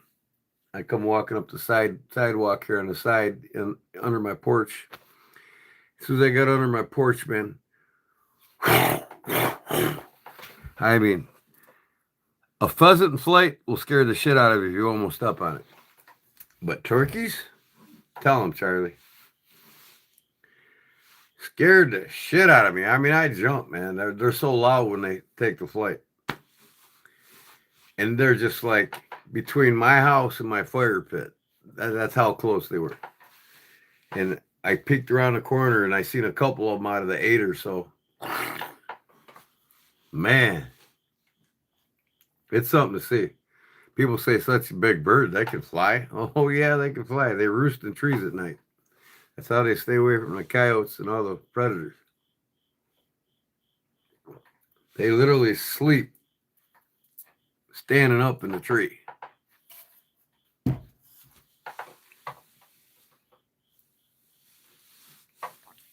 Yeah, Charlie, that's what I'm going to do, man. Slip joint folding knife. Man, what do I have on my arm? Get out of here, you fucking fly. I'm going to kill your ass.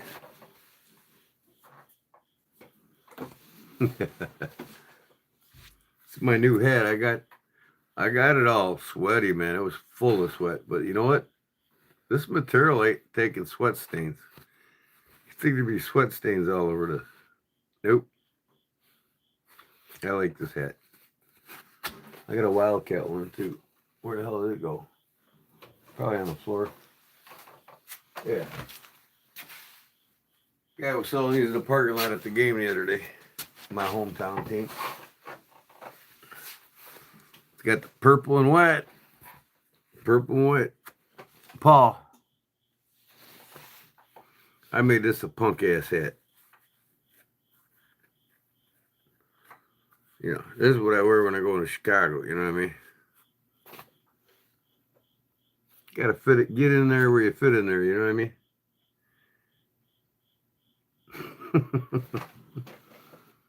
Owls are predator for turkeys while roosting. Yeah, they are. Great horned owls, man.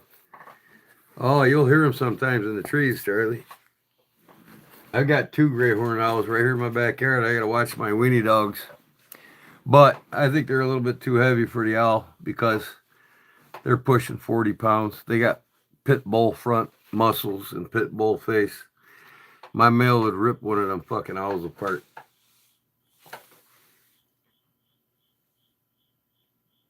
Quit with what hat? This hat? Or this hat? Quit with this one? Retire it? Don't wear it? Or should I put the hillbilly curl in it too?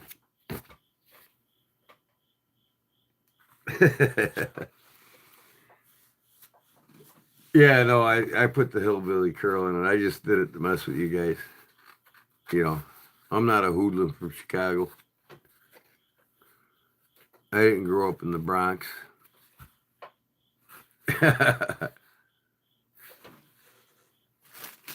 They tore. I didn't grow up in. That's in New York or Boston area, I think. Brown Sugar knows. I didn't grow up in Cabrini Green in Chicago. They tore that place down. It got so bad. It was basically a drug trafficking network within its own apartment. Cabrini Green was an apartment complex for, you know, I can't say who or what. You all can picture it, but the majority of the crime in the city was living in it.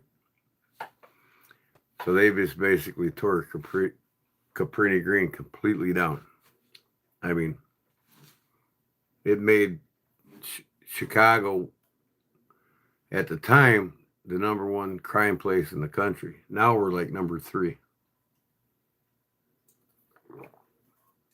I think New York's #1 now. Your dad was from Plymouth. Plymouth, Illinois, Charlie?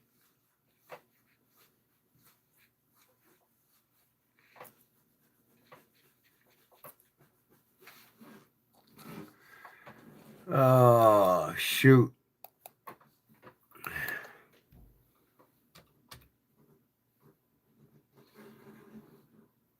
Oh, Massachusetts on Cape Cod. I got you.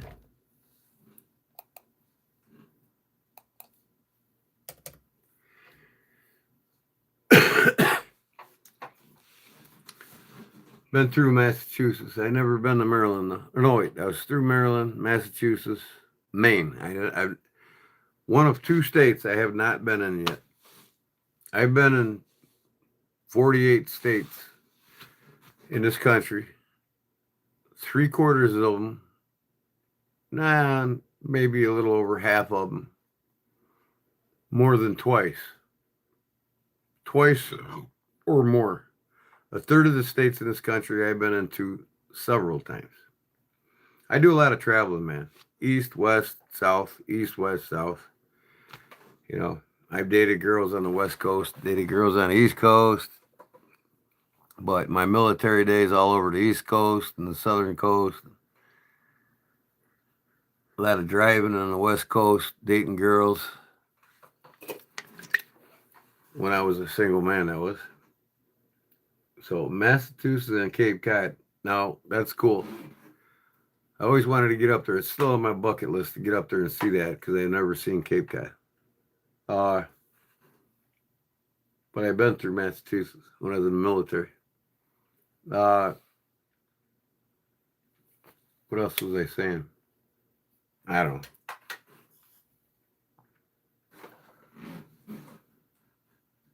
My granddad was killed in World War II.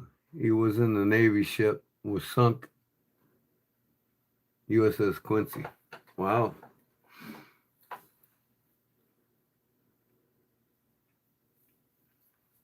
World War II. My mother-in-law's, my stepmother, my dad's wife. Her dad just turned 104. He's still alive, but he's in a nursing home up in Joliet, where they filmed the Blues Brothers movie. He's from that area. And he was in World War II. He's told me all kinds of stories. And man, I've inherited a couple of his military artifacts.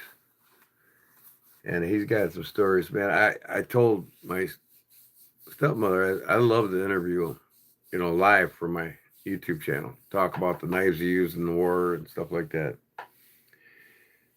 But that's, Now my dad, I was in the Navy because of my dad. My dad was in the Navy. His father was in the Army. He was a bugler and a cook. He's actually a piece of shit. But now my great-grandfather, Philip Wolfensberger.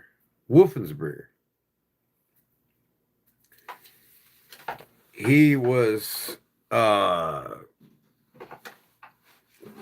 bodyguard for, what was it, Teddy Roosevelt? I got him on my Facebook page, my dad's history blog. He was a Rough Rider in they call it the 111th Infantry Division. Horseback Infantry Division. He rode horseback with Teddy Roosevelt, the Spanish-American War.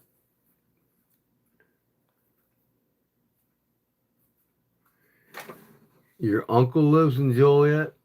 Oh, wow. What, your dad's brother or your mother's brother? What's his name? I might know him. I know some cooks in Will County. We're probably your relations. Hello, Osborne. What's up, brother? Mike Osborne's in the house. I gotta turn these lights off. Ah.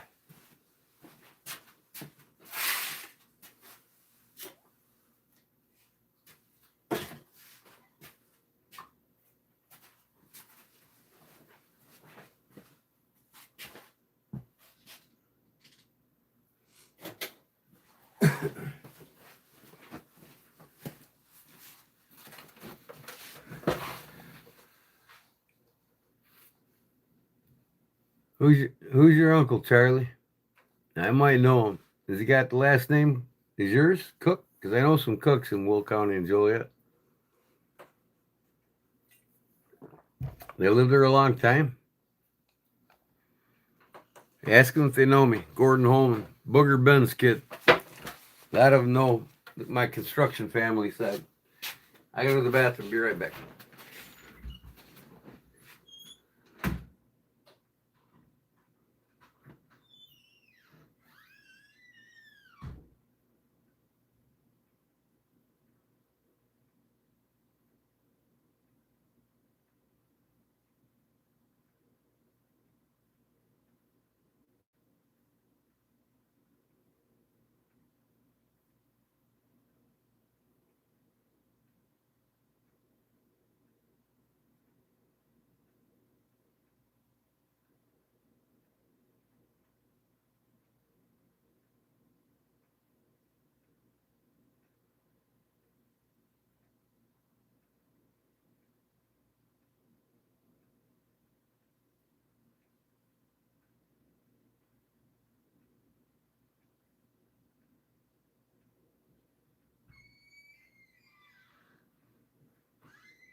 Here's my latest duck to my collection. I collect these things here. I just got done building a bunch of things, Mike. Yep, I did the EDC Hanks, like 2 of them, and some lanyards and stuff. I'll show them in a second here. But Charlie Cook, yeah, my uncle lives in Joliet. Charlie, did you fall asleep? This loom, I'm gonna carve one here soon. I'll show you my last carving, but this one I got for my collection from a known Midwestern carver named Gene Mellon. A loom 2023 by Gene Mellon. This is a big northern peninsula bird here around Michigan, Wisconsin area. They're just beautiful to listen to at night. It's kind of like here, we love to listen to the great horned owls. Hoo, hoo, hoo. These things got their own distinctive sound, these loons. And it's fun to watch them dive in the water. So I'm going to carve one of these similar to this. I'll have a little more detail on my wings. I'll probably be hand carving the feathers in.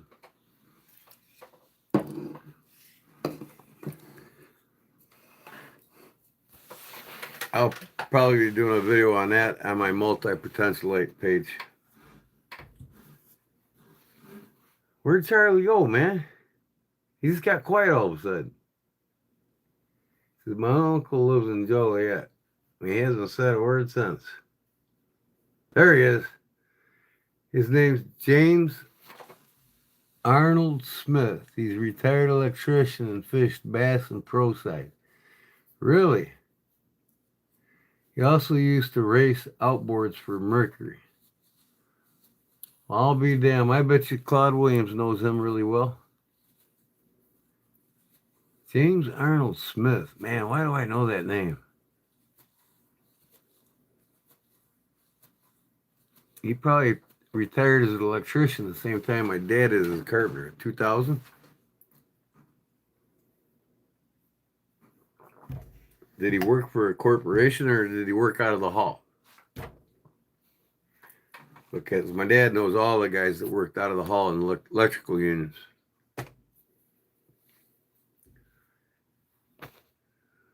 The boat he raced was called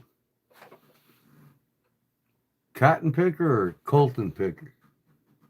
Yeah, Cotton Picker. That's pretty cool. I bet you my wife's ex-husband knows him. He used to race the boats too.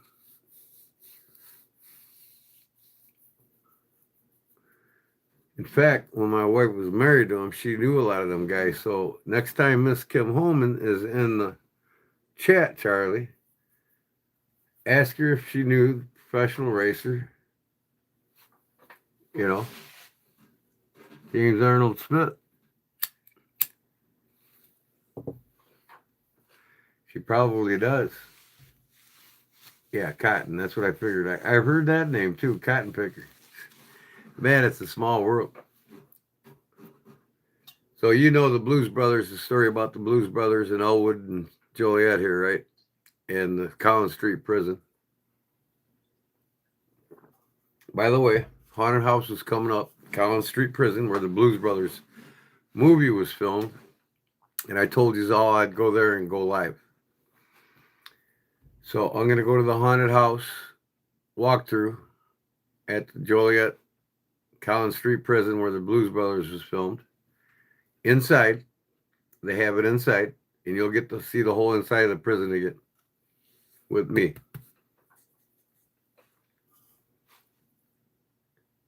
Smitty, man, you know, that sounds familiar too.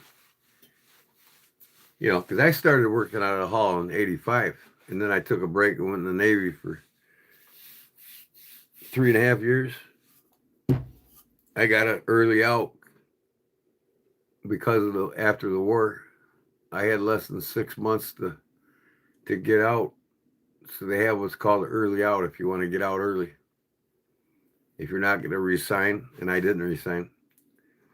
So I got to get out 6 months early. Instead of serving 4, I served 3.5.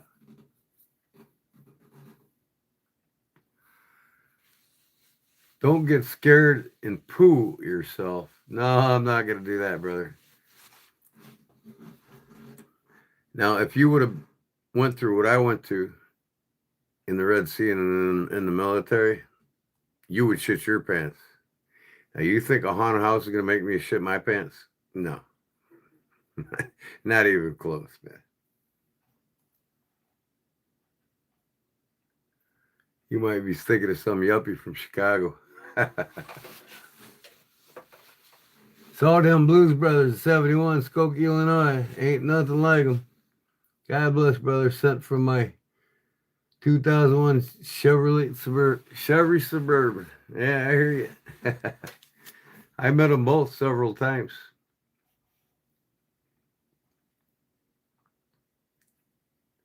Joliet Jake, you know. And then Elwood is a town right next to me. It's only 10 minutes from where I'm sitting. Joliet's 17 minutes. So you got Wilmington, Elwood. One of the Blues Brothers are from there. And then Joliet Jake, Joliet. And you got a truck stop here off of Route 53, old Route 66. They have the original Blues Brothers car up on the pole on an angle with the horn on top and everything. The real deal. It's at this truck stop right here on old Route 66, Illinois 53. If you're coming through here, if you ever want to take the old Route 66, you'll see it in the Joliet, South Joliet, right there at the corner before the racetrack, the Chicagoland Speedway. The Chicagoland NASCAR track, the Chicagoland Speedway, and the NHRA drag strip were right next to each other on old Route 66, 53. 10 minutes from my house.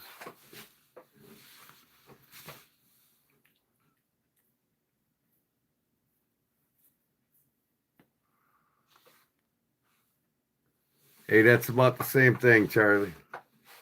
That's about the same thing, brother. You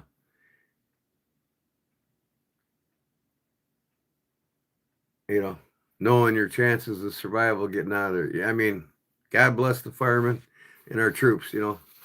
I mean, a lot of people don't understand, you know.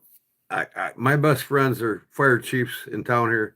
A fire chief and his brothers, his father's third generation fire chief, the Zalomi family. And we've been through a lot together. You know, he's even asked me to come on to the department because I'm already trained from the Navy.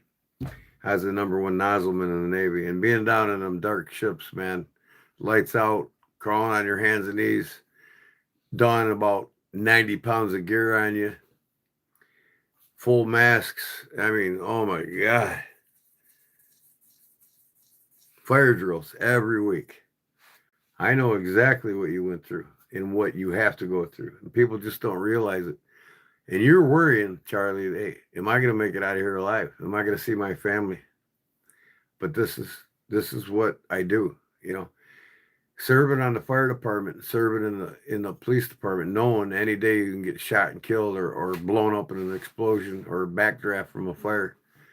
These people have no idea what, you know, our firefighters and policemen are in more danger and more harm's way than a person that goes to war. They got 50-50 chance there, but the odds are against you guys more.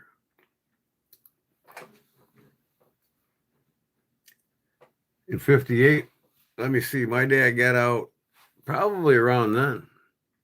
I was conceived in 64 and born in 65. And Dad was, let me see, he's 85 years old right now. He's born in 40. So 58, he would be 18 years old.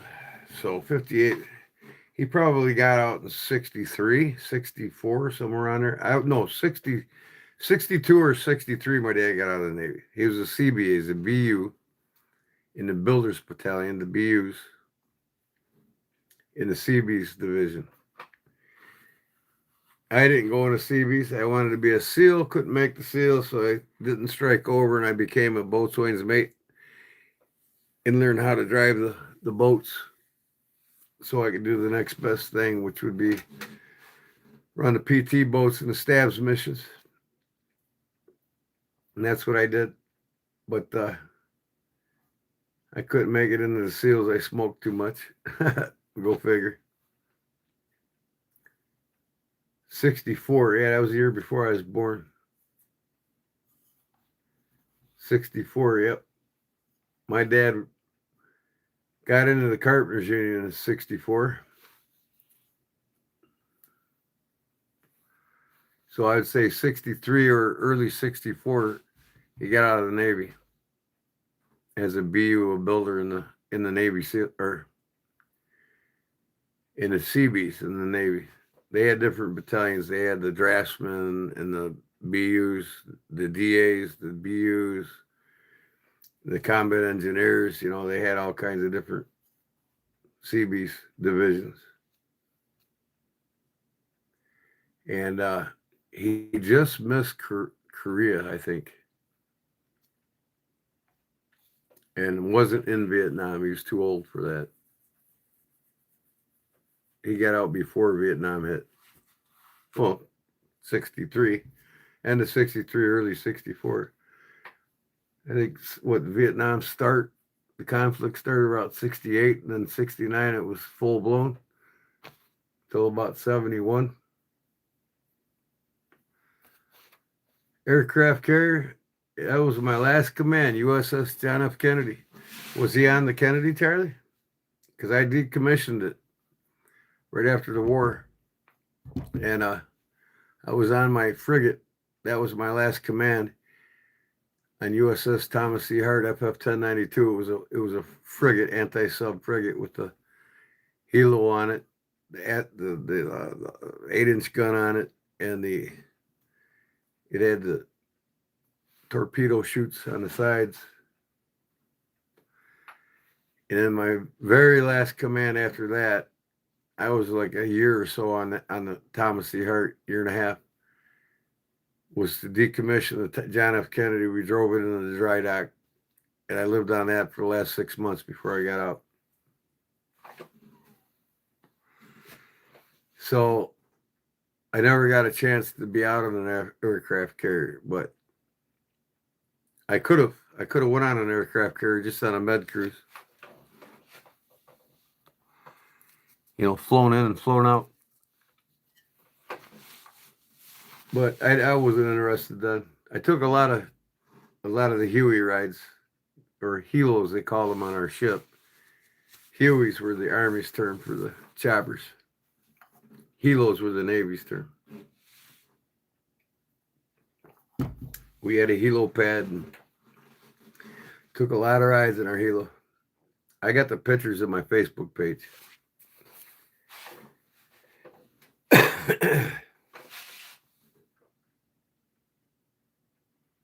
Your brother was on a carrier. I'll tell you what, man. They're floating cities on water. You know what? A nuclear aircraft carrier could be out to sea 15 years without hitting land. It's a floating city on water, 47 to 5,200 sailors. And the city of Wilmington has like 5,100 people in it. So everybody in the city of Wilmington that I live in here could be on an aircraft carrier for 15 years without even hitting land. And then them nuclear subs or something else. So all the boats in the fleet now are all nuclear. The Aegis missile cruisers replaced the destroyers, with the wooden decks. They're just obsolete now. So the Aegis missile cruisers, they're just badass. They can shoot them missiles all over the world and strike countries all over the world from one ship. I mean, just unbelievable. And so can them nuclear submarines. They got 22 nuclear warhead ports where they can shoot out 22 nuclear warheads or 22 nuclear missiles in 22 different directions to take out a country the size of Russia. One missile. And each one of the missiles, out of the 22 missiles, they could fire one nuclear warhead missiles out. And once it goes up, it can split in 16 different directions. and take out 16 different towns the size of Chicago. They're just badass, man. So 16 times 10, that's 160. Okay. So 380 projectiles anywhere in the world. Take cities out the size of Chicago.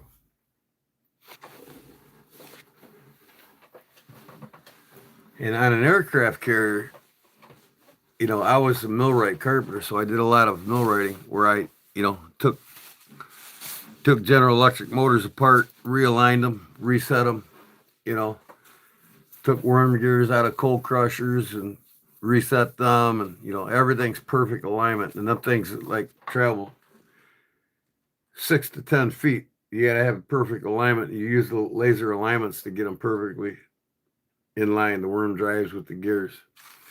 On these nuclear subs, the shafts for the screw is the prop, right? They call them screws.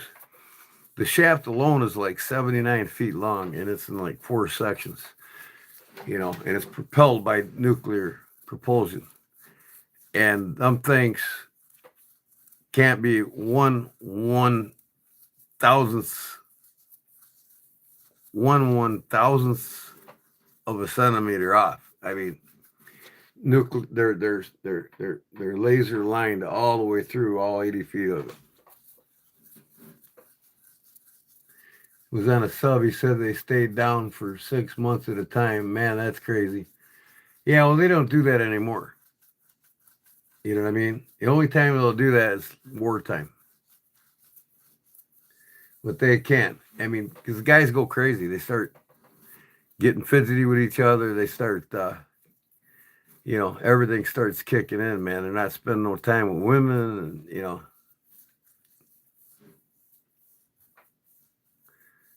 You're a Packer fan, but like the shirt? Oh, yeah? I got something else you like.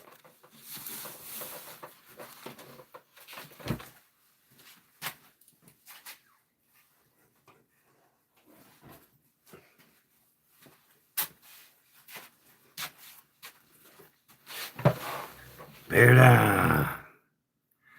we gonna grade that cheese in Green Bay, Wisconsin. I've worn this in Green Bay, Wisconsin, and the Chicago Stadium when we played them. And you know what? I hated Aaron Rodgers. He's the only quarterback from Green Bay I hated. And I'll tell you right now,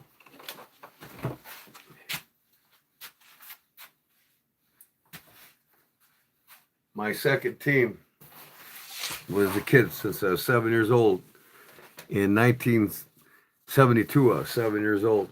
I've been a Green Bay Packer fan my whole life, but I'm a diehard Bears fan, and I am considered a diehard Steelers, so I follow them both on YouTube. And hated Aaron Rodgers, just his attitude, you know. But now that he's a Packers, or he's a, you know, and kicking ass. He's got the most touchdowns, the most yards thrown right now in the NFL. Him and Caleb from Chicago. They're both tied for touchdowns. I think Caleb threw 4 more. I think he just passed Aaron by 1 touchdown. But Aaron Rodgers. Now, when they come to Chicago, when they play Chicago, the Steelers, of course, I'm going to be rooting for the Bears over the Steelers. But I'll be happy with whoever wins, to tell you the truth. And I don't care who wins as long as Dak and the Cowboys lose. Like the Bears beat them. And I tell you what, Green Bay had a hard time beating them, didn't they? That was tie, wasn't it? Did Green Bay and Dallas tie? First, Green Bay lost to the worst team in the NFL, which was the Browns. And then they tied with Dallas. So they always start out strong and they go come half season. And then they pick it up a little bit more, enough momentum to where they get in the playoffs, and then they always lose in the playoffs. But at least they're getting in the playoffs. So this year, Ben Johnson's changing that.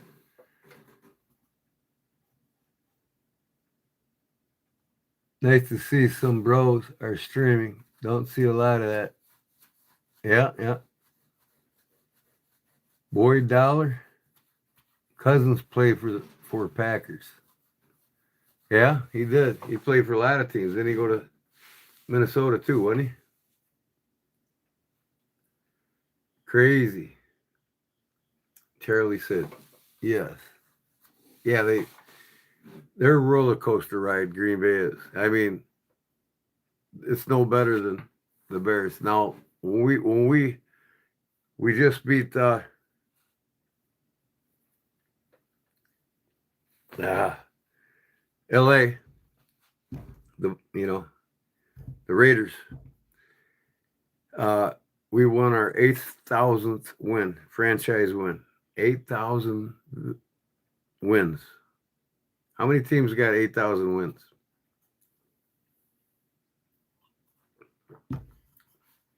I know that Green Bay is close. Green Bay has, I think, two more championships than Chicago. Chicago's got like 12, and I think Green Bay's got 14 before the NFL was created. And then when the NFL was created, after the championship series, Chicago's only been in 2 Super Bowls, but Green Bay's, I think, been in like 4 or 5, but they've lost them all but one with Favre and one with Rodgers, I believe. I'm not sure.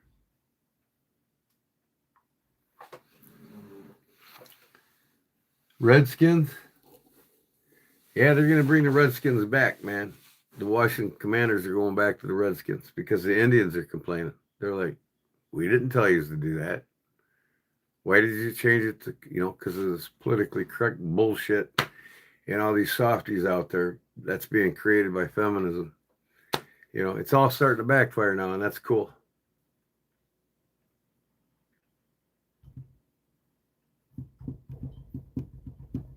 Redskins are a young team now. Yeah, they're a lot younger than the Bears, that's for sure.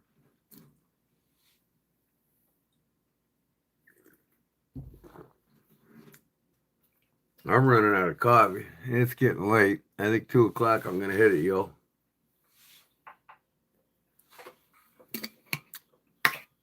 I don't know. Maybe I'll bullshit for a little bit longer. I know one thing. I ran out of cigarettes. It's time to make some more. I can't wake up and not have cigarettes anymore. Let me put this duck back. Duck, duck, goose.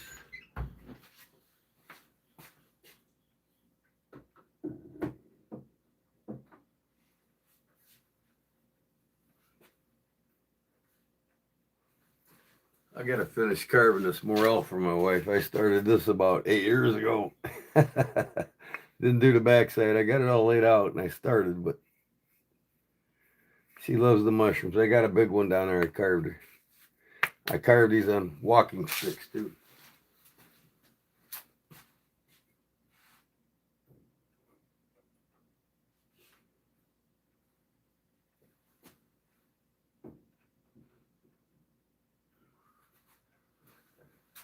Oh, shoot. All right, where's my shit here? I didn't put these away yet. I carried these 3 days ago and I still got them out. The beluga and the buck. That's going to be one of my 5-day challenge buck knives. The Spitfire. One of my all-time favorite knives from buck. I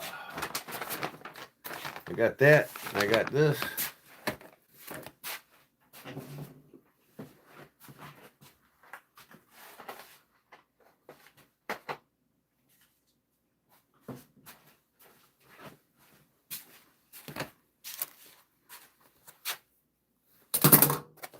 Man, I got so much shit out. Holy cow.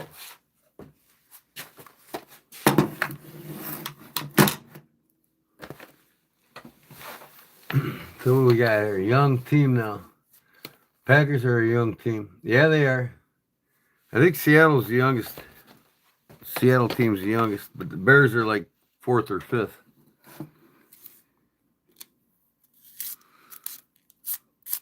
They're a young team, but who in the hell goes out? I mean, granted, he learned for a couple years under Aaron Rodgers. But who in the hell goes out and pays $180 guaranteed, $180,000 guaranteed for 5 years to a quarterback that's only played 8 games? Come on.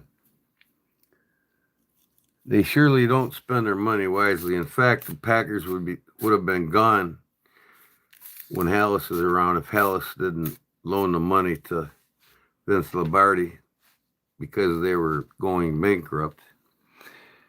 Hallis loaned Vince Lombardi $100,000 to keep him afloat.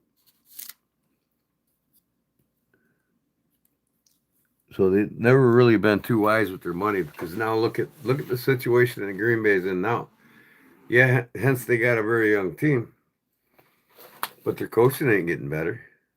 They're teeter-tottering still. You know what I mean? It's not like they got somebody like Ben Johnson that's a mastermind on play calling and a defensive mastermind like we got too. But that said, here's the deal with Green Bay. They gave up, what, 2 first-round picks and like $40 million or something like this to this defensive end. And they're now $50 million negative of cap space right now. So they basically went all in on this defensive end. Didn't help them against Cleveland. Didn't help them against Cowboys. And next 4 to 5 years, they won't even get a first-round pick. You know what I mean? So they got to go through free agency. So they just basically went all in with a negative cap space of over $50 million now. So Green Bay is going to be hurting for the next 4 to 5 years. I hate to say it, but they are. Guys, I'm going to go. Okay, Charlie. Yeah, I started talking about football. I'm sorry. Rule number 9, brother. Always keep a sharp knife. We'll see you in a couple days, brother. I'm going to ask my wife about your relative there. Oh. Everybody's pretty much, I bet you Barbara and no Barbara go to bed. One of them's lurking still. I think Brown Sugar, I don't know. She's always lurking. Ain't you, Brown Sugar? Thanks, Charlie. God bless you, brother. Turkey season's coming up, my man. Keep stuff on it. I'm going to pack these smokes here, and then I'm going to get off. So, good 10 minutes yet, and that'll be it for me. 110 Solutions. Packers are a young team. Okay, you taking off too, Young Solutions? Do you even like knives, Young Solution? Did you just come into this chat because it was something to do, or... I'm pretty cool, though. I love all newcomers, and you'll learn a lot about knives if you're interested in knives. I don't know until you tell me.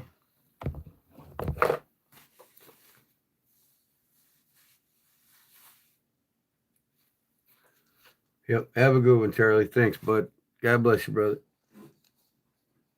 I'll be watching your videos tomorrow. Get that leather work done, man. Big cat money. Because when you retire, you can do it full time and make some really good money. You're already ahead of the game. And I think everybody's gone. Brown Sugar gone. Barbara, she's still here. Everybody present, say aye. There's 8 watching. Who's watching? Come on in and give me a like. 12 watching now. It's starting to go up. Kevin Start. How to use free. What? Okay.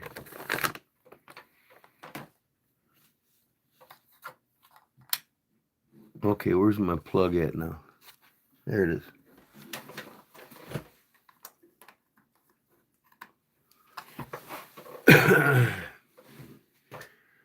Make a Rambo knife? How much you got, brother? I'll make you a Rambo knife. I'll make you any knife you want. But I will tell you, if I make a Rambo knife and it's custom made, you better shell out about $375 in bones. But it'll be one of the toughest, sharpest knives you'll ever put in your hand.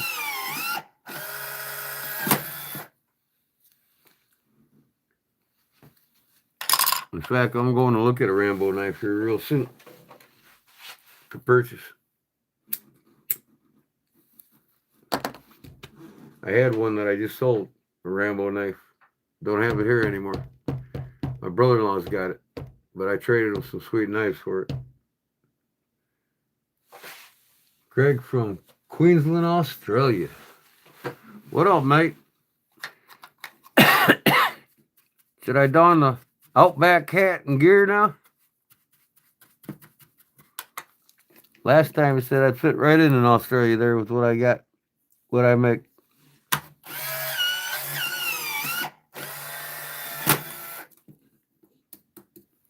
I'm making cigarettes, if you're wondering. That's what that sound is. Packing them up for tomorrow. I don't waste my money. It's $10 a pack for a pack of cigarettes here. And there ain't no freaking way I'm going to buy them. Make my own. I'm not lazy. I do everything independently.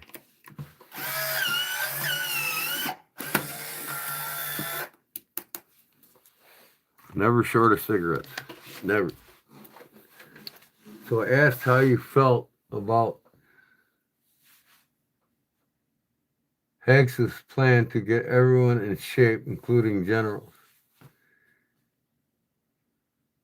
What? Who's plan for what? Get who in shape? I have a Rambo knife. I got it back in '92, my favorite knife. They're awesome knives, man. Gil Hibden knives, you know. Try getting a knife from him, custom made right now. First, it takes 5 to 7 years to get it done. And about 5 to 7 grand to buy it.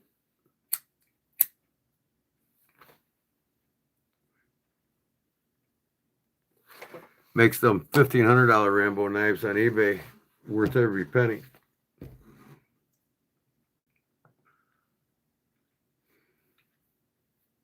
He's making them pass physical tests. Now, who are you talking about there, Mike? What are you talking about? I'm kind of like clueless here.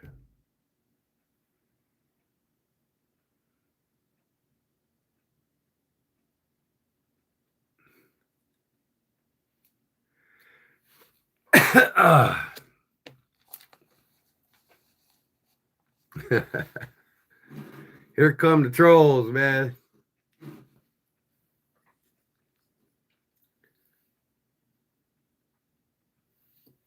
Army by the sound of it. Army what? Man, I got some random questions and random comments here.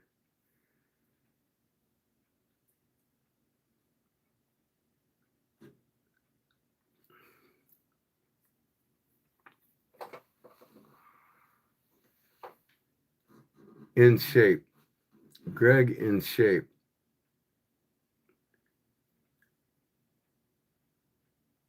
What are you talking about, Greg? I have no clue. He had press conference about all divisions. Who's this Mike Osborne talking about? I have no idea what you guys are talking about, man. Are you guys talking to each other? Sounds like Greg and Mike are talking to each other.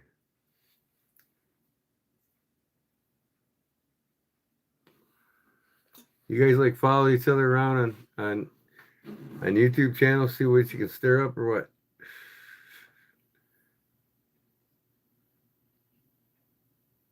Who the hell's that? Never heard of the guy. Pete Hegseth? Hegseth? Who in the hell is Pete Hegseth?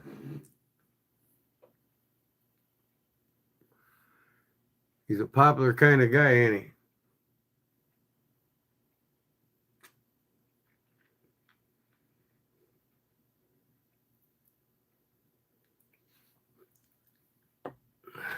Press conference. Who's holding the press conference? Our messed up government? Is that who you're talking about? Or are you talking about football? I have no idea what you guys are talking about. Nothing to do with knives, does it? See, because here we like knives.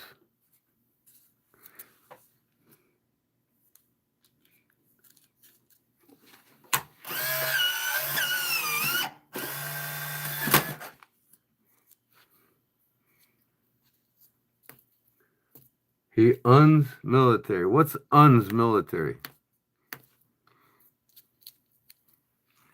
You guys gotta quit using them thumbs to type everything, man. You're screwing up your words.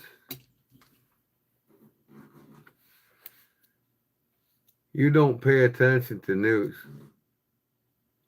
Well, let me tell you something, Mike, about the news.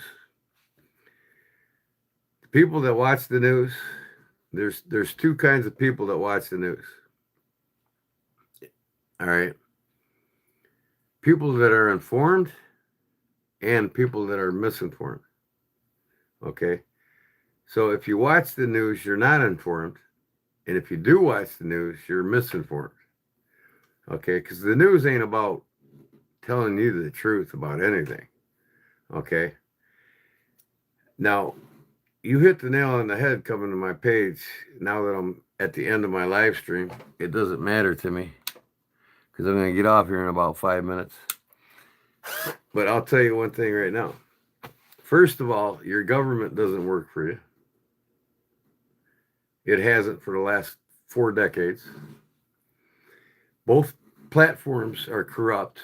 The Democratic and the Republican platforms, they left their true platforms 4 decades ago. In fact, they got so overly big and so overly underfunded, they became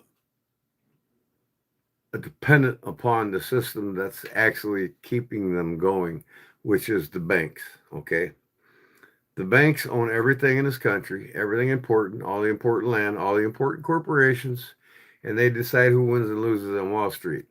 The politicians are just nothing but a mirage making you think that you actually have freedom of choice, freedom of vote, and freedoms, okay? And in reality, the same banks that own our monetary system own this, out of 268 or 238 industrialized countries, the same banks own 228 of them. They own the monetary funds of 228 out of 238 industrialized countries. So here's some real news for you that I'm telling you right now, what I just explained to you. And this also, the banks are draining the wealth of this country by financing Washington that's too big, too unsustainable, and does not make money anymore. There's no GDP growth. There's no money coming in Washington to pay for what they're spending. They're just bloating on their pensions and making contracts for multi-billion-dollar corporations that the banks even own, that just waste their money that's coming out of your pocket. It's called monetary inflation. Every time the government borrows money, they can't pay back because there's no GDP growth, and they're not selling treasury bonds anymore. The countries around the world that has our U.S. treasury bonds are throwing them into the trash. That's one of the reasons why Washington's shutting down. Our money's going to completely collapse. We're going to have a total reset on our money. Now, is the same goons that run Washington that are paid off by the banks to do it, are they going to reset our money in the same way that it's been in the past, where they made a system for us to depend on? So you're lost. The news ain't for you. It misinforms everybody. If you don't watch it, you're not informed. If you watch it, you're misinformed. The news is a joke. Social media is a joke. They use it as a tool to dumb down societies, just like they do with feminism. Feminism was created by them, not by some woman that decided she wanted to have everything a man's got. So everything that you learn in school is a lie. Everything that you read in the books in school is a lie. Everything about war and history is all lies. So you're living in a world of false hopes. And if you want the American dream today, fall asleep. You just might achieve it. End of story. I like knives.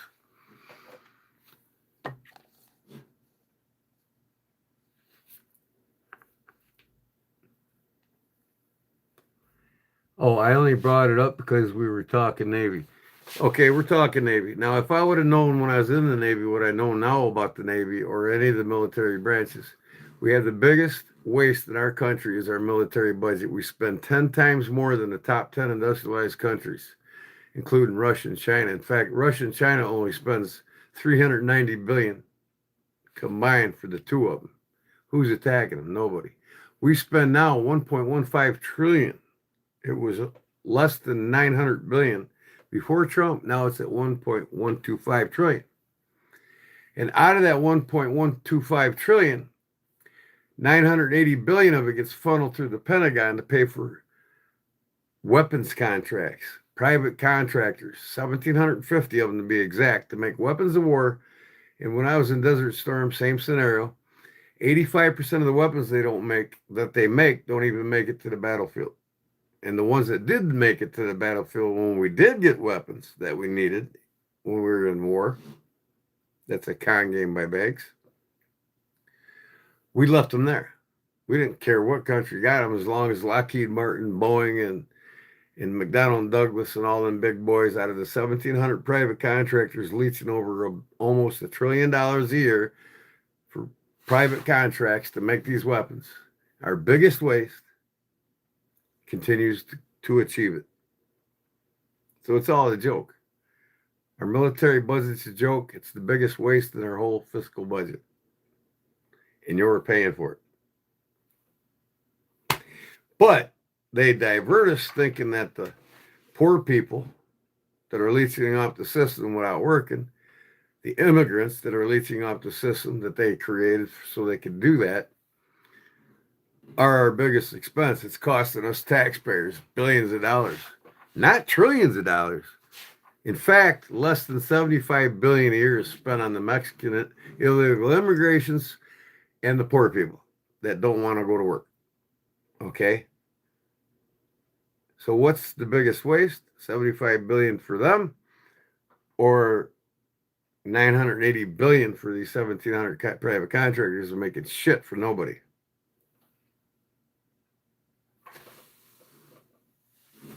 Bottom line is that we won. What do we win?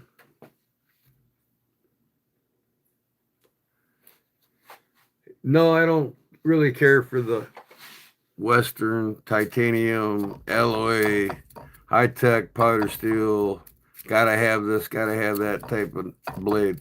I'm not big into that. I'm more of a traditional knife guy and a fixed blade guy. I make traditional knives and I make fixed blades more than anything. Not set up for stainless.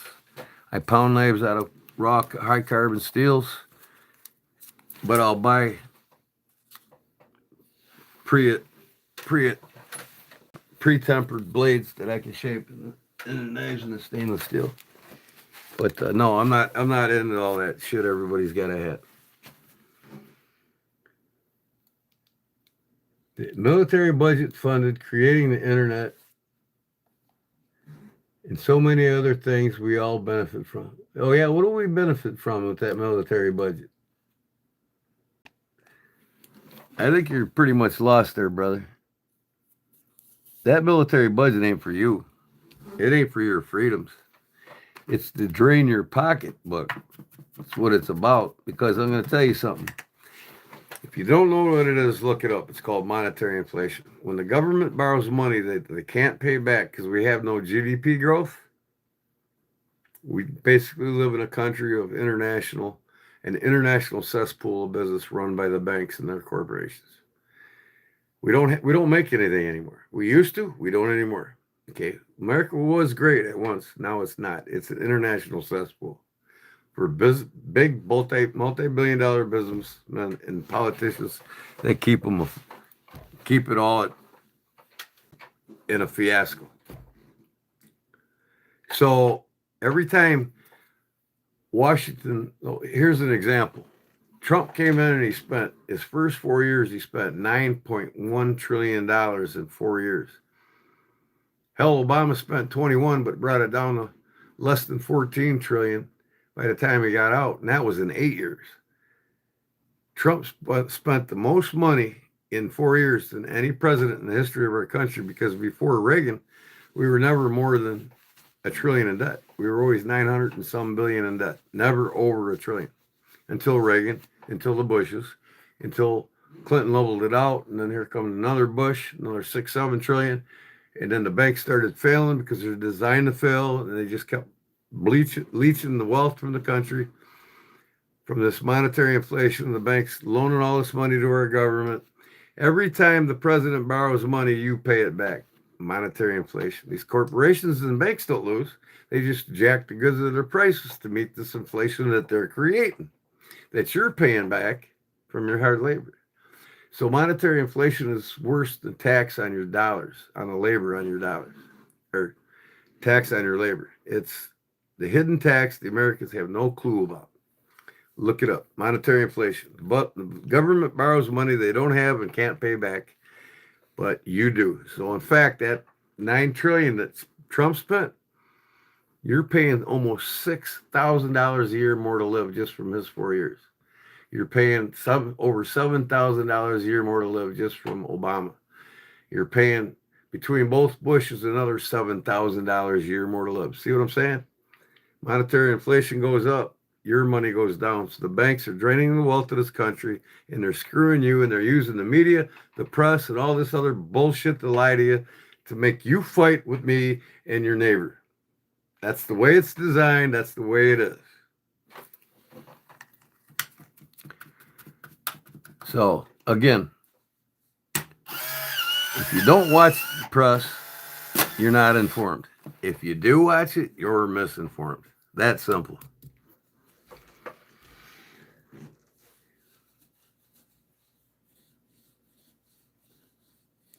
Okay, Elaine Hansen says, what now?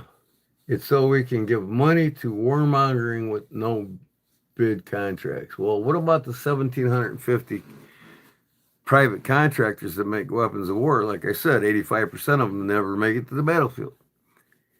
And they just dump them off in graveyards throughout the world. So the American people have no idea where this shit's gone. And when we needed these weapons of war, 80% of the time when I was in war, we didn't get them. And when we did get them, we just left them there when the war was over. So over $980 billion goes through the Pentagon to pay 1,750 private contractors to make weapons of war. That's a waste. But we're all bitching about immigration, and we're all bitching about the poor people, and it's only costing less than 70 billion, not 980 billion. Who's bitching about that? Nobody. Because they got you all thinking about the poor that they created. Americans just got to wake the hell up, man. You know, Ron Paul come up, he says it's time to end the feds. Kennedy tried to end them, and they took them out. Ron Paul says we got to end the feds. And the Federal Reserve is no more Federal Express. It's non-existently owned by the federal government. They don't answer to government. They fund them. See? If it wasn't for the Federal Reserve, that's owned by the IMF, the International Monetary Fund. Like I said, it owns 226 of the 236 industrialized countries. And they're after them other countries to make them broke so that they can take over their monetary systems too. In fact, they did it to every Middle Eastern country. And the only one they didn't get away with it was Iran. And guess who they're after now? Iran.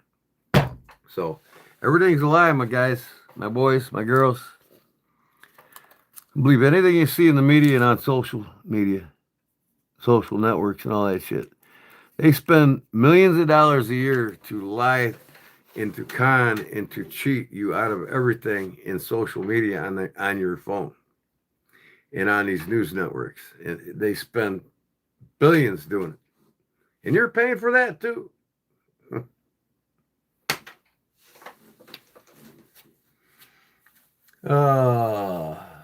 What's some of these trolls saying here, Brown Sugar? How big am I? I'm a Packers fan. I'd love to take you up on that offer. What offer are you talking about? In 1963, our debt was like $260K. Exactly. Now, Mike, We go back to the Federal Reserve Act in 1913, right? That was the plan of the Rothschild to send his 4 children, his 4 sons and his daughter across to the international markets around the world, to the biggest international market or the biggest national markets in these big countries, industrialized countries. America being the last one. They succeeded. His last son went to America to create the Federal Reserve. Since the Federal Reserve Act of 1913, when Rothschild's last son created it, they failed. We went into a Great Depression, remember? What, 1939? The banking system set up to fail, never to succeed. Henry Ford said in 1940, if the American people knew how the monetary system worked in America today, there'd be a war tomorrow. So if you guys in theory would have just listened to Henry Ford, your parents or your grandparents, we wouldn't be in the situation we're in today. So not only did he say it, but Kennedy said it, and then come Ron Paul said it. We have the power. It's called starve the banks. Don't use the banks anymore. Tell them we don't need you. They'll collapse in a week. Now we force our government to start working it back for us again. But the deal is, in 1913, since 1913 up until Reagan, the Federal Reserve has destroyed the purchasing power of the U.S. dollar by over 480%, up until Reagan. Now, from Reagan to today, 530% more. So you're almost at 1,000%. The Federal Reserve Act from 1913 to today has destroyed the purchasing power of the U.S. dollar. And then top it off, they took the gold standard away in the 70s, you know, because the banking system is not about backing any money that they will launder and put out in a loan. Like 85% of what goes into a bank goes immediately out into a loan with nothing to back it. If me and you tried it, we'd be in federal prison tomorrow.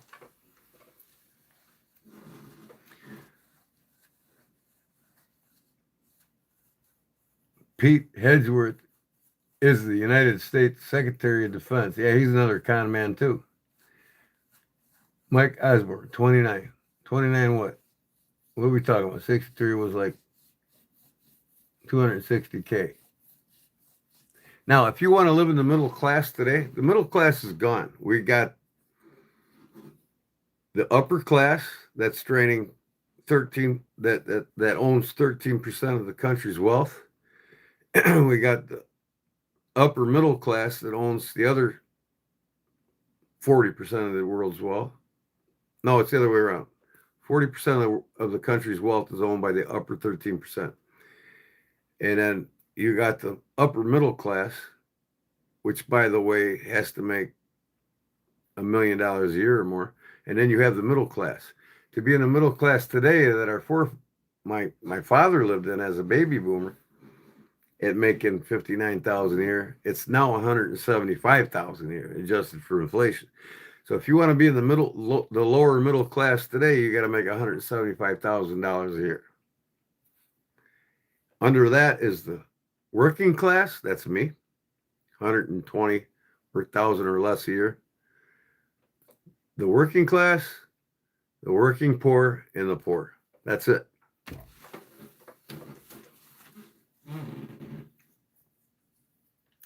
Depression hit in 1929, correct. So, and that was caused by the Federal Reserve. The Federal Reserve Act. The banking collapse under Obama. Federal Reserve Act. Henry Ford again said, in 1940, if the American people knew how the monetary system worked in America today, there would be a war tomorrow. In fact, Henry Ford supported both sides of the war all around the world.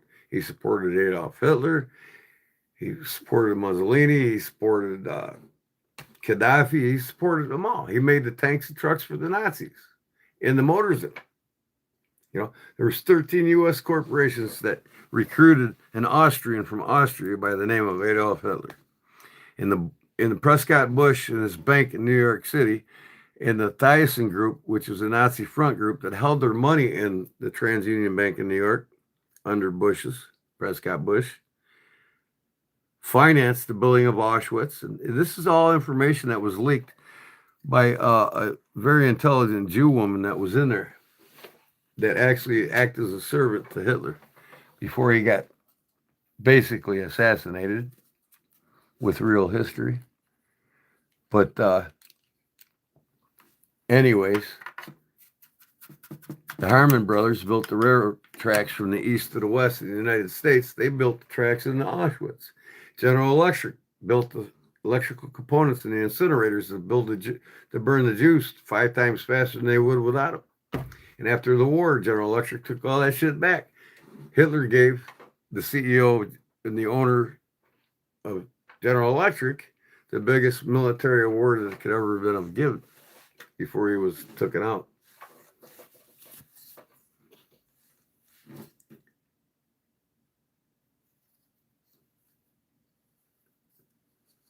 It's all a crippling game.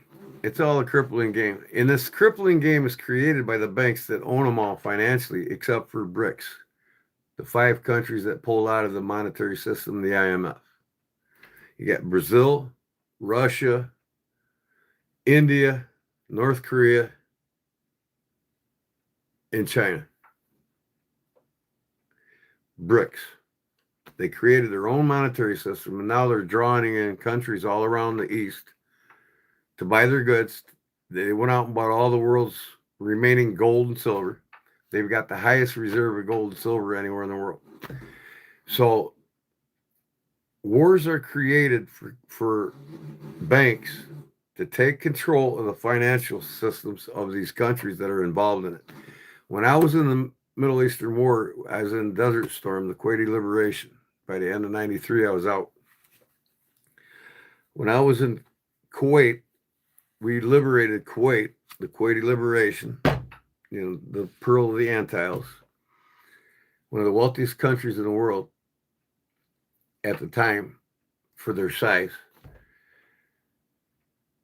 The IMF that owns all these monetary systems of all these countries around the world, in the great industrialized countries, if they weren't in the IMF, and most of these Middle Eastern countries were not in the IMF, but they all are now because of the war. It made them broke and begging for money, so they just gave up and let the IMF take over their financial future, just like they did here in 1913 with the Federal Reserve Act, International Monetary Fund. They own them all but like 9 industrialized countries. And then BRICS is 5 of them. So wars are created to get countries strapped financially, and then the IMF moves in and says, we'll give you the money to rebuild, and go. Now we own you. See, they did that to every country in the Middle East during the Gulf War to do that so they could control the oil when the U.S. dollar tanks, because you can't buy oil unless it's through U.S. currency, see? But now all that's changing, especially with BRICS. Russia, Brazil, Russia, China, India, North Korea, they're all selling their oil at a much faster pace now to keep up with the Middle Eastern countries that are now owned by the IMF. And they didn't succeed in taking over financially one of the countries, and that's Iran. So who they after now? Iran. They'll keep going after them until they're broke. That's the plan. They control all the money and all the oil over the Middle East.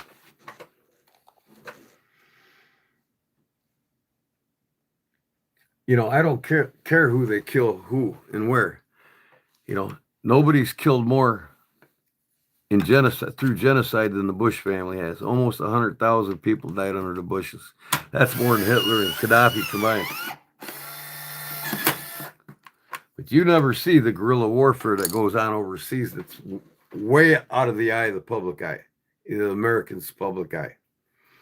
Americans have no clue the militia and guerrilla fighting forces that our government has overseas that we never even hear about, never even see. The weapons that these contractors are funding them and giving them, and building up their militaries or their guerrilla warfare. And these governments, the U.S. government through the banking cartel that funds them, goes down to Nicaragua and takes out a government, takes over their financial future, goes down to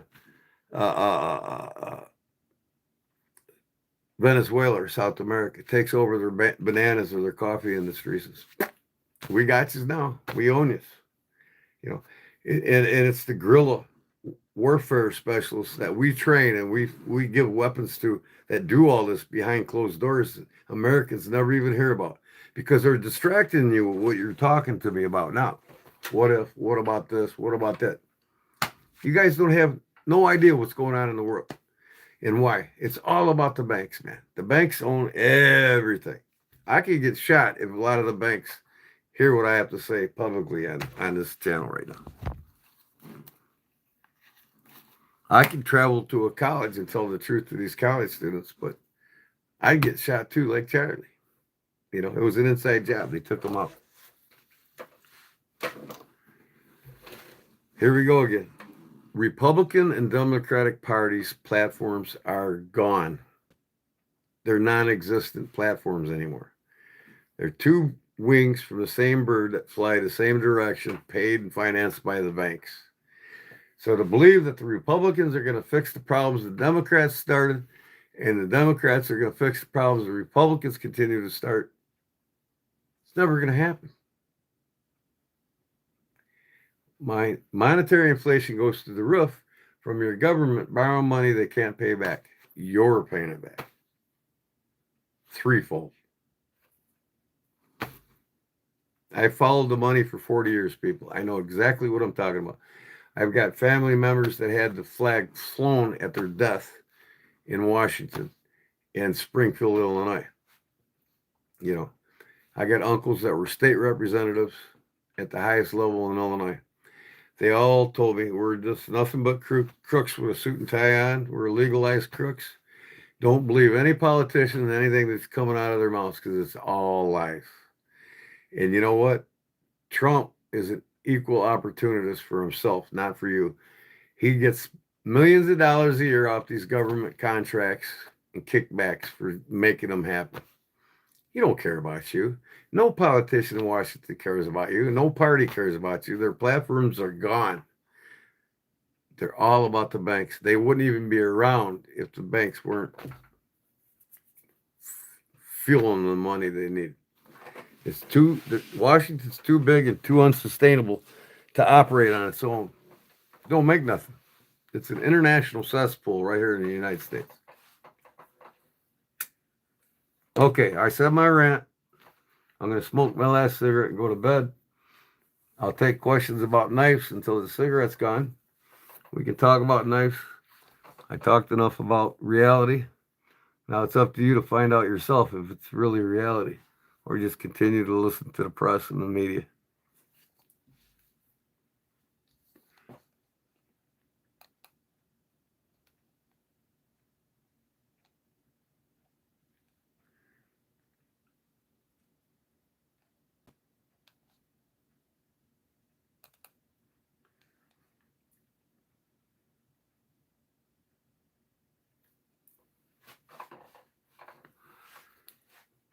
Hey, yeah, and none of them should get paid. They're just being paid. But let's not cuss anymore and let's not talk about politics. This is a knife channel, and I've floated way beyond what I should have talking about politics. It's just a lost cause. And that's why I don't talk about it on Facebook and most of the social links that I am associated with my YouTube channel. So if you've got any questions about knives, we all like knives here, and that's what we talk about. I made some gifts today and gave them away, or made some EDC hanks and some knife lanyards and gave them away tonight, and I do that every Wednesday night. So if you're about knives and you want to continue about knives, there will no longer be a discussion about politics. There's pages for that other than here. Go troll somewhere else and get your beliefs about your politics, because I just told you everything you needed to know. And I'm done with that. And ask me questions about knives. I'll be happy to answer them until I get the cigarette gun. Because in 5 minutes, I'm out of here.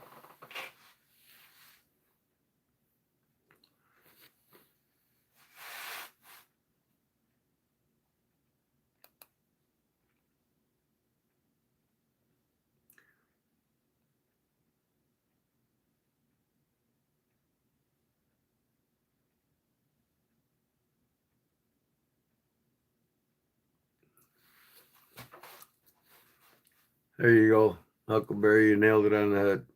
I'm also a libertarian more than anything. We need a third party, but it's not going to happen because the banks ain't going to let it happen. So that's fine, Mike. Let's talk about knives. That's all. Because I got a few people here still that's all they want to hear about, and that's what my channel's about.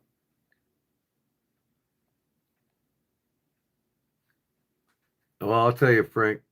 Anything about Work Sharp is awesome. It's an up and coming and growing company. They got a lot of great modern and traditional folding lines that they got coming out now. And for the knife enthusiast that wants to really put a good edge on their knives, Work Sharp's the way to go. They've got one of the best affordable knife sharpening systems on the market today. Nobody can touch them.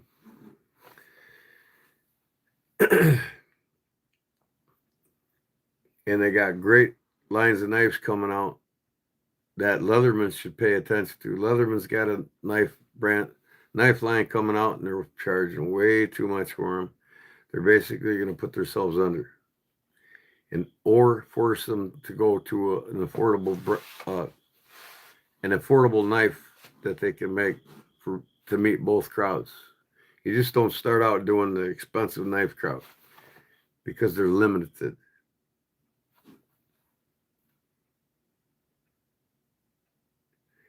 Kitchen knives, I recommend Henkel's, Cutco's, and the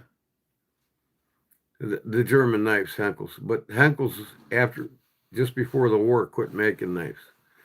So Henkel's actually contracts them out, but they're still German companies making the knives. And the German knife makers are amongst the best in the world. That's all there is to it. In fact, I'm trading off a lot of my case American knives for a lot of the German-made knives. So I would go with Henkel's, but or Chicago cutlery. I've got a lot of Chicago cutlery because I'm a Chicago boy, and I collect a lot of the different Chicago brand knives.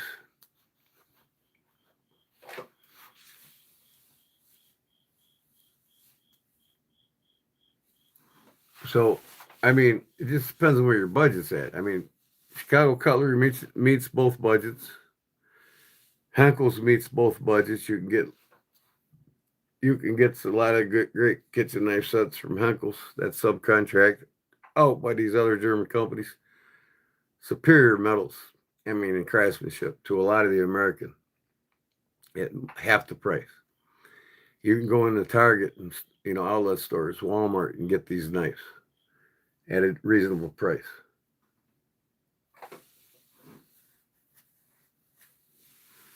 Well, the best type of steel it depends on the knife. See, knives are tools, and there's steels that meet these knives as tools that perform the best in all different categories of knives.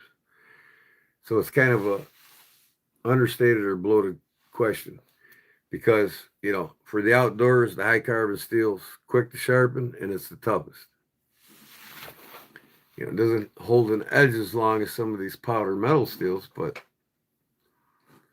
for toughness, you can cut a bolt in half with a high carbon steel and sharpen it way quicker than the high powered metallurgy steel.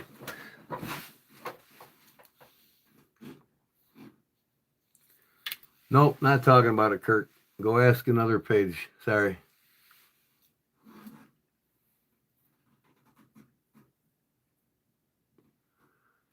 When you ask questions like that, this just tells me you're getting brainwashed from what you're watching. He woke up after 3 hours. Oh, he did? Okay. Heavy rocks. Your Huckleberry. Kurt kick heavy rocks. Go tell him, Huckleberry. Frost, there's Frost, Frost is a company that started out of this guy right here, James Parker, and his partner. and then James Parker brought, after they were done, James Parker bought Case for a while before Zippo bought him. But Parker Edwards started the Frost brand after they split up, and he was mostly a Damascus maker. Most of his knives were Damascus, and then Parker used him to make a lot of their knives in Jacksonville, Alabama, from all different kinds, and this is one of them. One of the best made trappers you'll ever buy, hands down, in America, then and even now, if you can find it. But and then Parker went on and had the Germans make a lot of his knives, and the Japanese. The best technology and best knife makers in steel in the world. I use mostly old Sheffield steel for crafting new knives. Well, there's all kinds of steels at Sheffield knife makers. Even the Case Western Company, K-Bar, they're all related. They all started out with the Sheffield England companies, merged here, worked in New York, and they branched out all over the country, made these American companies. And there's lots of different Sheffield steels. So you got to be specific about what kinds of knives and what kinds of steels are in them.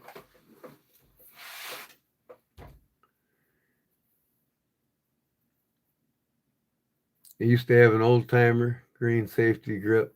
Yep, I got 2 of them in my collection right here, right now. Inexpensive knives with the molded rubber handles. I have 2 of them in my collection. In fact, I got a lot of old timer knives.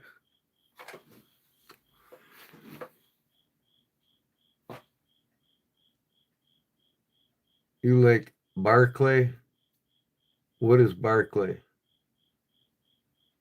Is that some kind of brand or clay to put on knives when they make Damascus for Hamons, or what? What is Barclay?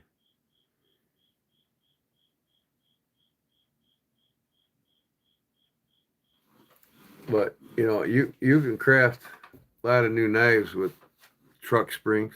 It's a very common steel. You can craft them from high carbon steel from pipe wrenches. Stay away from the railroad ties. That's garbage steel. It's got less than 4% high carbon in it. Whereas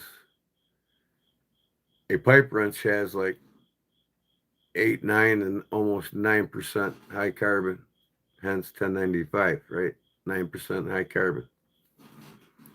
So pipe wrenches are very close to 1095, in between that and 1084. And it's the same with truck springs. They're like 8 point something percent high carbon steel, so they're very great. Old farming implements, discs, and plow parts. They were all made from the high carbon steels because they're tougher in the field. They could go through rocks with nobody's business and not break down. German knife maker. Okay, Barclay. Yeah, I wasn't too familiar with them, but I think I've heard of that name. My favorites from the German factories are without a doubt Eyewitness and Bulldog brand. Through Parker, made in Germany. Eyewitness. Okay, I got a bunch of them over there. I'm trying to think about them now. Henkel's. Big on Henkel's. Hen and Rooster. There's so many. Boker. I've got all of them, There's so many brands over there. The Boker tree brand was made in Germany, whereas the Boker brand is made in the U.S., but is still owned by the Boker company from Germany. And even them are still under the quality control of the Germans in the United States. So the best knives being made in America are probably by the Boker factory, under their quality control and technology, which is superior to Case. Case, they lost their quality control. They're becoming garbage knives. Anything after the 80s, junk. And you're going to pay twice as much for a Case because of the demand. Everybody's got this Americana feel. They got to have Harleys and they got to have Cases, and they're both garbage. They're trying to hold on to the American dream still, and it's gone. But back into the knives. The German knife makers are my favorite. I've made all kinds of throwing knives for myself and some of my friends, and I can for you. All you got to do is email me, and I'll make you some. Or you can get on my website and get on the emailing list, or learn more about us. Click on that, and then you can message me anything you want done custom.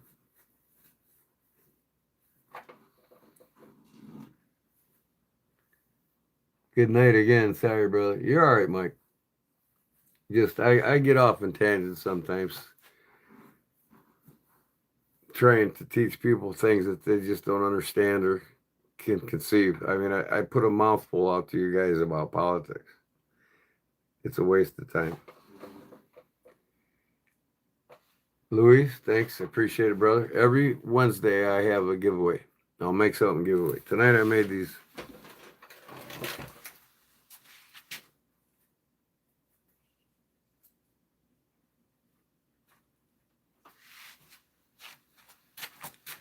I made several lanyards tonight.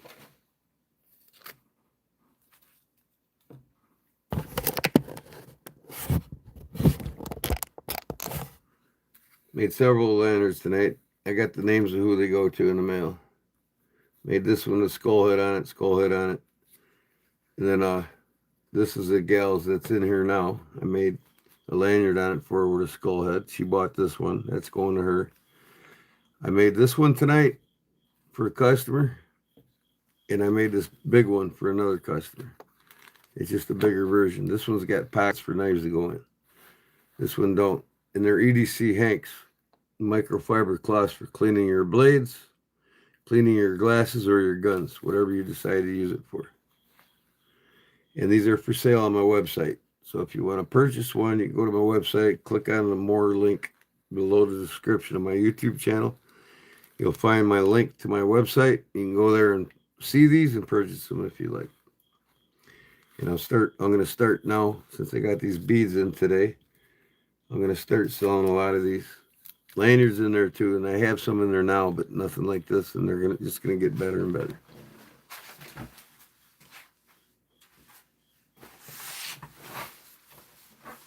So this is one of mine that I use. Short guy.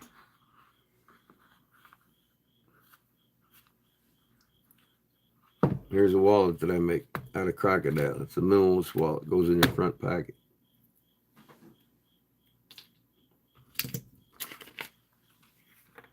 And these knife slips, I collect them from other makers.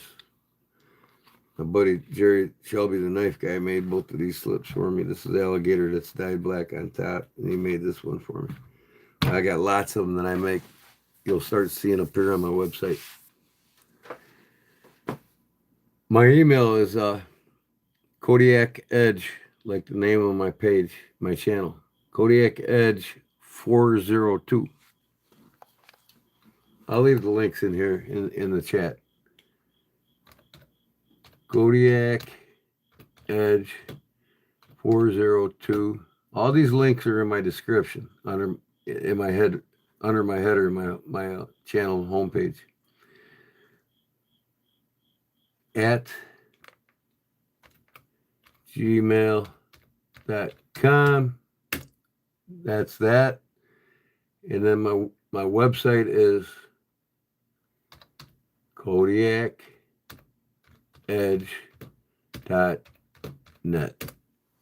There's the two links right there. And you can find them in my description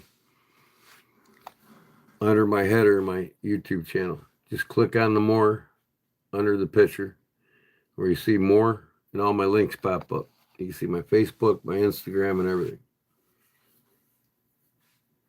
I make sheaths, I make gun holsters, I make Australian Outback hats. I make everything out of leather. I do custom Harley seats. I do custom upholstery work. I bladesmith, so I make a lot of knives and a lot of holsters and a lot of knife sheaths. I make everything for knives and guns when it comes to leather. and motorcycles.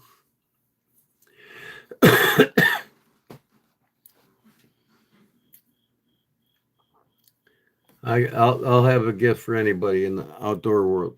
You know what I mean?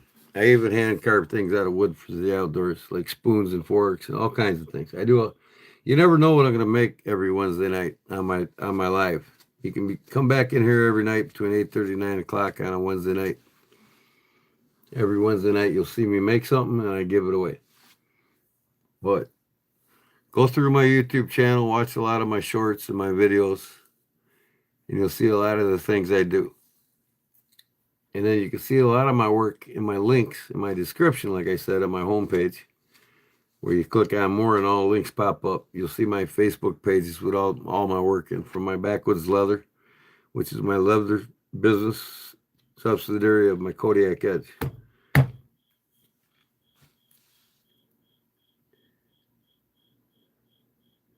I'm a retired union carpenter, and this is what I do now.